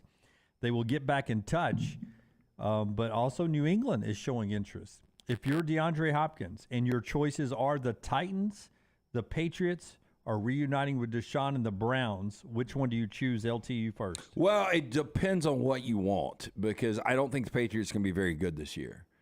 And, you know, if you just want to go play for that uniform, and I don't know. I'd also look at quarterbacks here. You know, the Titans don't have a good quarterback. The Titans, though, are just a year removed from the number 1 seed in the AFC. I probably would go to Cleveland. Brown? I mean, I was going to say the same thing as I evaluate it based on quarterbacks. I got zero clue what I'm getting in Tennessee. I'm maybe playing for Malik Willis. I'm probably playing for Will Levis, who has struggled early on. Could be Ryan Tannehill. Camp. I might be playing for Ryan Tannehill, which I've seen that. I don't want to play in that situation. So I think I'd take Tennessee off the board if I were him. It's Mac Jones or Deshaun Watson. Yeah, and Mac struggled, but now I'm getting Mac Jones with Bill O'Brien. There have been some good reports out of that. Yeah, this is the only thing I can almost say with certainty. New England will not win the AFC East. And it used to be New England or the field. New England couldn't lose the AFC East. Yeah. But I don't see any path, especially if Tua stays healthy, if Aaron Rodgers stays healthy, and Josh Allen stays healthy. Wouldn't you say the same thing about Cleveland with Baltimore, Pittsburgh, and Cincinnati? I mean, what's your best path to the playoffs here? Tennessee. Yeah. And if I'm choosing on that, I go to Tennessee. If I just want to play in the postseason. But my best path to the playoffs is Tennessee, where I may catch 4 balls a game. Yep. I don't know. I don't know what I'm getting. That's my best path to the playoffs, though, is playing in that division. I think I would go to Deshaun Watson and Cleveland. It's the known, and it's a guy I've played with. It's not just a known commodity. I've played with him. Yeah, and Cleveland could end up being, I know they were 4th in the AFC North last year, but they could end up being kind of a surprise team. I mean, you've got, you know, one of the best running backs in Nick Chubb. If Deshaun Watson rounds back into form, you've got Amari Cooper there, and you could compliment him now. Before we head to break, and we'll try to catch up with our guests in the next segment. If not, we'll do 4 downs also on NC State. Can you give me cut number 2 again, Jokic? And then I don't want to paint him as like he didn't have any fun last night, because we do have a little video of some fun he had in the locker room. But if you missed it, here's this, the NBA soundbite of the year, in my opinion. This is Jokic last night after winning an NBA championship. Just see how thrilled he is as a champion. You said after the Lakers win, you said you were surprised that you didn't feel more. So I'm curious what you are feeling right now, and if you're looking forward to a parade coming up in Denver. When is parade? When is parade? Thursday. No. I need to go home. Okay. He did have a little bit of fun last night with Jamal Murray, who, by the way, very emotional, who came back from an ACL in April of 2021, missed all of last year, comes back and win a championship. They have this moment in the training facility in Denver. Jokic grabs Murray, and they jump into the pool together, and then other players joined them there. A nice, iconic championship moment there, but pretty good moment there. Jokic was having some fun in the championship. I didn't want to mispaint him as a guy who had no joy in that championship last night in Denver. When we come back, we will talk more college football and a lot more on the show that's being brought to you in part by not only our friends at Coca-Cola, Coke Zero and the Sprite Zero and all the great drinks behind Brown, but also by our friends at Bud Light. Bud Light, easy to drink, easy to enjoy. We appreciate both those so much right here on TNR. Take the next round anywhere you go with official Next Round gear. Buy yours today at nextround.store. Hey, Lance Taylor from the Next Round. You've heard me for years talk about our friends at Bromberg's Jewelers, and we welcome you to stop by and see that great customer service at the Mountain Brook and Summit locations. But we'd also love for you to check out their new online shop. They've got plenty to choose from. Great gifts, big and small. Available online, they've got David Yurman, Tudor watches, select diamond and gemstone jewelry, William Henry, seasonal and favorite giftware items and baby gifts as well. They've even got an online sale section. For more information, brombergs.com. If you have water or fire damage to your home or business, DryTech is here to help. They work for the customer, not the insurance company. They respond quickly, within 20 minutes when you call 205-637-0143. They have 5 crews ready to go 24/7, built to go on the job when it happens. DryTech has 65-star Google reviews, so call DryTech, not the insurance company. Find more online at mydrytech.com. Follow Next Round Live on Twitter, Instagram, Facebook, and YouTube. The social media team at Next Round Live is dedicated to giving you daily news conferences and practice video from UAB, Alabama, Auburn, and around college football. Follow and compare to the sites you used to visit. You'll also get the latest highlights and news from the Next Round Daily Show. Turn on the notifications so you don't miss a thing. Follow Next Round Live on Twitter, Instagram, Facebook, and YouTube. See more at nextroundlive.com. Spring weather is here, and our friends at Hemp Hill Services are offering a $69 HVAC tune-up plus 10% off any service call when you mention the Next Round. Call Adam, Chad, and the guys at Hemp Hill Services. Make sure your HVAC unit is ready to keep up with the changing weather. Hemp Hill Services, locally owned and operated independent train dealer. The team can service all makes and models. For all of your plumbing, heating, and cooling needs, call Hemp Hill Services. It's hard to stop a train. 205-229-2090 or hemphillservices.com. That's 205-229-2090, hemphillservices.com. If you're looking for a fun golf atmosphere that is laid back with a peaceful environment, the Meadows Golf Course in Harpersville, right off of Highway 280, is perfect for you. Just a short drive from Birmingham, this 18-hole, 200-acre track with rolling fairways and ample greens is the definition of peacefulness of the country just miles from the city. Enjoy a great lunch before your round and a cocktail on the wraparound porch after 18. Come see us today. The Meadows Golf Course in Harpersville, right off of Highway 280. You want to look great while supporting your favorite show? You know the place to go is the official Next Round store at nextround.store. Yes, there are .store domains, and we have one. From shirts to hoodies to hats and all kinds of fun stuff, you can rep the Next Round anywhere you go. At the beach, Next Round hats to block out that sun. Up north in the winter, get you a comfy Next Round hoodie. Just need something to put your $20 beer in at a game? Get you a Next Round koozie and throw that thing in your pocket. You never know what stuff Jim's going to make me put in there next. Check it out. It's the Next Round store at nextround.store. Store.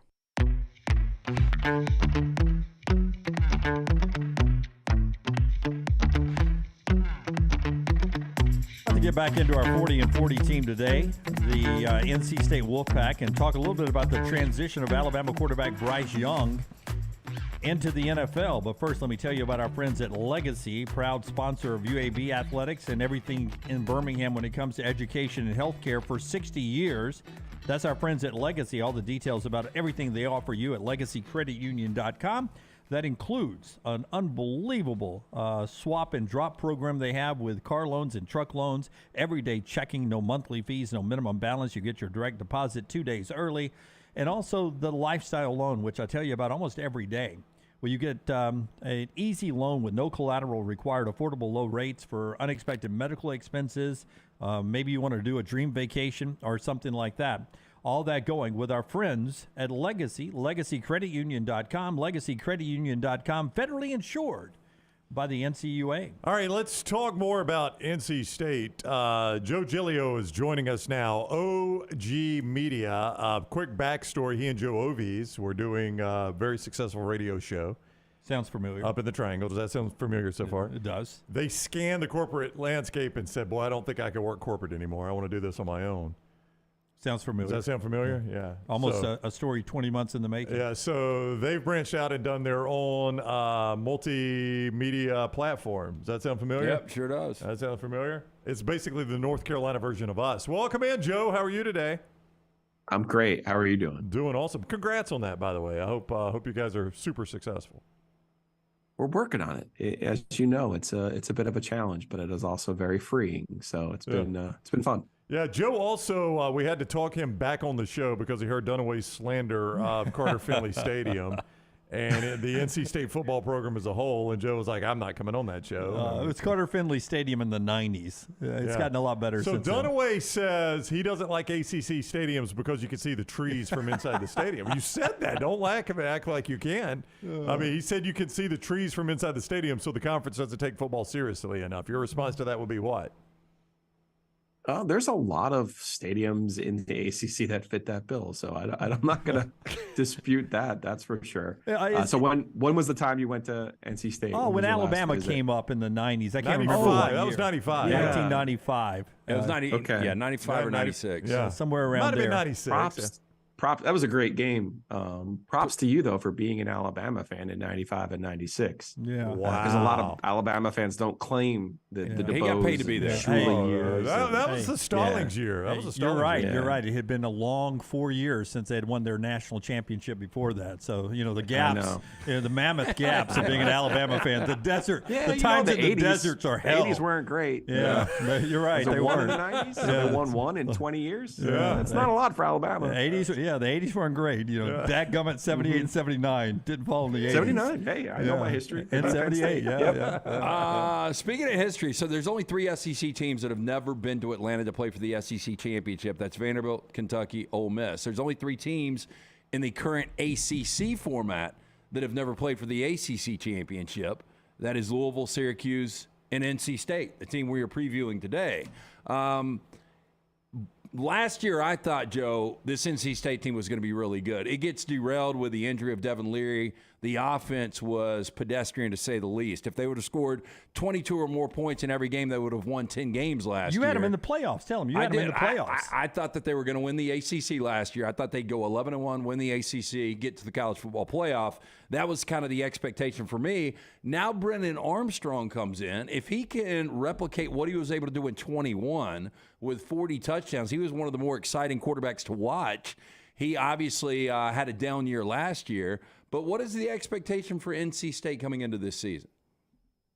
Well, I think it's fair to look at the Vegas line of 6.5 wins and say that's probably where they'll be about after last year and losing. Now, they do have a lot of players back on defense that will help, but there's been a lot of turnover. They had 30 guys go through senior day activities last year. Wow. That's a lot. Wow. And to be fair, they had problems even before Devin Leary's injury last year on offense. The offense was a big problem.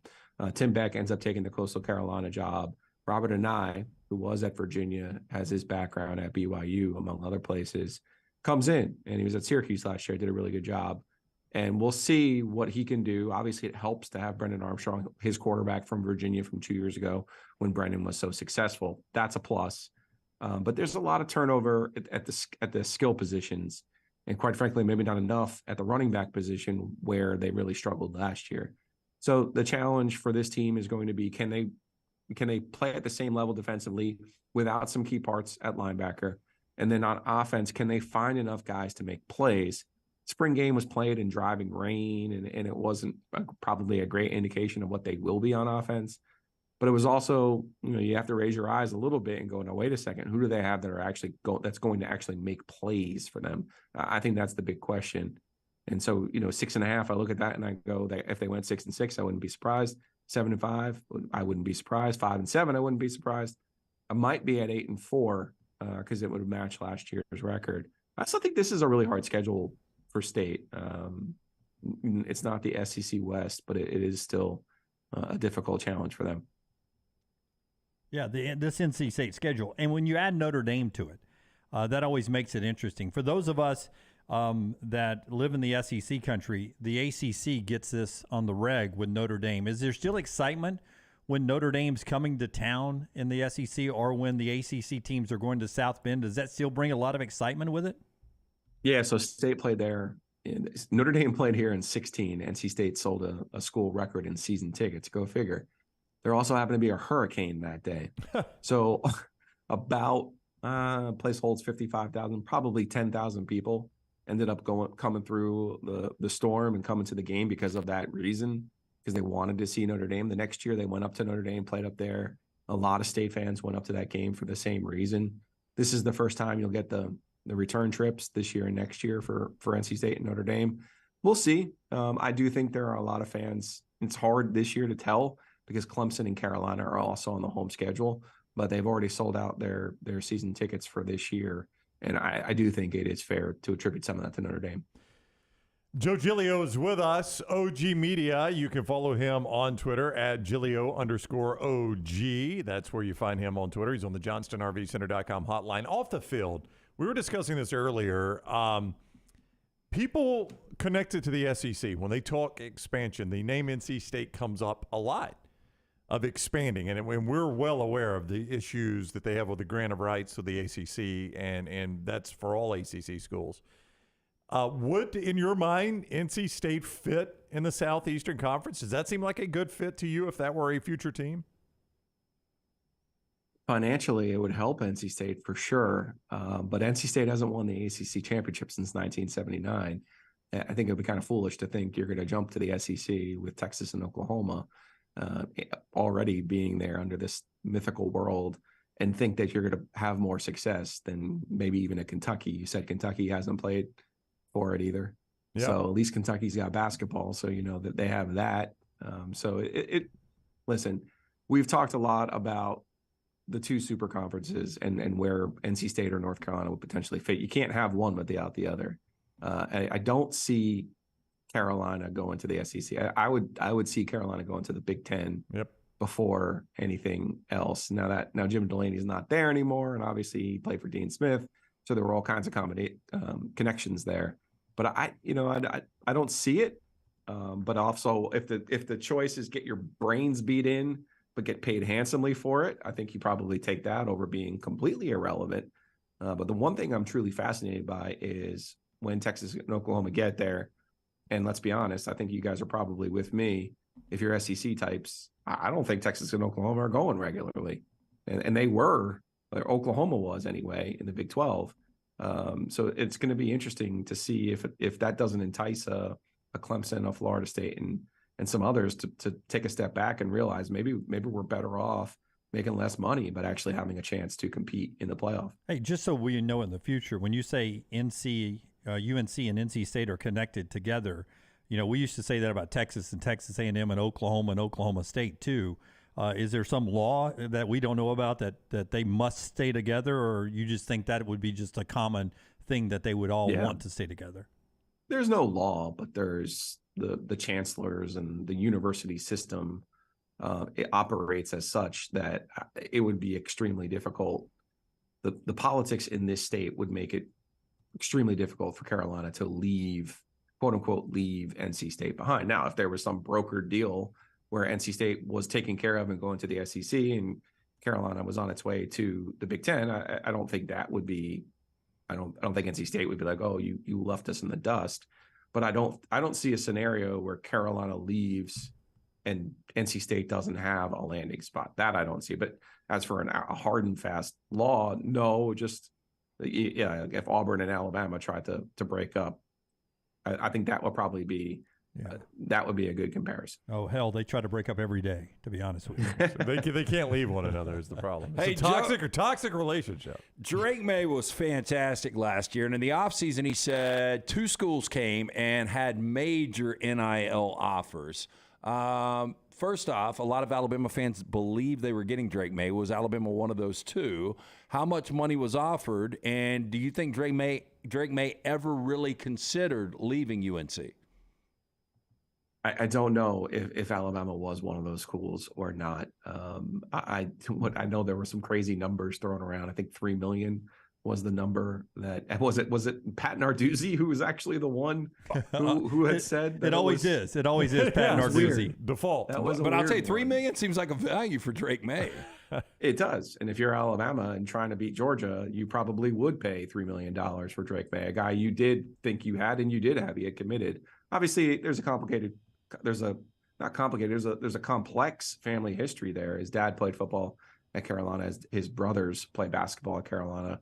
His brother, obviously, Luke, hit one of the biggest shots in school history, helped them win a national championship in 2017. So I think all along Drake wanted to go to Carolina, but they weren't good enough, quite frankly. And Alabama and Nick Saban came recruiting and did a great job of saying to him, you're way better than going 3-9 at Carolina. And I think that was his original mindset when then Mac comes in, is hired. Dre Bly at the time, one of his top recruiters out of Charlotte, Drake from the Charlotte area. I think all those things added up for Drake coming to Carolina. I never thought he would leave, though, in the sense that you have those family connections, but you also have, he's sitting on a, $38 million ticket in the NFL next year. So even if he never played it down for Carolina this year, he's probably the number 2 pick in the draft if he never plays it down, right?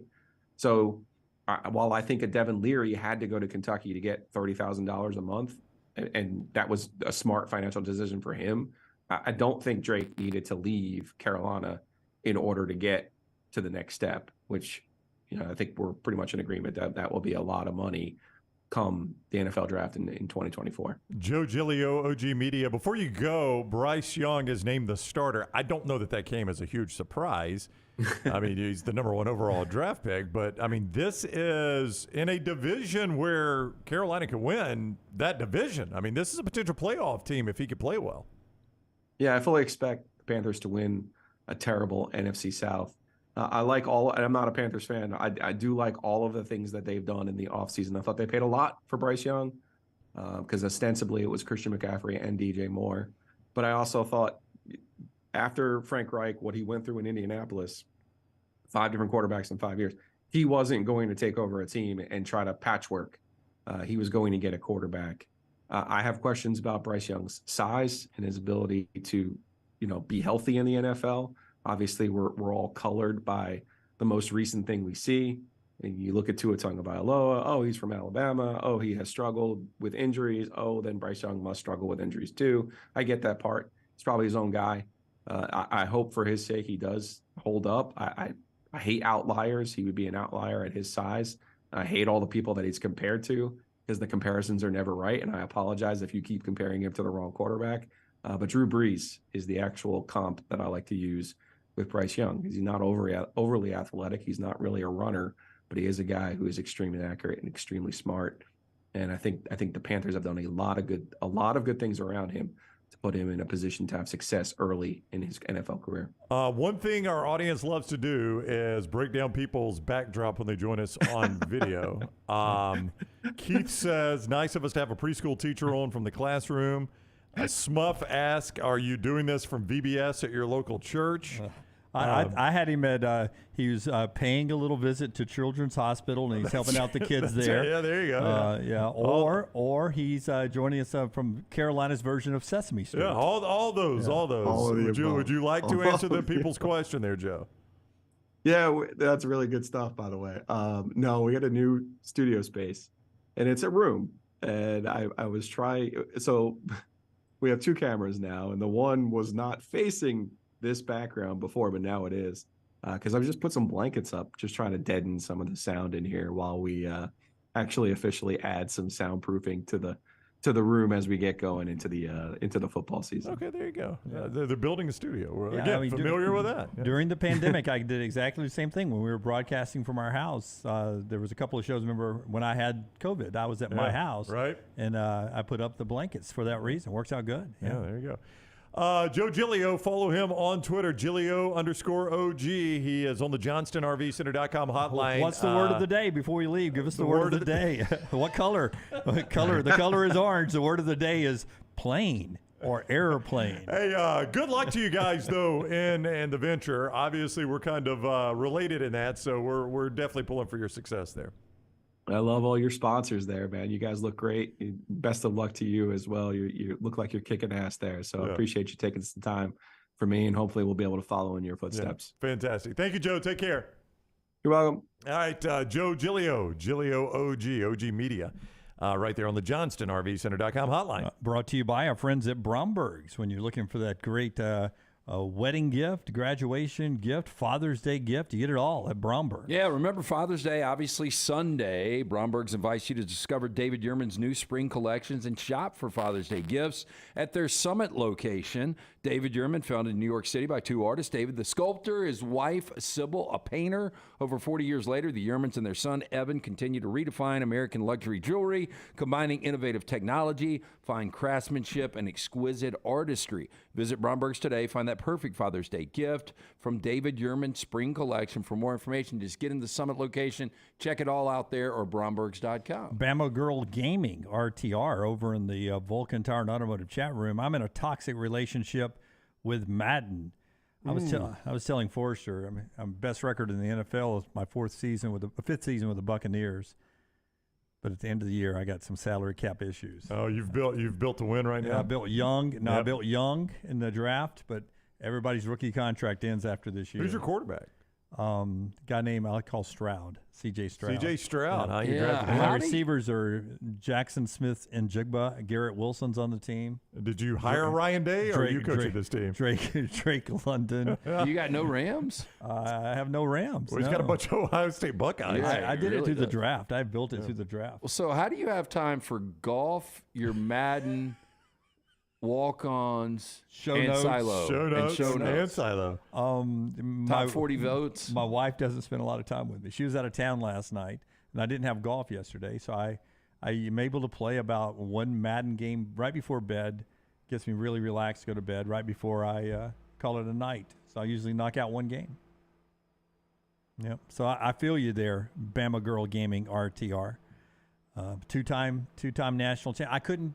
See, I was going to draft Bryce Young, but I only had the second. I was only able to trade up. I could never take that first pick away from the Lions the year of the draft, and I could only steal the second pick. So is he on the Panthers? Is that the way it does? No, the Lions. He's on the Lions. Oh, he's on the Lions. Yeah. Okay. However, the game cycled out that year. Gotcha. The standings. Gotcha. He was with the Lions. And how are my Rams doing in your league, though? The hardest game I played this year was at SoFi. At SoFi? Last weekend. Yeah. Yep. Are the Dolphins any good? 13-10. I had to kick a last-second 48-yard field goal to win it. Wow. Damn it. Good win by you. Well, I would have thrown some shit at that game. Yeah. And I'll tell you, the only way I won it was Stafford got hit, fumbled, and we did a scoop and score. So that was our only touchdown. It was a scoop and score and two field goals. I'd be cussing him. Yeah. Aaron, you should be happy to know Aaron Donald's still playing in 2026. Yeah. Oh, that is good to know. And it's still a monster. Yeah. And Stafford's still playing in 2026. Stafford is still playing. Cooper Kupp? Stafford is not very good, though, right now. Cooper Kupp? Kupp's still playing. Yeah. Dolphins any good? They're never on my schedule. I play them every year in the exhibition. Yeah, every exhibition year. Yeah, not on my schedule. I'll check tonight and see where the Dolphins are. Yeah, let me know how they're doing if Tua's still alive. Kansas City, man. It's us in Kansas City every year. Yeah, every year. So tired of Mahomes. I'm excited, though, this year, just this last offseason. The tight end, Travis Kelce, retired. He retired? Yeah. Oh, I'm ready for him to retire. He retired after 2025. He's, probably doing a podcast. Right now, he'd be wrestling. Yeah, he's podcast. The Kelce Boys podcast, one of the biggest ones in the country. We're back in a moment. A couple more things to do, including LT's 4 downs off of NC State and some celebrity birthdays. That's when we come back on TNR. Follow The Next Round on Twitter, Instagram, and Facebook at Next Round Live. Hey, there's nothing worse than waking up to a plumbing problem. Don't get caught in a flooded house. Call the guys at Hemp Hill Services. Adam, Chad, and the team at Hemp Hill are the only ones I trust to fix it and fix it right the first time. Hemp Hill Services does it right and always at a fair price. For all of your plumbing, cooling, and heating needs, trust the name that Birmingham has trusted since 1954. That is Hemp Hill Services. Call now, 205-229-2090. That's 205-229-2090. Harbin's Outdoors is an award-winning landscape company specializing in installing custom fiberglass pools, landscaping, and hardscaping. Jeremy and his team are a one-stop shop for your pool construction needs. Harbin's does it all, from the install to the final hardscapes around the pool and everything in between. It's beautiful work. You can find them on Instagram at Harbins_outdoors to see it for yourself, or call or text Jeremy directly, 205-300-0718. That's 205-300-0718. At Harbins, you and your home are the center of all that they do. Stop by the New York Butcher Shop and pick up the finest in certified Angus prime beef steaks and burgers, premium pork chops, ribs, and all-natural chicken cut to order just for you. Their chef-prepared entrees and side dishes are the perfect dinner-to-go choice for your family and are ready to heat at home. With a great selection of fine wines and desserts, the New York Butcher Shop is your one-stop dinner shop. 2 locations to serve you, Cahaba Heights and on Highway 119 in Greystone. The New York Butcher Shop, rare quality, well-done service. The Double Down Media podcast family is live and full of content for all ages. The Mystery Fifth Hour gives the next round host a chance to talk about everything but sports. Pour a glass of Bama and Bourbon, our weekly college football conversation, while sipping on some of the most interesting pours in the bourbon world. And in our Not For All Ages podcast, The Last Call, LT takes off the gloves for in-depth conversations with stars like Taylor Hicks, presented by Redmont Vodka. Find these podcasts and more by searching The Next Round on Apple, Spotify, and on our website, nextroundlive.com. Hey, Lance Taylor from The Next Round to tell you about my friends at Michelson Laser Vision, located conveniently UAB Highlands. Almost 20 years ago, I went in for the procedure. Only took 12 minutes for both eyes. When I went in, I had 2200 vision. I was legally blind. Now I have 20/15 vision, still 19 years later. Make the call today. Schedule a hassle-free consultation. 969-8100. Dr. Mark Michelson, Dr. Jen Michelson, Michelson Laser Vision. Make sure you tell them The Next Round sent you. 969-8100 or MichelsonLaserVision.com. Storm season is here. Make sure you have a plan of action in place right now. Greg from Pell City and Storm Restoration Roofing should be your first call when storms hit. Insurance companies love working with Storm Restoration Roofing because of Greg Nelson's name and reputation in the industry. When storms hit, call Greg Nelson. He's local, 205-542-3531. He's the home of the free no-cost roof inspection. Greg from Pell City on Facebook, 205-542-3531. It's Storm Restoration Roofing.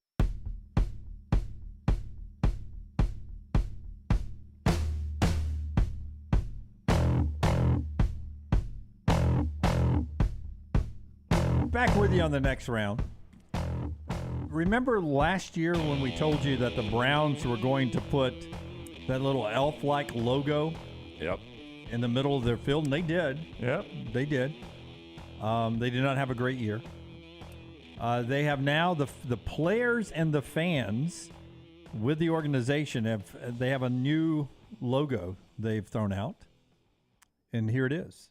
Ooh. Hashtag Dog Pound. I hate that. It looks like they just took the Georgia Bulldog logo and that's terrible. Made a few alterations, bad ones. Yeah, I love Cleveland's uniforms. I really do. I like the plainness of it. Yeah. I know the color scheme a lot of people don't like, but I think it's really good.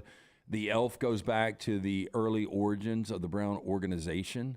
I don't necessarily love the elf. I had one of those Cleveland Brown shirts with that elf on it, but the elf is better than the dog. Wait. The elf is better than the dog? Yep. I would like the elf. Just because the elf is at least unique and it's historic. Well, the elf has horrible ball security. Oh, yeah. Well, yeah, he's going to fumble, but he is a Browns running back. I mean, what do you expect? But he's got a pitchfork he's stiff-arming with. Yeah, So. he's got a pretty bad hairline. And it's going to be tough to run in those shoes, right? Yeah, bad hairline. That's coming from me. Are you expecting us to say you don't have a bad No, hairline? I do have a bad hairline. I'm saying that's coming from me. You like the logo, Forster? You said the Browns logo is fire. You like that? Oh, I'd love it. The new one? Yeah, absolutely. It looks so much like, Scott, it looks like they stole Georgia and just let's make a few changes. Yeah, now, that looks very XFL. I agree with Lance. Why do you love it so much, Scott? Oh, it's sharp, man. You wouldn't wear that on a T-shirt? You know I would not if I was in a motorcycle game. But I wore the stupid elf on a T-shirt. But it was a cool shirt. It was one of the retro brands. No, I like the shirt. I remember you wearing the shirt.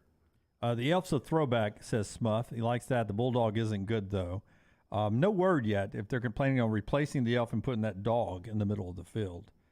I'm with Lance. I just embrace the fact that you're the Browns. You're unique. You don't have a mascot. You're the Browns. Make that a Bud Light poll question, Taylor. Which one of these Browns logos do you like the best? Or none of the above. Or you can just go with the plain brown look. Just use your helmet on T-shirts and stuff? Yeah. That's what I'm saying. Embrace the unique nature of your franchise. You don't have a mascot. I mean, you're the Browns. Well, the Bengals, they don't have a mascot, do they? No. Yeah. They occasionally use a Bengal tiger. Oh, I think they've got a Bengal like roaming the sideline. Oh, I've never seen that. I've never seen a tiger? No, like a live one? I think like a dude or a chick dressed up. I think what? so. It's like a bingle. What is a bingle? Bengals a tiger. Well, I know, but so they dressed up as a tiger. Yeah. Oh. A Bengal tiger. Well, you just kept saying dressed up as a Bengal. Tell us about Dr. B, and then we'll get to our 4 downs today. You brought up the XFL. I got an XFL story for you in the final segment. Dr. Beckenstein, best in the business, in my opinion. Again, my hair already twice as thick as it was when I first went to see Dr. B. T3hair.net. Dr. B pioneered the use of NeoGraft hair restoration right here in Alabama. Remains at the forefront of hair preservation in the Southeast. Dr. B takes pride in treating each patient personally, applying his expertise to produce quality results for more than 20 years. Women and men have turned to Dr. Beckenstein for a range of cosmetic and reconstructive procedures. He will use that experience, his advanced training and genetic testing to help his patients fully understand the procedures they are considering. Call Dr. B today, 205-319-0316. That's 205-319-0316 or T3hair.net. All right. NC State's our 40-40 team today at number 34. Up to 33 tomorrow, 32-31. At some point this week, surely we're going to get our first SEC team, right? Maybe a little bit later this week, our first SEC team slides in there. But today it's NC State, and it's part of our 4 downs brought to you by our friends at Slice. Slice Pizza, 4 great locations, wonderful for lunch and dinner. LT will tell us about Slice right when we're done with 4 downs. Let's start with first down. First down. Better former Wolfpack player, just better former Wolfpack career, we'll say. Phillip Rivers or Torrey Holt? You're counting the NFL. That's actually tougher than you would initially think. Yeah, you would, but I'm going to say Phillip Rivers, top 5 all-time passer. I don't think anybody's going to put Torrey Holt in the top 5 of receivers. No, but he's a multiple Super Bowl winner. But Torrey Holt was a better receiver than Phillip Rivers was quarterback. Torrey Holt that's subjective. will be a Hall of Famer. Oh, Phillip Rivers will too. I don't think he deserves to be. Well, he will be. You've never liked Phillip Rivers, and he Phillip just couldn't win big games. Torrey Holt actually went to 2 Super Bowls, won one, caught a touchdown in one. Right. Is Dan Fouts a Hall of Famer? Yes. He is, yeah. Okay. Phillip Rivers but again, that was Hall of Famer. That was a different offense back in the day. Yeah, but give me a big game Dan Fouts one. Well, they always melted in the playoffs. He got to an AFC Championship game. Yeah, I think lost multiple times. They lost big games too back then. I think the stats are going to show that Phillip Rivers ranks pretty high career. He's 6th all time, 63,000 yards, pretty high. Yeah, 63,000 yards he threw for. Where does Torrey Holt rank on all-time receivers? Yeah, just receiving. What do you yards. want, receiving yards? Yeah, I bet he's top 20. Phillip Rivers will be a Hall of Famer. Torrey Holt will be a Hall of Famer. Torrey Holt's one of the best receivers to ever play. Torrey Holt is 17th in receiving yards. Yeah, both will be a Hall of Famer. 2-time Super Bowl champion Torrey Holt? Oh, Forrester, that's not true. Torrey Holt was an absolute stud. Not true at all. What's Scott saying? If he wasn't Ram, this wouldn't be a conversation. Scott, I think that was... First of all, that was baked into the cake, I'm Scott, looking for great NC State players, and those are the 2 that really jump out. Torrey Holt will make the Hall of Fame before Phillip Rivers will. Okay, so you don't remember Russell talk. Wilson as an NC State player? No, he had much more success at Wisconsin. Much more success. Here are the receivers, by the way, in front of Torrey Holt, just receiving yardage-wise, not in the Hall of Fame.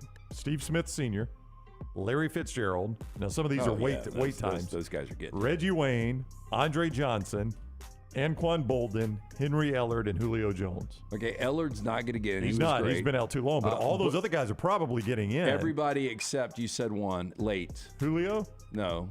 Anquan Bolden? Anquan. Yeah, probably not. Anquan's the only But Andre Johnson, Reggie Wayne, Steve Smith Sr., and Larry Fitzgerald are all in front of him. Oh, yeah. Second down. More wins in 2023. NC State or the Carolina Panthers? I will go Panthers. I think Panthers can get 8 wins. Yeah, I think 8 or 9 for Carolina. Probably 9. The old 9-8, 8-9 division winners. Yes. And I think NC State, as I said earlier, is a 6-win team, maybe 7 for me. So I would go, even with a rookie quarterback, Bryce Young. And even if he gets hurt, you're still backed up by Andy Dalton, who can get you out of a huddle.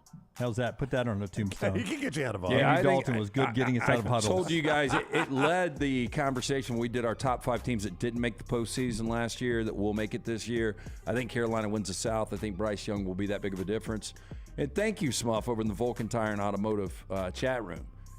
You got to contextualize modern football versus history. He's 103. It's 137 and 107 as a starter. I mean, that's not a great record. He's easily in the Hall of Fame. Easily. Third down. Never won a big game. Okay, so Tim Allen, 70 today. Better career, Tim Allen or Ray Allen? Ray Allen. Like Tim Allen, the actor? Yeah. Yeah, Ray Allen at one time was the top three-point shooter in the NBA for a good, Yeah, but Tim Allen had the top sitcom. I've never seen Home Improvement. It wasn't a bad show. It was a brief moment, but Ray Allen. I'll go Ray Allen. Ray Allen made people wanted to come back into the arena after they left. Tim Allen never would bring you back in. Look, I'm not a Tim Allen fan, but it's got to be Tim Allen. I'll go Ray Allen. And Tim Allen also, you think about the Toy Stories. Yeah, that's voice acting. That's good. Yeah, that's a good point. I wonder monetarily when you look at net worth. Obviously basketball money's crazy, but I bet it's pretty close. And the Santa Claus, which I saw the first one was terrible. Tim Allen. Hey, quick timeout. What? Just to back Lance up here. Phillip Rivers listed as not even the greatest quarterback in this random poll by the NFL, NFL.com. 10 best NC State players ever to play in the NFL. Roman Gabriel is number 2. Phillip Rivers is number 3. Number 1 all time, Torrey Holt. Okay. Just to say it wasn't Ram bias. Yes. Just check it out. Say he'll go in the Hall of Fame before Phillip Rivers. For the win. That is NFL.com. Better NFL career, Torrey Holt. Fourth down. Hey, the Olsen twins. This is going to make you feel old. Mary Kate and Ashley. I never watched Full House. I watched the Fuller House with Jack when it came out on 35? Netflix. They're 37 today. Wow. That does make 37. 37. If I asked you, are they the most famous twins in history? If they're not, tell me who is. I really have no idea. Tiki and Rondé Barber. Yeah, I was going to say Tiki and Rondé, but I'd go Olsen twins in front of them. Yeah. Aren't the Bush daughters, weren't they twins? Yes, I think Jenna and Barbara. Were they sisters or twins? I think they're twins. I think they're twins, I think. Yeah, but I'd still go Olsen's. I mean, the Olsens have a... Kate Upton's twins were pretty good. Jeez. The Olsens have a network. No going, telling man. what they're worth. Yeah. Makeup lines and everything. Absolutely. That is our 4 downs brought to you by our friends at Slice Pizza. Take the twins to lunch today. Oh, I'd take the Olsens to lunch, wouldn't you? They probably won't eat a half a slice. Yeah, they take a pepperoni. I know. And a slice and half a wedge. One pepperoni would tear their stomach apart. Dubba twins. G. Wilson is correct. Vol 205. Dubba twins. I like it. Yes. Shelley and Jennifer. Olsen twins worth billions in the 90s. Boy, that's a big number then. 4 locations of Slice Pizza. Again, local pizza, local ingredients created by the Bajalia brothers. Go see them. Tell them the next round sent you. For more information, slicebirmingham.com. Follow LT on Twitter at @TheLanceTaylor. There are so many things I love about walk-ons. Authentic, mouth-watering Louisiana cuisine, prepared fresh, daily from scratch. A great beer selection and TVs everywhere to watch the big game every day of the week. And of course, they've got 2 great locations on Highway 280 and 119 and at Hoover near the Hoover Met. Walk-ons is also a great place for happy hour, 2 to 6 Monday through Friday with $5 moonshine swirls, $5 house pours, and half-price appetizers. And it's an easy take-home experience for the family as well. Highway 280 and Hoover with walk-ons. Hi, this is Wes McClooney, owner of the New Balance Birmingham store. Conquer whatever summertime activities you want to take part in, all while wearing the perfect shoes. Our fit specialists take precise measurements of your feet and analyze how you walk and run so that your shoes fit perfectly. And we haven't forgotten about the kids either. We'll get them equipped for summer camp or whatever adventures they take on. Stop by the New Balance Birmingham store today, located on Highway 280 next to Chick-fil-A. New Balance Birmingham. Experience the difference a custom fit makes today. It's the spring sales event at Alfa Romeo of Birmingham. Now you can get $10,000 off, plus rates as low as 4.7% on new 2022 Alfa Romeo Stelvios and new 2022 Alfa Romeo Giulias. Come see the team at Alfa Romeo of Birmingham, exit 27 just off I-459 on Grants Mill Road, or visit them online at alfaromeousaofbirmingham.com. Hurry down before they're all gone. All incentives applied in stock units only with approved credit. Alfa Romeo USA of Birmingham.com. Hey, Lance Taylor from the Next Round. You've heard me for years talk about our friends at Bromberg's Jewelers, and we welcome you to stop by and see that great customer service at the Mountain Brook and Summit locations. But we'd also love for you to check out their new online shop. They've got plenty to choose from. Great gifts, big and small. Available online, they've got David Yurman, Tudor watches, select diamond and gemstone jewelry, William Henry, seasonal and favorite giftware items, and baby gifts as well. They've even got an online sale section. For more information, Brombergs.com. Hey, coffee lovers, the Next Round blend is available right now. Our specialty coffee roasted on demand with 100% Arabica beans, available in light, medium, and dark roast. Order today at nextround.store, nextround.store. Are you faced with unexpected medical expenses? You want to update your backyard? Or you just want that dream vacation? Ryan Brown here from the Next Round. Legacy Credit Union can help with lifestyle loans. Legacy Lifestyle loans do not require collateral, and they have affordable low rates. See more about Legacy Lifestyle loans online at legacycreditunion.com or simply stop by one of the 9 branches in the greater Birmingham area. Legacy, the official credit union of UAB. Want more of the show? Download the app or visit nextroundlive.com for the latest podcast. The Mystery Fifth Hour, our Not For All Ages podcast, The Last Call, and our entire Double Down Media podcast family, all at nextroundlive.com and on the Next Round app.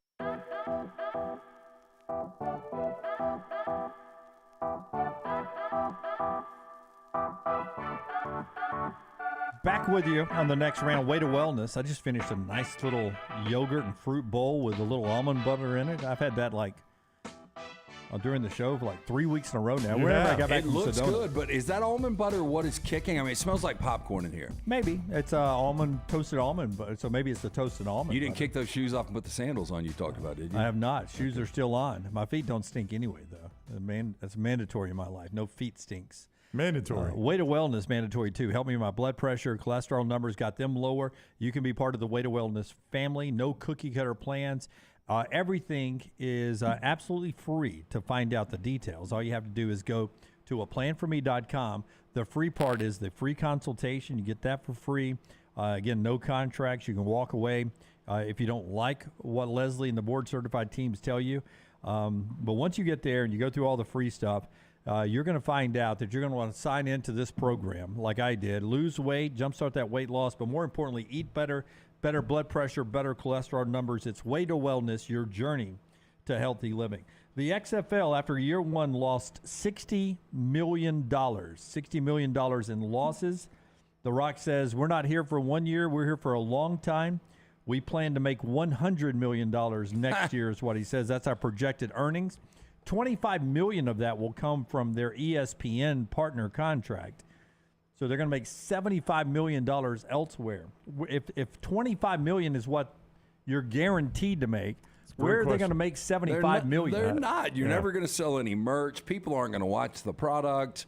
He's got a better chance of winning a Best Actor for the Tooth Fairy. 640,000 viewers on average for the XFL. Their championship game, 1.4 million. We'll see what the USFL does, but I don't remember what the USFL lost in year one. It was all here in Birmingham. I bet they didn't lose $60 million. No, they didn't have nearly as much invested as the XFL does. This thing is not going to work out for the XFL. $60 million. I don't know how you make that up. This will be the second year ever for any of the XFLs. 2012, 2020, they were just 1 year runs. And so this will be the first one, if they do kick off year two, to ever go 2 years. Yeah. So they've done 3 different XFLs, and they've each all played 1 year. We'll see if the XFL comes back for a second year. Our Stallions in the USFL's in the playoffs. We're back with you at 9 a.m. Central Time on Wednesday. Until next time, God bless you and God bless America. The Cocktail Hour is at 3.